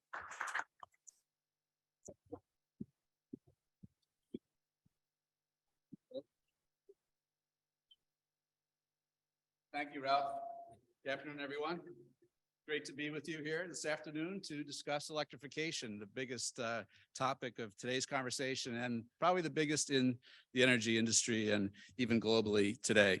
So as the largest owner and operator of the high voltage grid in our state, we at NYPA are laser focused on electrification efforts and the interplay with our system. Also, we are working closely with our governmental customers as they look to electrify their operations as well. Today, utility executives, governmental officials, business leaders, and others will offer useful ideas and perspectives as to what must be done to decarbonize this state. While strategies and tactics will differ, we are aligned in our collective desire to achieve a cleaner, healthier New York for this and future generations. Clearly, there is much to do in the months and years ahead, and our goals and plans will require considerable preparation, hard work, and yes, continuing scientific and engineering breakthroughs. Guided by our desire to achieve substantial progress, we at NYPA are considering everything. No potential solution is off the table. Over the last 5 years, many of our major initiatives have been rooted in the modernization of the transmission system. We believe that the upgrade and expansion of the grid must be the cornerstone of our clean energy activities and our electrification efforts. This is why we have launched and are implementing the most ambitious transformation of New York's grid in more than 40 years. In fact, over the next 2 years, we will spend nearly $1 billion on transmission projects. This considerable investment will play a major role in helping to achieve the Hochul administration's bold energy aspirations. Through our extensive knowledge of New York and the existing grid, we are bringing tremendous value to the development of new transmission lines. We are also leveraging private sector dollars through strategic collaborations to minimize the cost and risk to New Yorkers. One such collaboration is the Clean Path New York Renewable Energy and Transmission Project. This effort is a great example of what is being achieved as some of the best minds of the public and private sector come together to change the energy landscape. This particular project involves the construction of 175 miles of new underground high voltage DC transmission, with 105 miles being built within existing NYPA rights of way, reducing the impact to local communities along the route. This is a shared project between NYPA, Invenergy, and Energy RE, and pairs a NYPA investment with private sector investment of $11 billion, making it one of the largest infrastructure projects in the United States.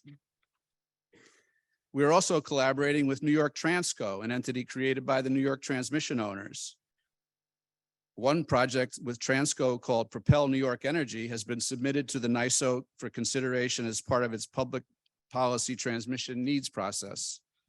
And recently, one of the Propel New York Energy solutions was designated as the top-ranked project on NYSO's evaluation of the many proposed solutions that were submitted.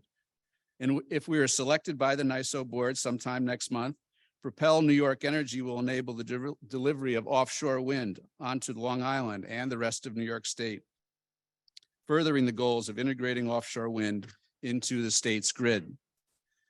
We also kicked off construction late last year on a transmission project in northern New York that we are working on with National Grid called Smart Path Connect. When this critical infrastructure project is completed in 2026, it will connect with our Smart Path line, a 78-mile transmission rebuild project that was recently completed, thereby creating one continuous resilient path for the flow of renewable power across our state.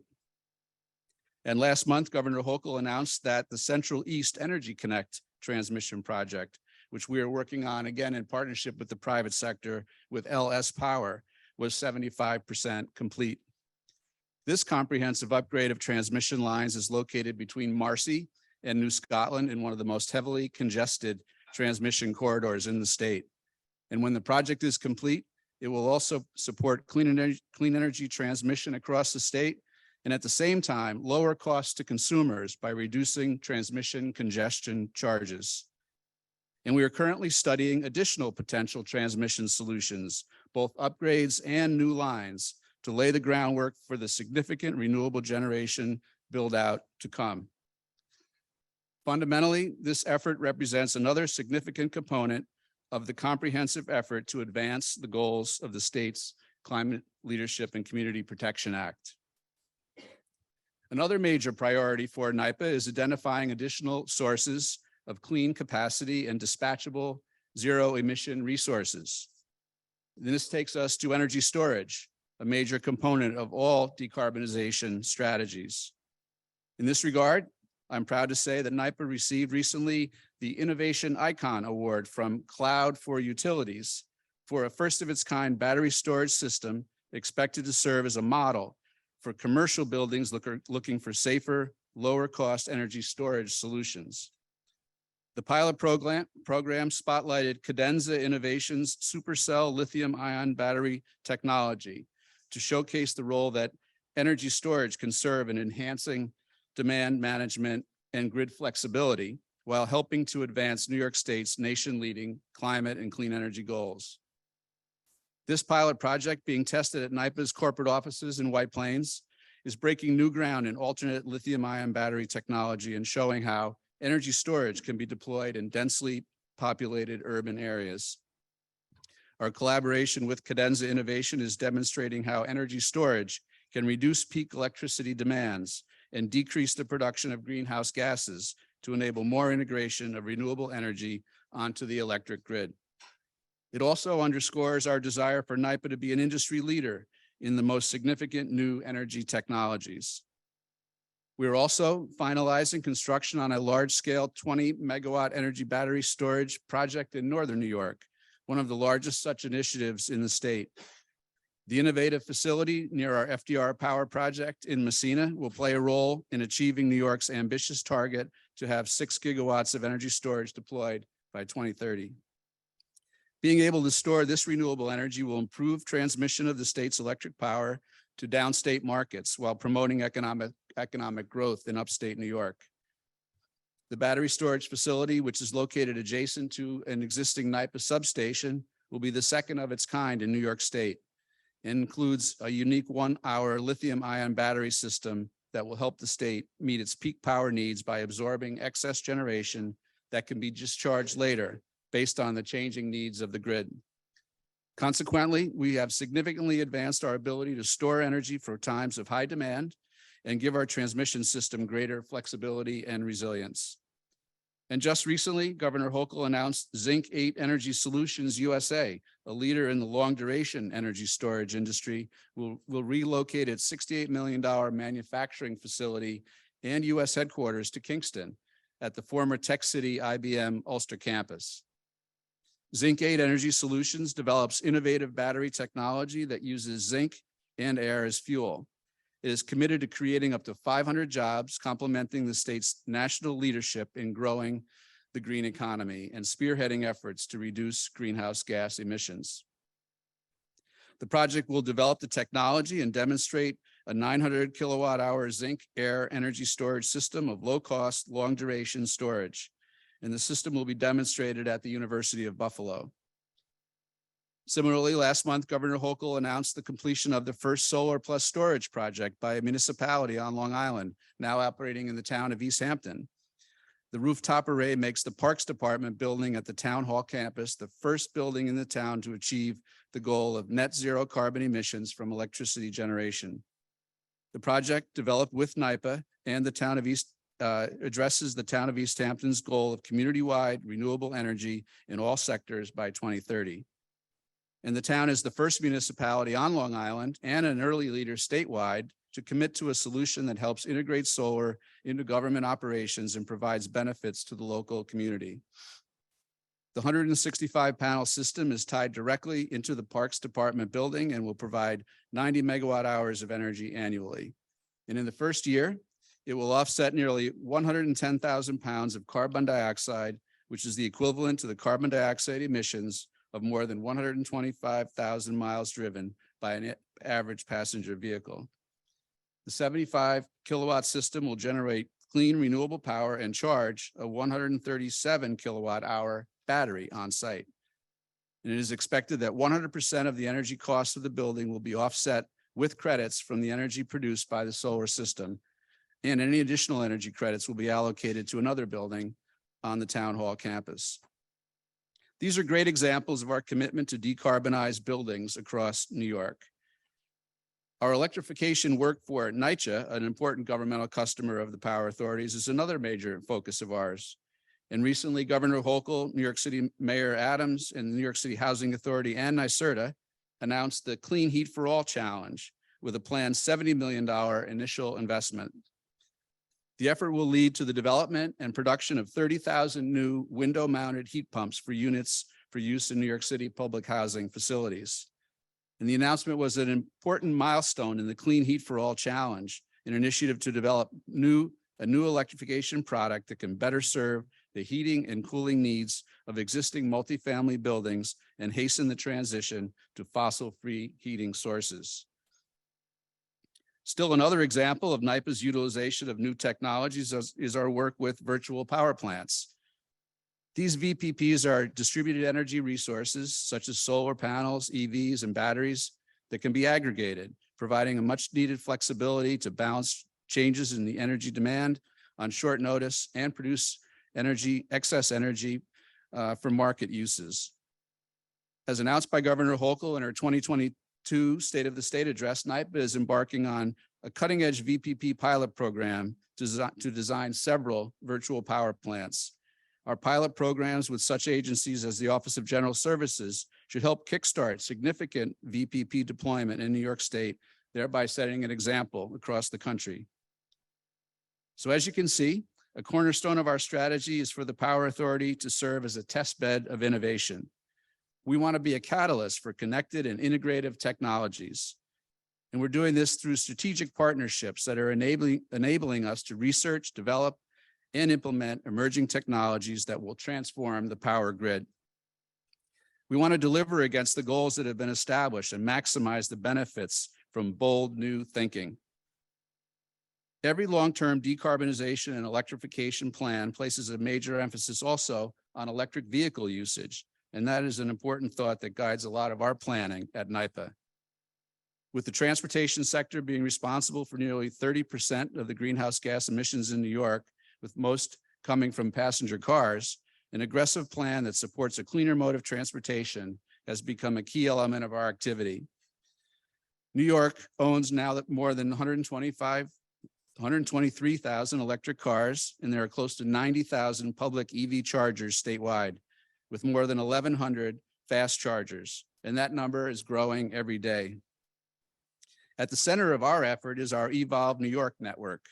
We're bringing fast, affordable, and reliable charging to key locations along primary travel corridors and in urban areas to encourage the adoption of EVs. And a great deal of progress has already been achieved. Last September, we celebrated our 100th charger with a ribbon cutting and announcement of our first hub on Long Island in Riverhead. Overall, NYPA has 122 fast chargers installed at 32 locations, second only to Tesla statewide, and our electric vehicle can fully charge at one of our sites in as little as 20 minutes. We're also helping build EV charging stations for our municipal and state customers in public lots, such as JFK and LaGuardia airports, for municipal fleets and at workplaces. And as I noted earlier, there will be a lot of discussion about how the public and private sectors are working together to achieve one of the most ambitious decarbonization agendas anywhere. And this is a great segue to the recently passed budget legislation that includes expanded authority for NYPA to develop, own, and operate renewable energy generating projects. This is entirely consistent with our history of stepping up to help the state at critical times, and this is one such critical moment as we pursue the state's decarbonization efforts. The enacted budget calls on our strengths to further advance New York's clean energy goals by developing decarbonization action plans for 15 of the highest emitting state facilities, planning to cease fossil fuel-based electricity production at our peaker plants by 2030, supporting disadvantaged communities with a new renewable energy access and community help or REACH program that will enable low-income and moderate-income electricity consumers to receive bill credits through the production of renewable energy products developed by or for NYPA, and helping to support the renewable workforce of the future through an annual contribution of up to $25 million for workforce development in the renewable energy sector. This legislation represents a significant increase in NYPA's role in the energy sector. And in many ways, the new authority brings us back to our roots of building much of the state's grid for the benefit of all New Yorkers. And all of us at the Power Authority, every position and every business unit will be involved in advancing these clean energy commitments we've made to the people of New York State. These advancements also align perfectly with our mission to lead the transition to a carbon-free, economically vibrant New York through customer partnerships, innovative energy solutions, and the responsible supply of affordable, clean, and reliable electricity. So thank you very much for having me this afternoon, and great to be with you, and enjoy the rest of the conference.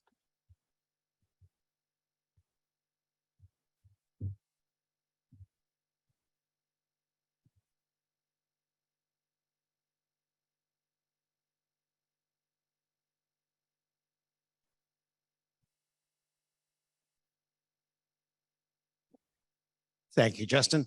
We're going to take a 2-minute break so our next panel and final panel can come up. All our panelists can come up to the front.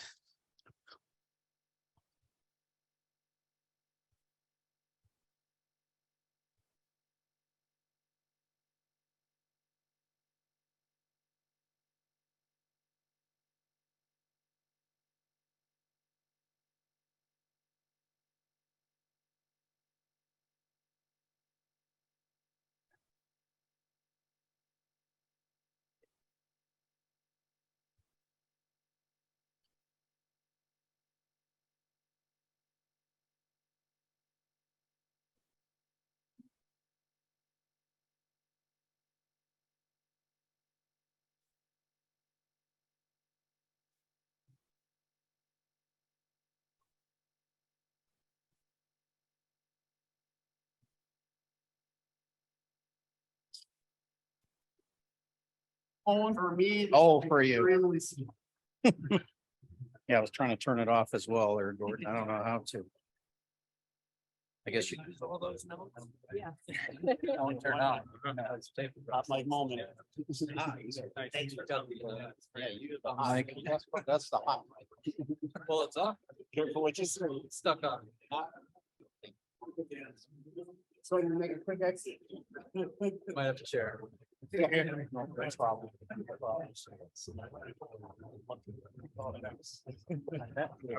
Several. Oh, yeah. Oh, you are. That's right. Talking. Down in southern.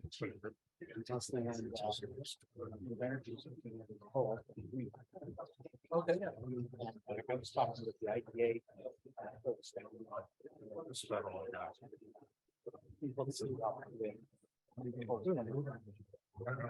Sorry. Okay.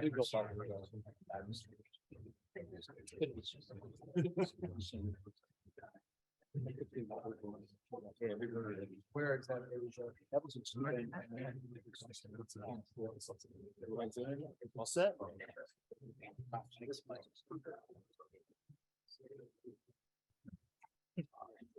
Thank you, everyone, for your patience.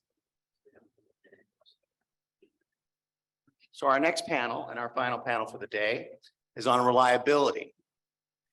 We've had some great conversations today around the opportunities electrification brings. But reliability is a really important question. What is the current state of the grid? How does integrated planning play a role in the energy systems of the future? The New York Independent System Operator discusses this reliability needs assessment and what it means. Here now from our experts on the evolution of generation in the state and from one of the state's largest electric utilities on how to build a reliable, resilient system. What are the impacts of extreme weather and how does this impact inform future planning decisions? What is the role of alternative fuels moving forward?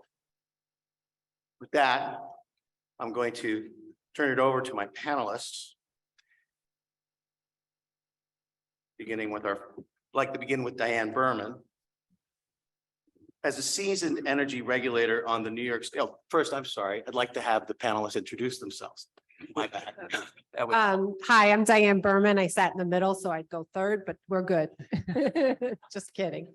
So I'm Diane Berman. I've been an energy regulator for 10 years. I'm in my 10th year. And my focus really is on how do really focuses between an optimism and realism, which is as a state energy regulator, how do I balance the state economic competitiveness with the transition to clean energy? And how do we do that while we're providing regulatory certainty and a path forward that allows us to achieve all that we want to? And how do we come together and collaborate in a way that sets some reasonable expectations?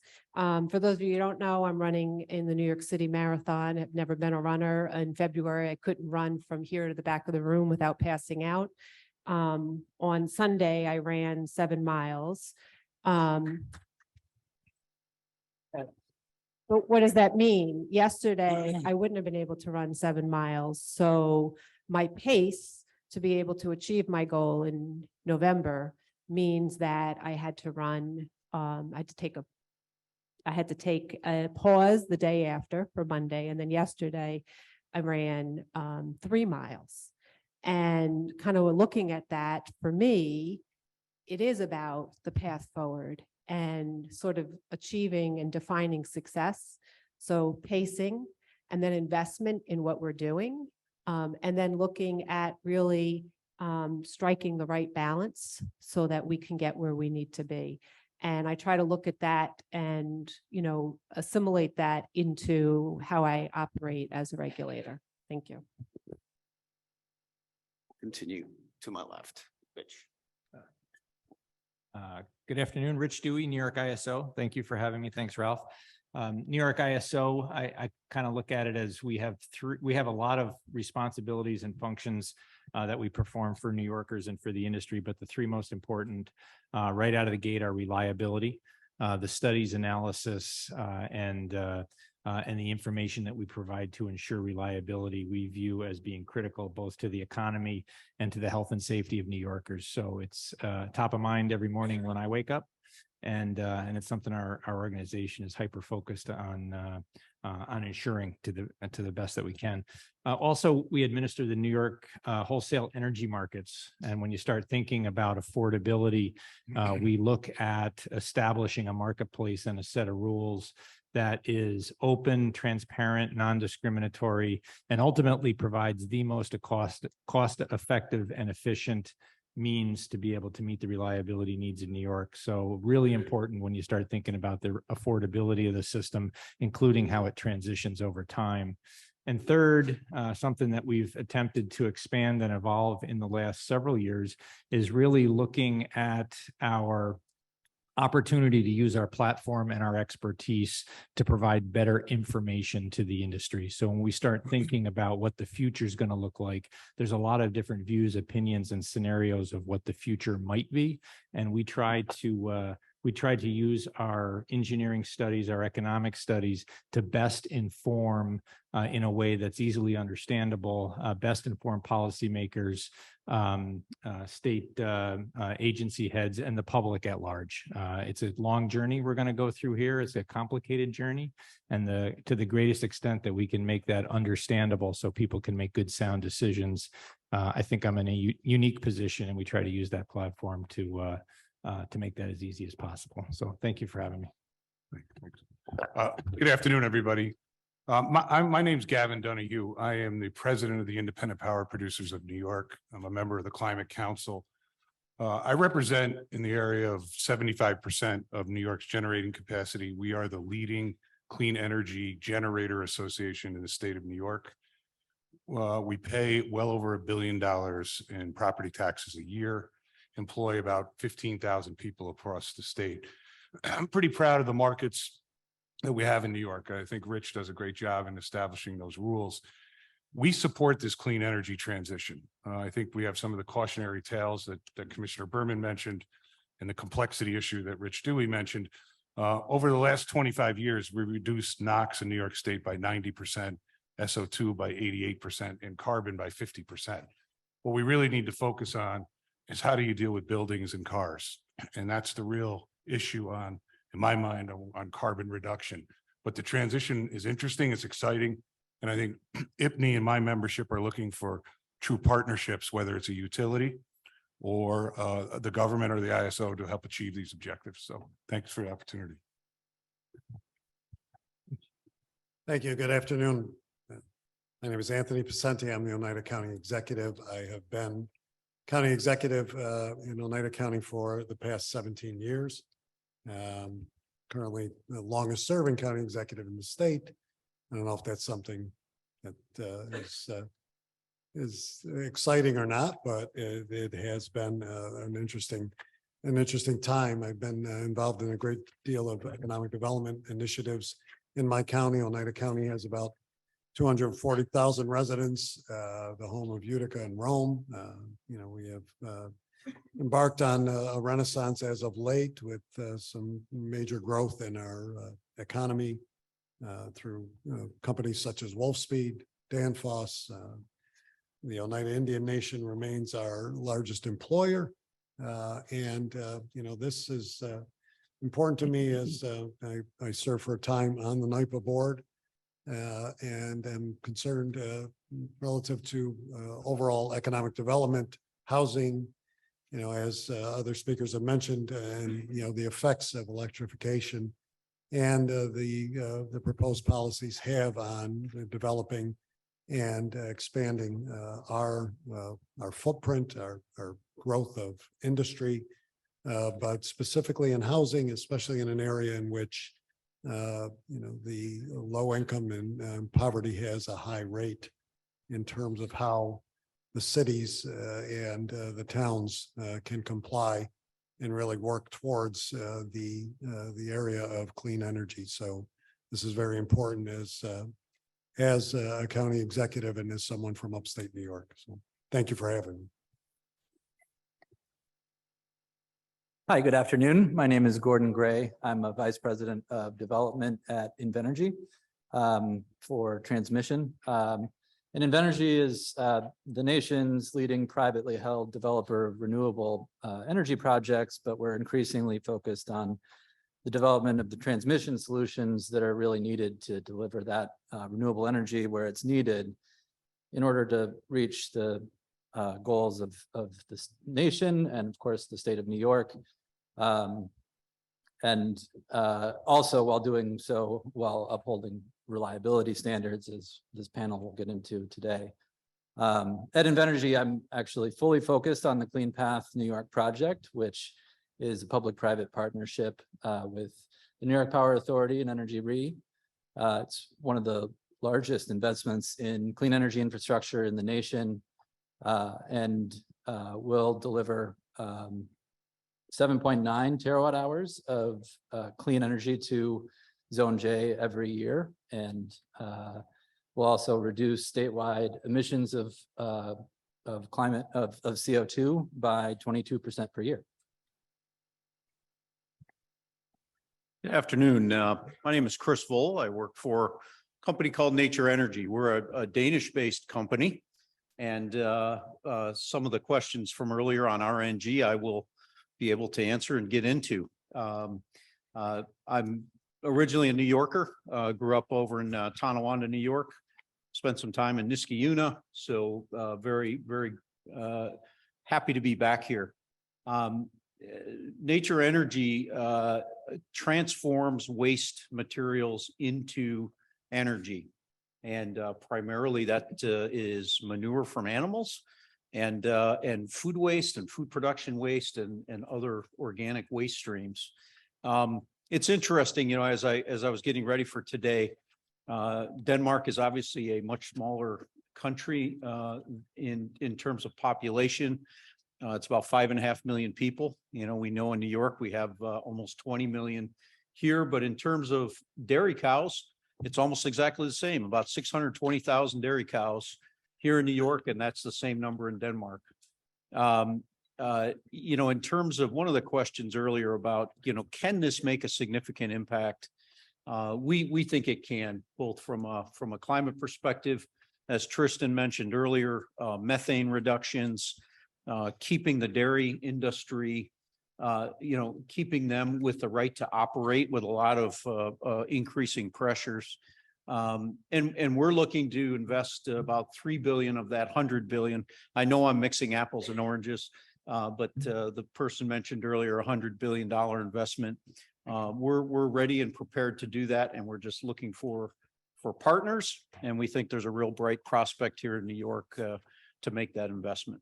And I want to thank Brian and National Grid for putting this on and for inviting us to be here. So thanks. Great. Thanks, Chris. I am Rob Simpson. I'm the president and CEO of the Center State Corporation for Economic Opportunity based in Syracuse, New York. We are the region's private sector economic development organization, our regional chamber of commerce, and a sort of nonpartisan strategic think tank for the region.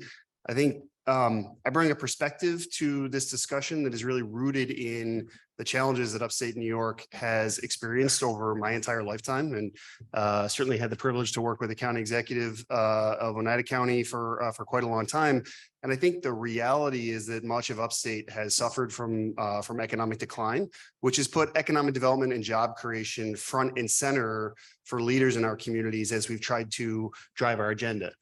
I think we also happen to be home to some of our state's most remarkable natural resources.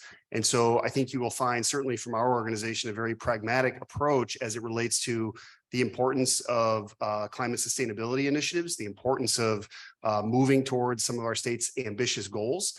I think our perspective is simply that we should not be having a conversation solely around climate sustainability or economic development, but rather we must be having a conversation around both simultaneously. Thank you. And I apologize for getting a little ahead of myself before. Great. I would like to begin then with Commissioner Berman. As a seasoned energy regulator on the New York State Public Service Commission, how do you view your role in supporting the state energy policies and ensuring reliability remains front and center? So I think it's important with the state clean energy policies that we do so responsibly and prudently. I'm not a naysayer of the policies. In fact, I really lean into it. But the feasibility of the energy transition has fundamental risks. And as a regulator, we need to understand that. Who bears the risk? How to de-risk it? What does it mean in terms of costs? The thing that I see is that we will lose credibility if, when we are trying to do this, we are not transparent in the challenges that lie ahead and what we need to do. That means that we lose credibility when we lose reliability. We lose credibility when affordability is not able to happen. We lose credibility when we are not looking really at things in a holistic way, but we're siloing it and trying to get to the end results without understanding that we may at times need to pivot in some of that. So as a state energy regulator, everything that comes before me, I look in through really 4 lenses. One is, will it increase or decrease system reliability? What are we doing to address that? What's the planning systems that are there? How are we looking at the continued development of our advanced reliability metrics? How are we looking at this when we have extreme weather that now can be cloud cover or could be no wind? Second is, will it increase or decrease customer and or utility worker safety? It's critical that we look at that. What does that mean? What resources are there that are needed for the workers? What are the resources that are there that are needed to protect the consumer? The third is, will it increase or decrease rates? And will it increase, even if it doesn't increase or decrease rates, but just stays the same? What are the other costs outside of the rates that also need to be there? It is hard when we have policies that also are not linked to the impact on costs in a way that makes it unsustainable. And that when we look at our, our fiduciary responsibility to ratepayers, we have to understand what that means. And we have to look at what some of the alternatives may need to be. And also, again, getting back to what do we need to do to achieve our goals that may need to redefine what success is, because it depends on who you are, where you are, and what exactly we're trying to do. For me, one of the things that I also look to is, what are the lessons learned and learning that we can look at? We've seen the carbon impacts of retiring Indian Point. The carbon emissions from electricity generation in Zone J increased by about 47% in 2 years. So that's on the carbon emissions. What lessons learned if we are putting at risk reliability? Now, it doesn't mean that we say we stop everything. No, we just need to be able to look at it, to plan for it, to do the right studies, and understand that sometimes well-meaning policies have actually unintended consequences, and that we need to be able to look at that and kind of factor that in. And then the fourth is, will it give customers a greater range of viable options to use energy or water efficiently? And do we do it in a way that's cost affordable? So after that analysis, sort of those 4 essential questions and lenses that I look through, I also have to consider the impact on the environment from many perspectives, not just climate change, and try to factor all of that in a way that helps move things forward and ask about, what are we really trying to do? What are the options that are out there? What are the alternative options? How can we all work together in a way that helps to move the ball forward, not backwards, and to be able to identify the risks on the system and how we are de-risking that. Thank you, Commissioner. I'd like to direct this next question to Richard Dewey. Given the anticipated pace of change in the energy sector, what is the New York Independent system operator doing to address rapidly changing load forecasts and the process for reliability analysis and studies during the transition of the grid? Sure. Thank you. Thanks, Ralph. So one of the things which I think is notable and is going to be part of our life going forward for the next 20 or 30 years is the incredible rapid pace of change of the system and everything that's going on within the industry.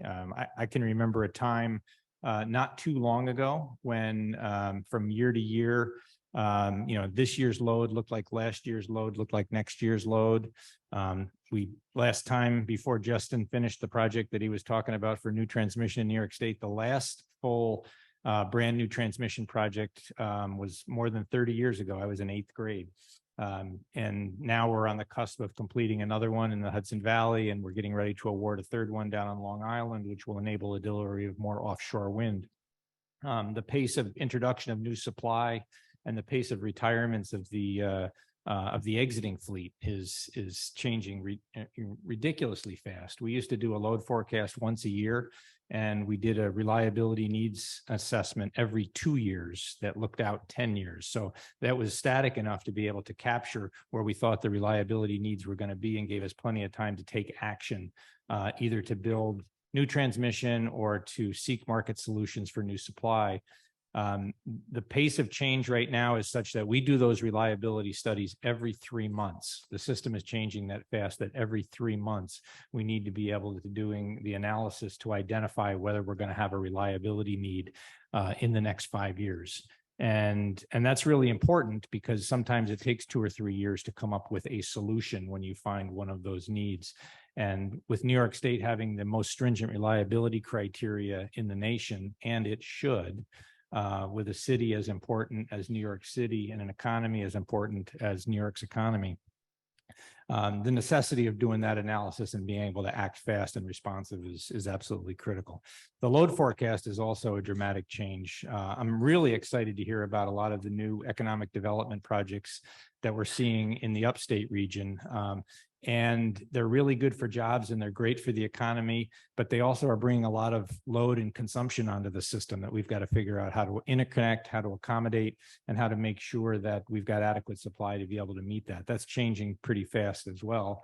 And the pace of change of electrification, when you start thinking about the non-electric system targets for the CLCPA, the electrification of buildings, the electrification of the transportation sector, we think we know what the pace of that change is, but there's lots of factors that could accelerate or decelerate that.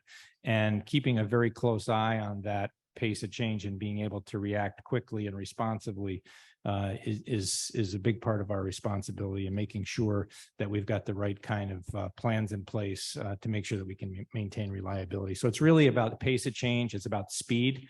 It's about making sure that we are looking for options to react when it's time to react, because it's going to be a bumpy ride. I think the outcome is going to be great. I think the journey is going to be really fun.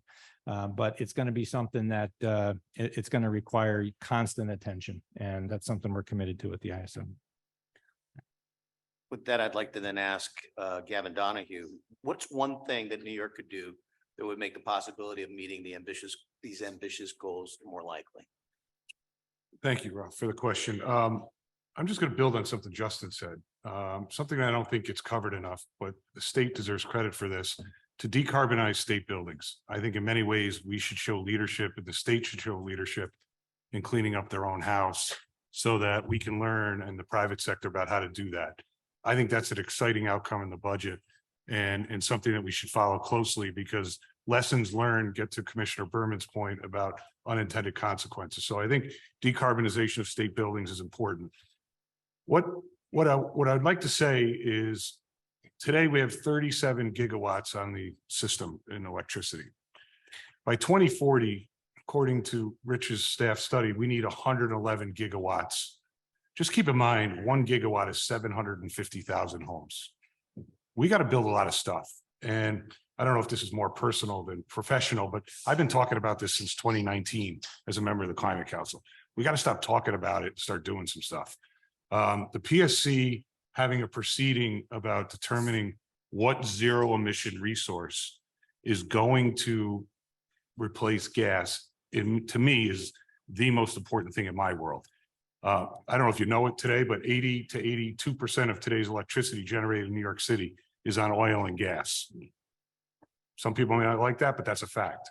How are we going to move, and what Bart Franey said last night, 78 short months from 80% of electricity in the city to a zero emission resources? How are we going to do that? We need to move very quickly. So I think the PSC's proceeding is critically important to that. We need market signals to attract that innovation. Companies in the state companies want to invest in New York State. They talk to me all the time, but we don't have a marketplace to attract that. And New York State is just starting now to say that we're interested in those types of technologies. The other part of this that I don't think we talk enough about is a trained workforce. You can have all the generation you want, all the fuels you want, technologies you want, but if we don't have trained people to run these facilities, we're not going to have reliability. So when I mentioned in my opening remarks about partnerships, I view a big partnership of my career is with labor, because we employ a lot of people. And if you don't have qualified people, you're not going to have these types of facilities running. So we have huge goals to reach, and we need to start moving faster than we have. And I think the state of New York being a partner in the change is critically important to our success. Thank you, Howard. And the next question for Gordon Gray. New York has established some of the boldest climate goals in the world, right? But they've been complicated by what experts call the tale of two grids. As we just heard, the downstate grid is a fossil fueled grid. Upstate, we have a clean grid. And congestion on our aging transmission system that blocks clean power from going where it's needed. Can you explain how Clean Path New York was designed to help solve that problem while also improving grid resiliency and reliability? Thanks, Ralph. Yeah, I'd like to start, by first recognizing the vision of the state of New York and recognizing that as a central challenge to the CLCPA. And the PSC and DPS and NYSERDA creating the Tier 4 program, which is really a unique regulatory tool across the country to combine new generation and transmission in one solution. And so really creating that program, brought the innovation that we were able to bring together for Clean Path New York.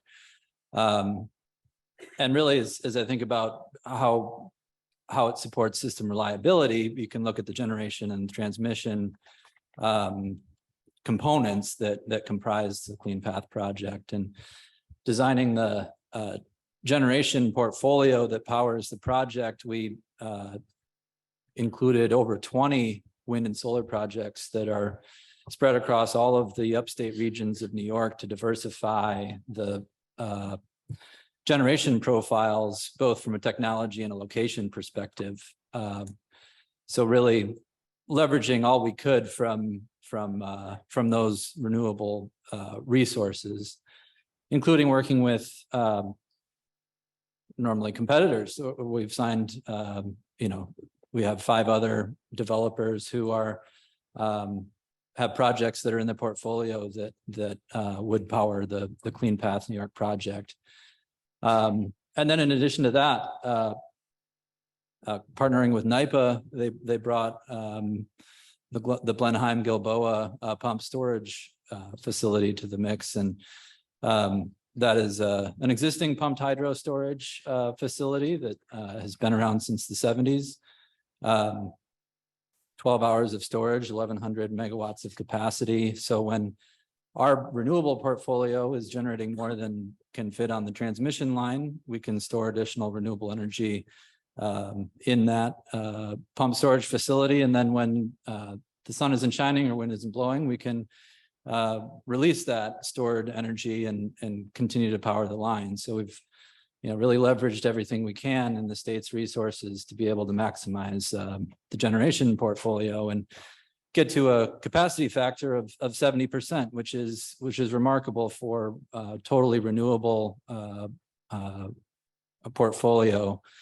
And then on the transmission side, again, really focusing on reliability. The HVDC line is fully underground with, an availability that would be expected to be in the high 90s to be able to deliver capacity from upstate New York, which is mentioned is 90% fossil free, to New York City.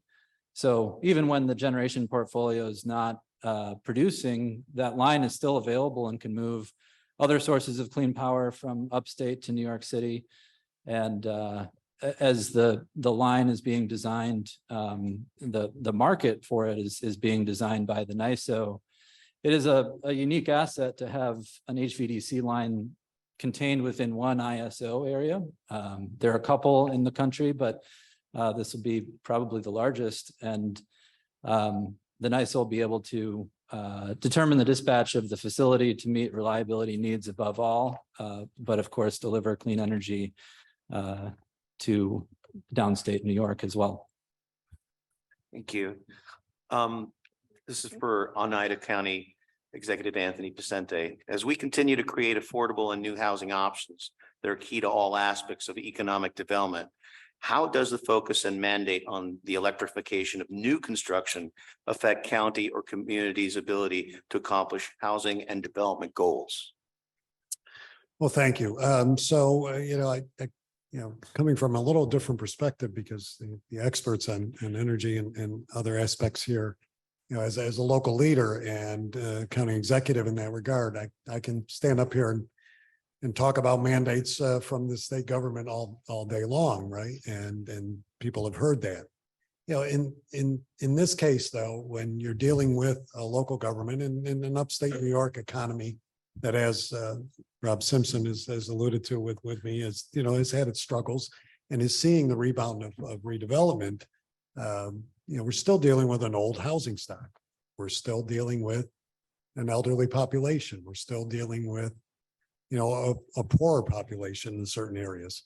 So as we look at housing and redeveloping, there is a great cost to retrofitting and to, this mandate of changing in terms of the housing, needs and what is out there, or what is being required going forward. The same with development. I share, Gavin's view, and we have worked with National Grid on our own buildings in terms of, in improving and enhancing, the electric capacity and what we have. But as we look forward in terms of, economic development and in terms of buildings and in terms of repurposing, the costs associated with this on too fast a pace is just that. It is too hard for everybody and for local governments to generate that kind of a cost shift to our residents, but also to the communities that are charged with this. In Utica and Rome, for example, our older housing stock is dealing with a lead issue. That is very costly in and of itself. To turn around then and have to deal with another change in terms of what has to be done regarding gas, and conversion is another great cost. What are they? What are those? What are the incentives that are provided or could be provided in those communities? There are great costs, especially when you're looking at rebuilding and renovating older structures. That's what we have in upstate New York. And while we look at building new housing, again, that comes with another great expense in terms of, what that, community can handle. We also have to take into account the weather factors that has been mentioned as well, in terms of what we deal with, in our harsh winters, in our ice storms and ice jams and all the other power outages that come along with that. So, from a local perspective, the mandate is one thing. And while we know the benefits of electrification, we want to work together on it. I think the speed at which we're trying to do it, the mandate at which it's being forced down to us, is something that local governments are going to have a hard time attracting, rebuilding, repurposing, and looking at at the way that we currently do business and currently have to address the population that we're dealing with that has these struggles on a regular basis. You know, our aging population, again, even when you're looking at new housing, I mean, what does that mean? What are the costs associated with it? And how do we balance that against what our community can handle? Thank you. For Robert Simpson, in light of New York's Climate Leadership and Community Protection Act, what are the opportunities we have to attract business with New York State as an early mover in addressing climate change?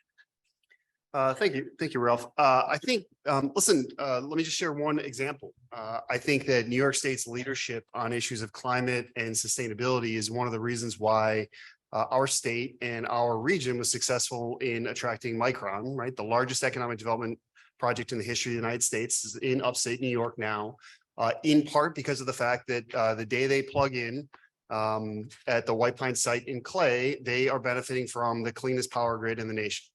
92% emissions-free power supported by hydro coming from the west in Niagara Falls and our wonderful nuclear facilities up in Oswego County, feeding the opportunity for us to create a unique, redundant, reliable power asset that is also clean and environmentally friendly.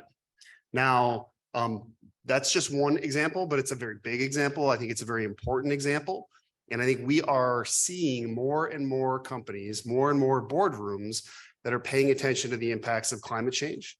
I think the Northeast United States, certainly upstate New York, parts of the Midwest are likely to see a significant increase in pipeline from economic development projects that require reliable power, that require a significant amount of water. We're already seeing projects that used to particularly locate in the Southwest United States that are shifting their focus, their long-term future planning to the Northeast and to places like upstate New York. And I think that's a remarkable opportunity, but it is one that we need to be very careful not to squander.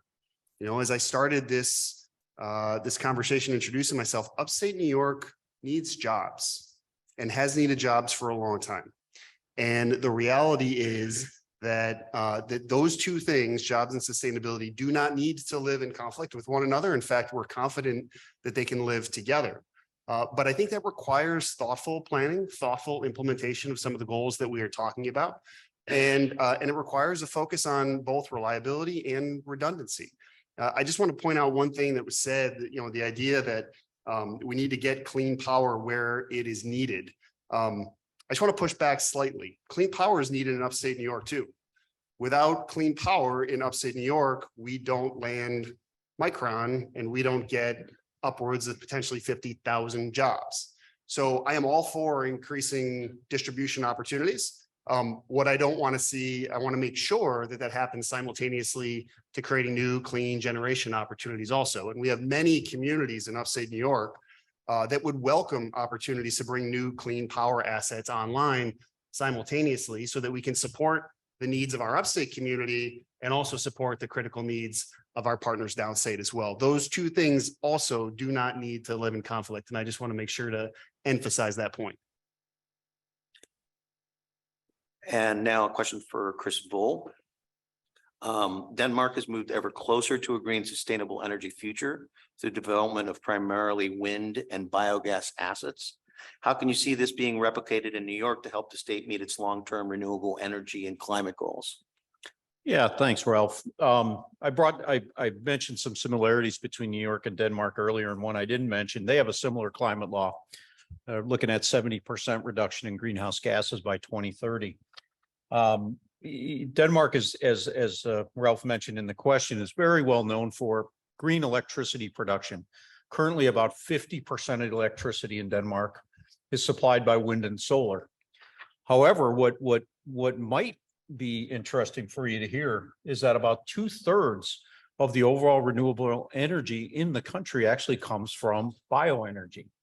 So sources such as what Nature Energy provides, using waste resources and capturing the energy and nutrient value of those resources. So that, you know, the green electricity will continue to grow, and there will be more onshore and offshore wind assets that will be deployed. And I expect that will The electricity side will eventually be 100% green. But the bioenergy side will also continue to grow. Currently, the natural gas infrastructure in Denmark, the natural gas usage, 40% of it comes from renewable natural gas. That's from manure, from food waste, food production waste, as I mentioned earlier. That number will be 100% around 2030. So can we accomplish that here in New York? I don't know. I don't know. But we can make a substantial impact by capturing and using the methane from the 620,000 dairy cows, fully implementing the New York State food waste diversion law and starting to get those organics out of landfills and into a more productive use. If we do all that, we can help to add some grid resilience and work alongside those intermittent solar and wind resources and help to decarbonize some of the things that are very, very difficult to do. There was a study by the Danish Energy Agency that looked at the theoretical maximum that could be electrified in the country. And they came up with about 70%. And that's hopeful that all of those policies can be fully implemented, that everybody who could buy an electric car could buy one, that every home would have a heat pump, that all of those things would come true. There was still 30% of the energy need that was never going to be electrified. And that's where something like where renewable natural gas can step in and help a state like New York be a leader in that area. Denmark is very much an all of the above approach. There, as I mentioned, they have wind and solar. There's also geothermal. Of course, looking at smarter grid systems, looking at how we decarbonize buildings and heavy industry, transport, energy efficiency, and things like green hydrogen and power to X. You know, some of the emerging technologies can be implemented. The couple last things I'll mention, you know, a lot of you are probably becoming more familiar with the term methane. Methane is a short-lived climate pollutant. And so along with what Tristan mentioned earlier, recognize that if we make an impact now, if we remove a methane molecule from the atmosphere right now, we will see the positive impact in that in a decade, in 10 years. And so the more that we can do to reduce methane emissions, the quicker we are going to see a positive impact on our climate. Renewable natural gas is very flexible. It can be used for transport. You know, we can put it into trucks. It can be used for heating and cooling. It utilizes the existing storage infrastructure that we have for natural gas. And we can emulate Denmark in trying to decarbonize and add more renewable natural gas to our natural gas grid. Yeah, so hopefully in some of all of that, Ralph, I answered your question, but thanks. I'd like to open the panel now for any comments that the panelists want to make on each other's remarks or any follow-ups.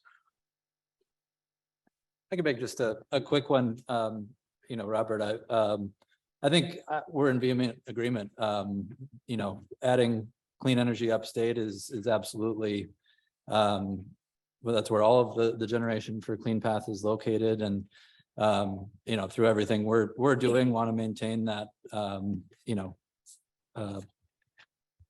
abundant supply of clean energy in the upstate grid, and absolutely power additional economic development opportunities throughout the state.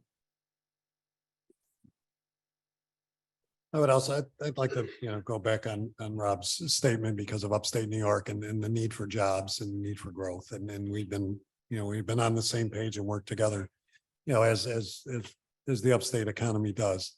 And, you know, back to the housing issue, though, you know, the one thing that we know is, especially when it comes to a business like Micron and what they're going to bring, Wolfspeed and what they have brought is, you know, a different workforce, a younger workforce that needs housing. So we're in that catch again, and I hate to be repetitive, but we go back to, we need new type of housing that people want, that is affordable. That is, is something that upstate hasn't seen. And, the condo style, the townhouses, things that are more in larger urban areas, but have not really crossed, the paths of upstate in that manner. Yet we're still faced with an older housing stock. And so we're trying to cross that bridge between the both of them. And, to have, certain things mandated in a shorter time period makes that development impossible.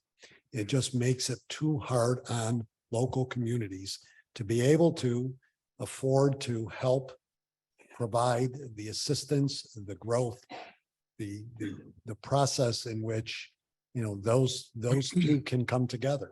And I think that's an important aspect here. While, we're doing everything we can with vacant sites that have been brownfields for solar and other aspects, we're in the game. We just can't force it upon businesses and upon individuals at this stage this quickly, when we're trying to rebuild an economy that has suffered so hard. And kind of exactly where, the piece about that I love and I want to reinforce, like we are being successful at rebuilding that economy upstate. And that economic growth is driving increased population growth and bringing people back. I want to go back though to one of the observations that I think it was Gavin who made around the amount of increase in total demand for electricity over the next couple of decades, right? So just think about that. It's a 3x increase in demand. Even if we solve some of the transmission problems to move power from one place to the other, absent a corresponding growth in our generation capacity, the only logical thing that happens is that prices increase. And when prices increase, consumers suffer, economic growth suffers, our communities suffer, and we are put at a competitive disadvantage to other states and other parts of the world. We're finally clawing our way back to global relevance in New York State, which is a remarkable thing, and we should celebrate. And the only point I want to make and emphasize here is that prudence should carry the day, that investing in new clean generation, I think, makes sense. Although we need to be honest with ourselves, we're not going to get there by just building solar farms on vacant property in upstate New York. That's not going to work. That's not going to be sufficient. We have to do more. And so thinking about how we can utilize new forms of energy, how we can preserve and utilize our infrastructure that currently exists for more green and more climate friendly forms of fuel. I think those all have to be part of a thoughtful, pragmatic response in New York State to the very critical and real climate crisis that we're facing. It's not, Ralph, not directly, but similar to the Micron story. There's a new dairy facility that was announced in Webster, New York about 2 weeks ago. It's about a $650 million investment from Fairlife. And companies like ours then can start to talk to them. And I haven't used the term circular economy, but that's very much what our approach is aligning with a company like Fairlife and being able to take their waste products, capture those, get the energy, utilize those nutrients, and then get energy back to Fairlife. So there's an example where, to somewhat mimic what some of the others have said, aligning with companies like that and having that as an attractive reason to want to come here to New York is to access renewable energy, but also access waste. Waste is a huge issue we haven't dealt with yet in this country fully. And so a lot of times when these companies locate in places, they need help on that front too. So that's kind of what, the way we approach these kind of projects.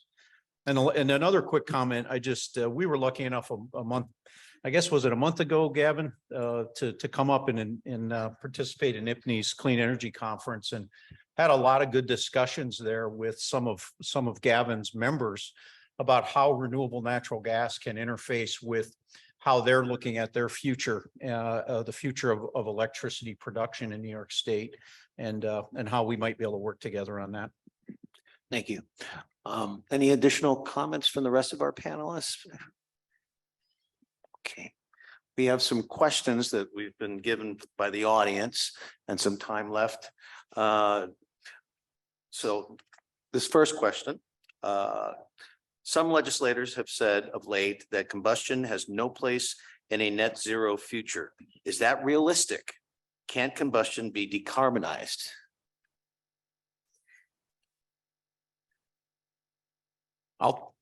I'll take a shot at that one. I think the answer is yes. And I guess I would, well, let me be clear. The answer to the first question, can we be combustion free? I would say the answer to that is no in the near term. The answer to the second part of the question, I think, is yes. And when we look at our projects, our current 14 projects that we have operating in Denmark, they reduce CO2 about 300,000 tons of CO2 annually from those projects. When you look at the full life cycle of, again, preventing methane from going into the atmosphere from both manure sources as well as the other organics. Yes, we are eventually, that gas is being combusted somewhere down the value chain. But all of the positive impacts that come from those other changes make it a carbon negative fuel source. So personally, I think, the answer is yes, we can. Yeah. Go ahead, Commissioner. So I would just say, I look at things from the perspective of that we need all hands on deck. And that as we are moving towards decarbonization, we have a responsibility to look at what that means and how do we facilitate it responsibly, reliability, and from an affordability perspective. And so I do think that there's a strong need for fuel diversity, for technology diversity, as we focus on decarbonization. And we are going to need multiple resources to play a role in our state's clean energy policies. And I worry that people are going into siloed, myopic sort of corners in a way that is not helpful. And so what I would say is that we all have a collective responsibility to try to move forward in a way that enables all good thinking and all possible options and work through that and figure out the solutions. And it does worry me that legislation seems to be coming to a non-flexible process that does not give the tools to those who have the responsibility to ensure we are doing it in a responsible way. And that is going to move us backwards, not forwards. And like with the Climate Leadership and Community Protection Act, there is a specific focus on the need for reliability. It's not lost on me that this panel is last when really it should have been first, because the threshold issue is reliability. And we cannot say that reliability is paramount if then we do not then make sure that reliability is paramount. No one is going to want to be relying primarily on flashlights, candlelight, and portable generators for our energy future. And we need to recognize that and figure out now how we're all going to work together to not put people in the winner loser category, bad good category. There's got to be some way of us coming together and collaborating. Thank you, Commissioner. Yeah, I agree completely with Commissioner Berman. It's going to be an all-in approach. At the New York ISO, we did a pretty innovative study about 2.5 years ago to look at what would make 2040's goals possible. So 2040 being a carbon-free electric system on which we could then work to decarbonize the other sectors. And without trying to be specific about the different technologies and try to answer whether combustion was an option or not an option, we created an attribute called dispatchable emission-free resources. So it was really just a placeholder attribute that would describe the function and performance of a gas turbine without emitting the pollutants that a gas turbine would emit. And it helped us understand what quantity we would need of those types of resources. And it was helpful in that the quantity most of the time is almost none, but there are periods of time where we could need a lot of it. So when the wind isn't blowing and the sun isn't shining, and that happens for multiple days and the batteries are drained, we could need a certain, a larger quantity than we're comfortable with, but we didn't try to get specific about what that asset was or what that resource was. And unwittingly, we created the perception that somebody needed to go invent something that we don't have or nobody ever heard of. And that's unfortunate too, because the reality is it's going to be a portfolio of solutions. It's going to be batteries. It's going to be new chemistry, long duration batteries that folks are working on in the labs. Something like hydrogen, which a lot of the gas turbines that they're building today can be retrofitted to burn hydrogen without the carbon emitting properties of it. That brings its own complications for where we're going to get this hydrogen and how we're going to create it and where we're going to store it. But certainly that's a possibility in some quantity. And the other thing, which is not, there's not been much of an appetite to talk about this in New York, but other parts of the world are demonstrating remarkable success with small modular nuclear reactors, the types of technologies that are on aircraft carriers and submarines, and are flexible to respond to the wind and to the solar, but much smaller in footprint, and tend to carry less waste. So, I mean, those are things that they have their own problems as well. But as I look about, what it's going to take, it's really a portfolio of solutions. It's not one single solution. I think combustion has a role. I think we need to be open to the types of properties of, the performance that we need, as long as we can meet the emissions properties to have a reliable electric system that doesn't have the pollutants. And Commissioner, I think a candle is combustion, so that. I would just say, I'm glad Chris answered so definitively, because I'm not a scientist. I'm just, neither am I, just to be clear.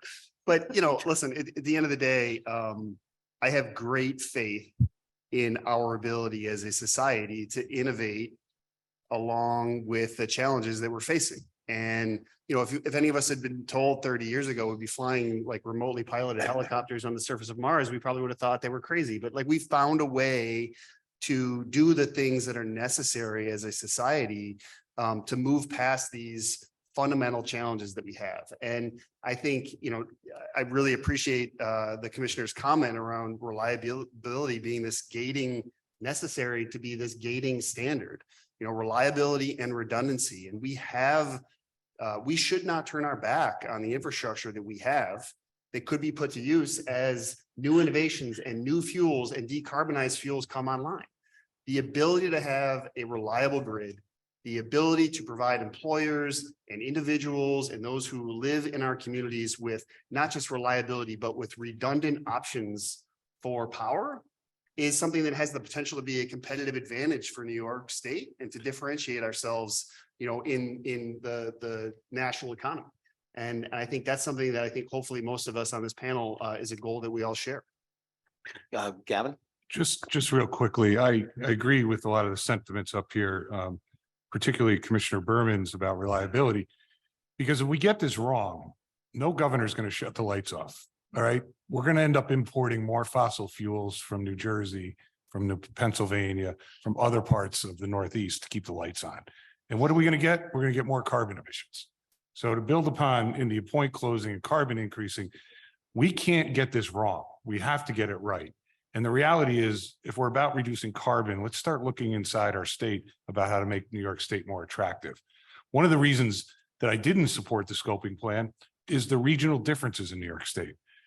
Christmas weekend, 42 people died in 6 feet of snow in Buffalo, New York. In Brooklyn, it was 55 degrees. We have a state law that's going to impact the entire part of the state, and it's got huge economic consequences. And where are the studies that show a full electrification of Buffalo? The lights are going to stay on. I don't see it. And so we need to start being smart about how we make these decisions, because our state is so diverse and we have such great opportunities. We don't want to get it wrong, and we don't want to push those opportunities out of the state. So. This next question asks, how important is it for the state to take a regional approach when thinking about maintaining reliability during the energy transition? Good job, Gavin. What is this, Jeopardy?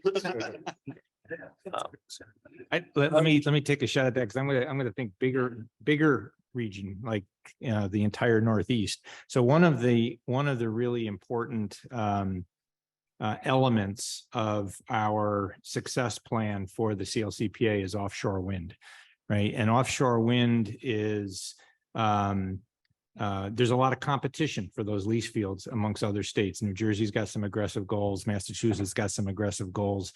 And each of those lease fields are sort of interspersed between each other out in the Atlantic.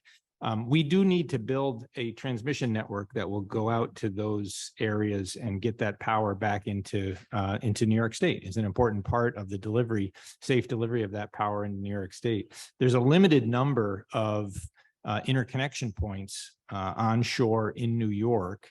And that's a very expensive proposition that we could take on ourselves and pay for ourselves. But I think that there's a tremendous opportunity to partner with some of the other states in the Northeast and think about cost sharing for the type of infrastructure construction that's going to be necessary. Think about interoperability so that we can share not only the costs of construction, but also the benefits of moving that power back and forth when we've got excess power in New York and we can sell it to New Jersey or we can sell it to New England on a cold day that they don't have the resources. And I think that that's an opportunity when we think a little bit broader and a little bit more regionally, we can come up with some real cost savings opportunities for New Yorkers. And that's something that we're working with the federal government. The Department of Energy has a keen interest in this. The FERC also has a pretty keen interest in this. We have never successfully built interregional transmission because we can never agree on the cost allocation. But the stakes are so high right now, it's almost at a point that in order to really make this successful for all of our individual policies, we got to figure out a way to roll up our sleeves and agree on how we share those costs, because the savings opportunity is too great for New Yorkers. I'd like to just, play upon what Gavin said about the regional aspect and to the regional question of discussion or of input. The Buffalo and New York example is very significant. It's also significant in rural counties. I mean, in rural counties, like ours, and obviously I have two cities that, can deal with a lot of these aspects. But then when you get out into the towns and villages in which a great deal of farmland. We have a broadband problem right now that has to be addressed throughout those communities now. So now you're expanding that, and without that input, and the one thing I've learned in government over the 40 years has been when you force something on people, everybody's against it. Even if they understand it, they don't want it. And what we can't do is force this process down people's throats. We deal with so many aspects in county government, a lot different. One of the main aspects is trying to keep people in their homes. When you talk to people about this, the first thing that came out from seniors was, how do I stay in my home? I can't afford it now. And if we push these things in this regard, that's what we're up against instead of explaining, incentivizing, processing, going through it, and looking at the regional differences of a state that does have Buffalo, a Messina, a Utica, all of these different aspects of what comes into play when there is a power outage. What do we do at that time? I was on the phone on the way down here this morning from Utica with one of my major employers who's involved in cybersecurity at the Griffiths Business and Technology Park, and brought up the point of I told him where I was coming today. And his point was, there's a big concern there, because if the grid gets overwhelmed, and then what happens in our networks? What happens to the security of companies, of governments in that regard, in that short time period, which is why this has to be done in a measured and regional and an open discussion way. Yeah, I'd just like to add, of course, Clean Path is an all New York, all renewable solution and really moves the ball forward tremendously. But to get to the 2040 and 2050 goals, we really are going to need to look beyond state borders, and climate emissions go beyond state borders. Grid reliability needs to look beyond state borders, as Texas has demonstrated.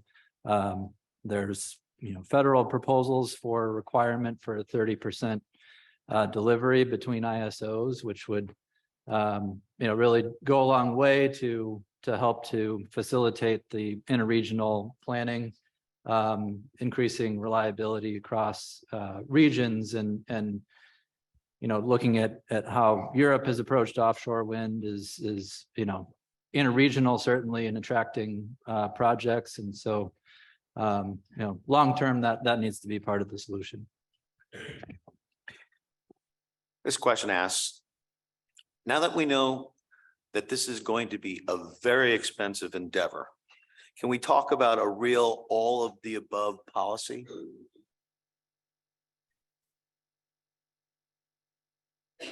Yes. Yes. I do think that the thing that I do hear a lot throughout is the cost of inaction. I take a pause on that because I don't believe that anybody is saying do nothing. And I think that doesn't help for me understand sort of the planning, system planning that we need, the issues that we need to contend with, and the reality of the true costs that are there, and then to account for them and to then focus on how are we going to deal with this and what are possible alternatives. So for me, I kind of am looking at it more of a system planning and the need for us to really make sure that we are doing studies that are truly done in a way that is helping to give us information, to give the technical folks information to understand our situational awareness. So for example, in the past, New York would utilize primarily in the winter dual fuel if natural gas was unavailable or priced too high. But as we now transition and introduce more stringent environmental requirements, we reduce available allowances in certain criteria pollutant programs, and we are focused on shutting down facilities. That option of dual fuel and switching is not there. And we have to account for that and also understand as we are moving forward, how are we managing this pace of the energy transition that is not putting at risk reliability and resiliency and affordability, but also giving us the tools to understand what some of the technical issues and challenges will be as we are experiencing things for the first time. Are they running the way they need to? What else do we need? Where is our backup fuel? Where is the resources that are needed? How are we dealing with all of the different things, and how are customers and others being provided for in a way that is responsible? It's not lost on me that energy is personal. In 20 years, in August, it'll be 20 years from the blackout of 2003. I was a young mother with a child that I just started back at work, and the blackout happened. I had to get two of my kids from two different places, one from school, one from the daycare, back home, scared, not knowing what was happening. When I got to my house, everything was good, except I had no power, which meant as a young mother of a newborn, all of my frozen breast milk was wiped out. They say, don't cry over spilt milk. I did. It's personal. The reliability that I needed was not there. That's my situation. Everybody has a situation. And so I look at it as a regulator as the need for us to ensure that we are being responsible in our oversight of the grid, because it is too important to each and every one of us. Yeah, I would just offer, we've talked about a lot of things today that I think are all really important. We've talked about the need for additional clean generation. Yes. The need for additional transmission. Yes. The need for efficiency improvements in the system and in individuals' homes and from a consumption standpoint. Yes. I think the piece that I worry a little bit about that we aren't talking enough about is innovation. And I say that because innovation is exportable. Innovation is something that has the potential to create net wealth for New York State, the extent to which we develop new technologies, new products, new fuels, new systems that other people who are facing the same crisis that we're facing and who are just behind us, they're going to need. And that net wealth generation that comes from exporting that innovation is jobs, and it's prosperity, and it's quality of life for people here in New York State. And so, yes, we need a whole of system approach. I just hope that that approach includes a healthy investment in innovation, because that will help New York not only develop, but keep a competitive edge in this sort of competition that we're in right now. I'll add just a slight amendment to what Rob said. You know, when I answered the question before about do we need combustion and can it be decarbonized? I would say that, I mean, companies like mine, I'm just going to call mine out, we should be held to a high standard. Yes, you know, I said, I think we do need a combustion over the next several decades, but we shouldn't be allowed to use technology that was used 30, 40 years ago. We should be held to a higher standard. And so, you know, when we talk about all of the above, yes, I'm a big proponent of all of the above approach, and everybody should be held to some performance standards so we have better environmental and better climate outcomes. We've got about 5 minutes left. I'd like to give our panelists one final opportunity to give us some closing remarks. And I would like to start in the same order that we began with Commissioner Berman. I'll just say that I think that the feasibility of the energy transition is one we need to look at and recognize. And we must do so with a mindset of not putting at risk reliability, resiliency, and affordability. Rich. Yeah, no, I think that, you know, I think a lot of the discussion just points out how complicated it all is and how complicated it's going to be, but that shouldn't daunt us into feeling like it can't be accomplished, because it can. The comment about innovation really resonates with me. I never cease to be amazed as I look back over my life at the advances that we've made that nobody ever saw coming. And I think that we can't just sit back and wait for that to happen. We've got to work hard to make sure that we're providing the right kind of incentives. Gavin talked about market signals. That's going to be a really important part of the equation, because having the right kind of incentives and the right kind of targets will really drive creative thinking and innovation.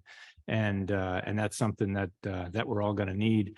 The one thing that we all agree on is it's going to take a tremendous investment. There's a lot that we need to build. So, we know we can't do it all with wind, solar, and storage, but we know we need a lot of wind, a lot of solar, and a lot of storage before the other piece parts come together to make it all actually manageable and operational. And sitting and waiting is not gonna help us. There's an urgency to this if we're going to be able to hit this. And we've got to be committed to moving as deliberately as we can to do it. So I think, again, I think it's going to be an exciting ride, but it's going to be bumpy. New York is a home rule state. I think it's critically important that voices are heard, people's views are considered based on facts and informed opinions. I would just ask people not to have preconceived notions of what something is without knowing what something is. I'm tired of hearing people say everything the industry says is false solutions when they don't back it up with what they're going to say to keep the lights on. So for me, that's important. Home rule is important. And to me, the state of New York needs to become a bigger leader and more serious about permitting these facilities to get to these targets. We have to have a bigger commitment to the actual permitting and building of these facilities.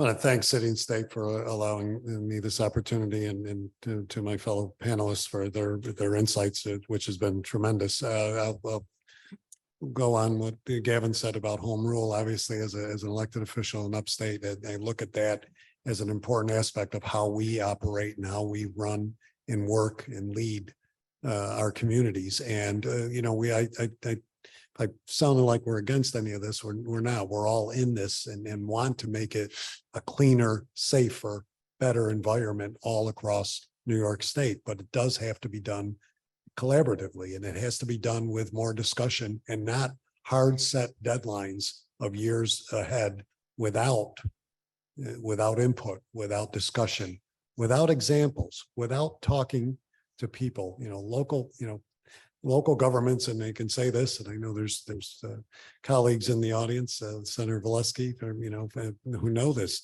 closest to the people, understand it. And, that's what needs to be done here. We need to have more discussion. We need to have more examples of how this is going to work. But we also have to take into account the effects it has on all aspects of business, industry, finances, cyber, everything before we go down a path too fast. Thank you. Yeah, thank you for having me here today. And I just want to close by saying New York is really leading the way on solving these issues and really, building on Robert's point, we need the innovation of what we're doing here to be duplicated across the globe so that we can rise and meet the challenges of our climate crisis. I think Clean Path is a great example of a lot of different innovative ideas going into how to transition toward an emission-free grid, both from generation and transmission perspective. Partnering with public entity in public-private partnership in order to deliver that solution. And so I hope not only can we achieve what we're doing here in New York, but that it can echo across the country. Really appreciate everybody hanging around till the end here. It's still a great crowd. So I've spent the last year in New York State. I believe strongly that the resources are here, that the will is here, the smarts, academicians, private companies, NGOs, state agencies, to get this job done. And I look forward to continuing to work with you all in this room. And we're ready to invest. We're ready to bring jobs. We're ready to bring economic development to upstate New York. And help to meet the CLCPA and food waste diversion laws and renewable energy targets for New York State. And I'm very optimistic. And let's get it moving and get it done, as they say. Yeah, I would. I appreciate the opportunity to be on this panel. I would say I certainly have some experience in this area, but no means an expert like some of the folks on our panel. Listen, I grew up in Utica, New York, and if there's one thing that I've learned in my lifetime in upstate, it's that jobs and economic prosperity are something that are incredibly important to the millions of people who live in upstate. And I think one of the challenges that we have as we look to manage from a public policy standpoint issues like climate and sustainability, which have this life cycle that extends beyond our political cycles, is that at the end of the day, when pushed, human beings and voters will default to preserving their economic and personal security. And so I think that there is support and there is momentum behind addressing these critical issues around climate. But we have to do it in a way that ensures that people don't feel as if they are losing an opportunity for jobs and personal safety and economic security. I am confident that we can do it, but it requires a balanced and thoughtful and pragmatic approach. Please join me in saying thank you to our panelists.